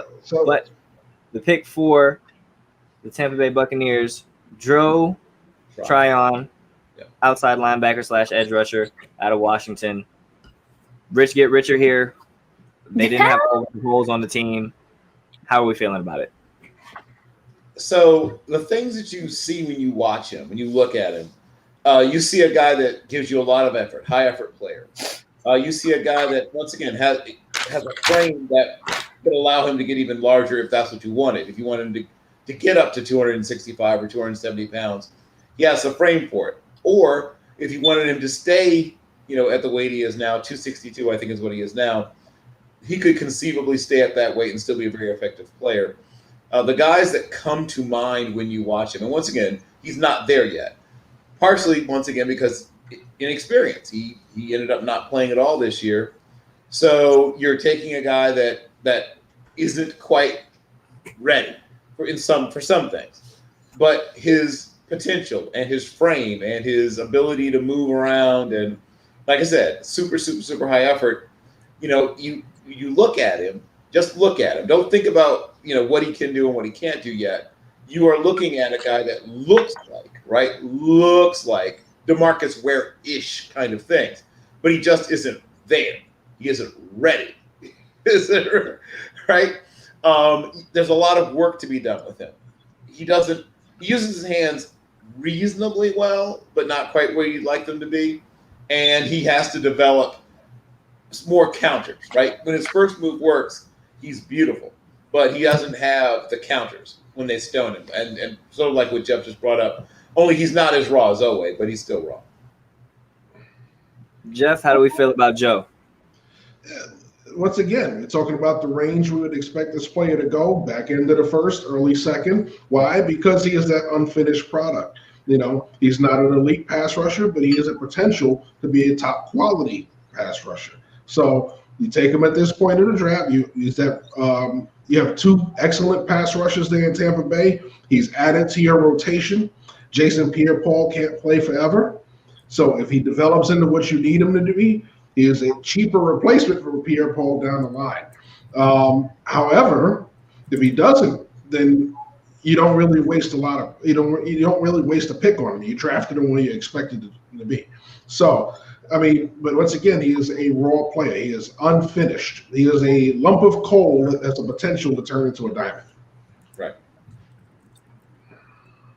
Well, he's going to a Super Bowl team that really can do whatever they need and train this guy and make him, better than what he is right now, which is raw as sushi, as Bill likes to put it.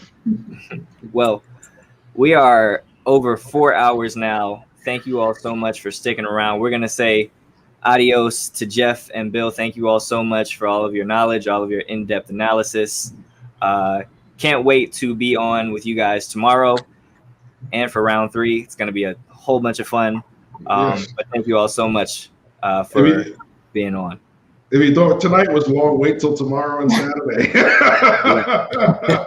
Yeah. But thank you guys. All righty, Ash. So draft day has come and gone. Before we get out of here, who's your biggest winner for the night? Aside from my Justin Fields love, I'm going to have to say your Steelers. Najee I loved watching him. I loved his story. I love everything about his personality. So humble, so driven, so cool. I love athletes that show their true side to themselves, along with their story as to why football's so important to them, why they're in the game, just anything like that. It just makes you feel more connected, especially if you're a fan. So I think those are my 2 top picks. What about you? All right. So first things first, tip my cap to the San Francisco 49ers for not taking Mac Jones.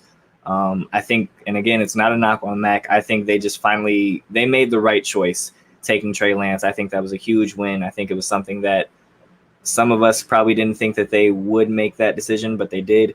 Obviously, the Bears trading up, but then also you have the New England Patriots, who, while everyone else was scrambling to try and get their quarterbacks, the New England Patriots sat back exactly where they were and had the guy they wanted the entire time fall to them at 15. It was a great round 1. Can't wait for the rest of it. But yeah. Awesome. Well, thank you, everyone. We still have 5 viewers. I love it. I love the dedication. So for everyone that has been watching, or will watch tomorrow, thanks for tuning in to the NFL Draft Reaction Show, second year from Nuts and Bolts Sports with me, Ashmir, and Dominic. And like I mentioned, the guys will be back tomorrow and Saturday for rounds 2 and 3. Be sure to check it out and follow along. See if your teams are doing exactly what they want for the next 2 days. And that is a wrap, y'all. It is midnight in the East Coast. Thank you, everyone. And be sure to follow us on all of our social channels. And we will see you guys tomorrow. Have a great night.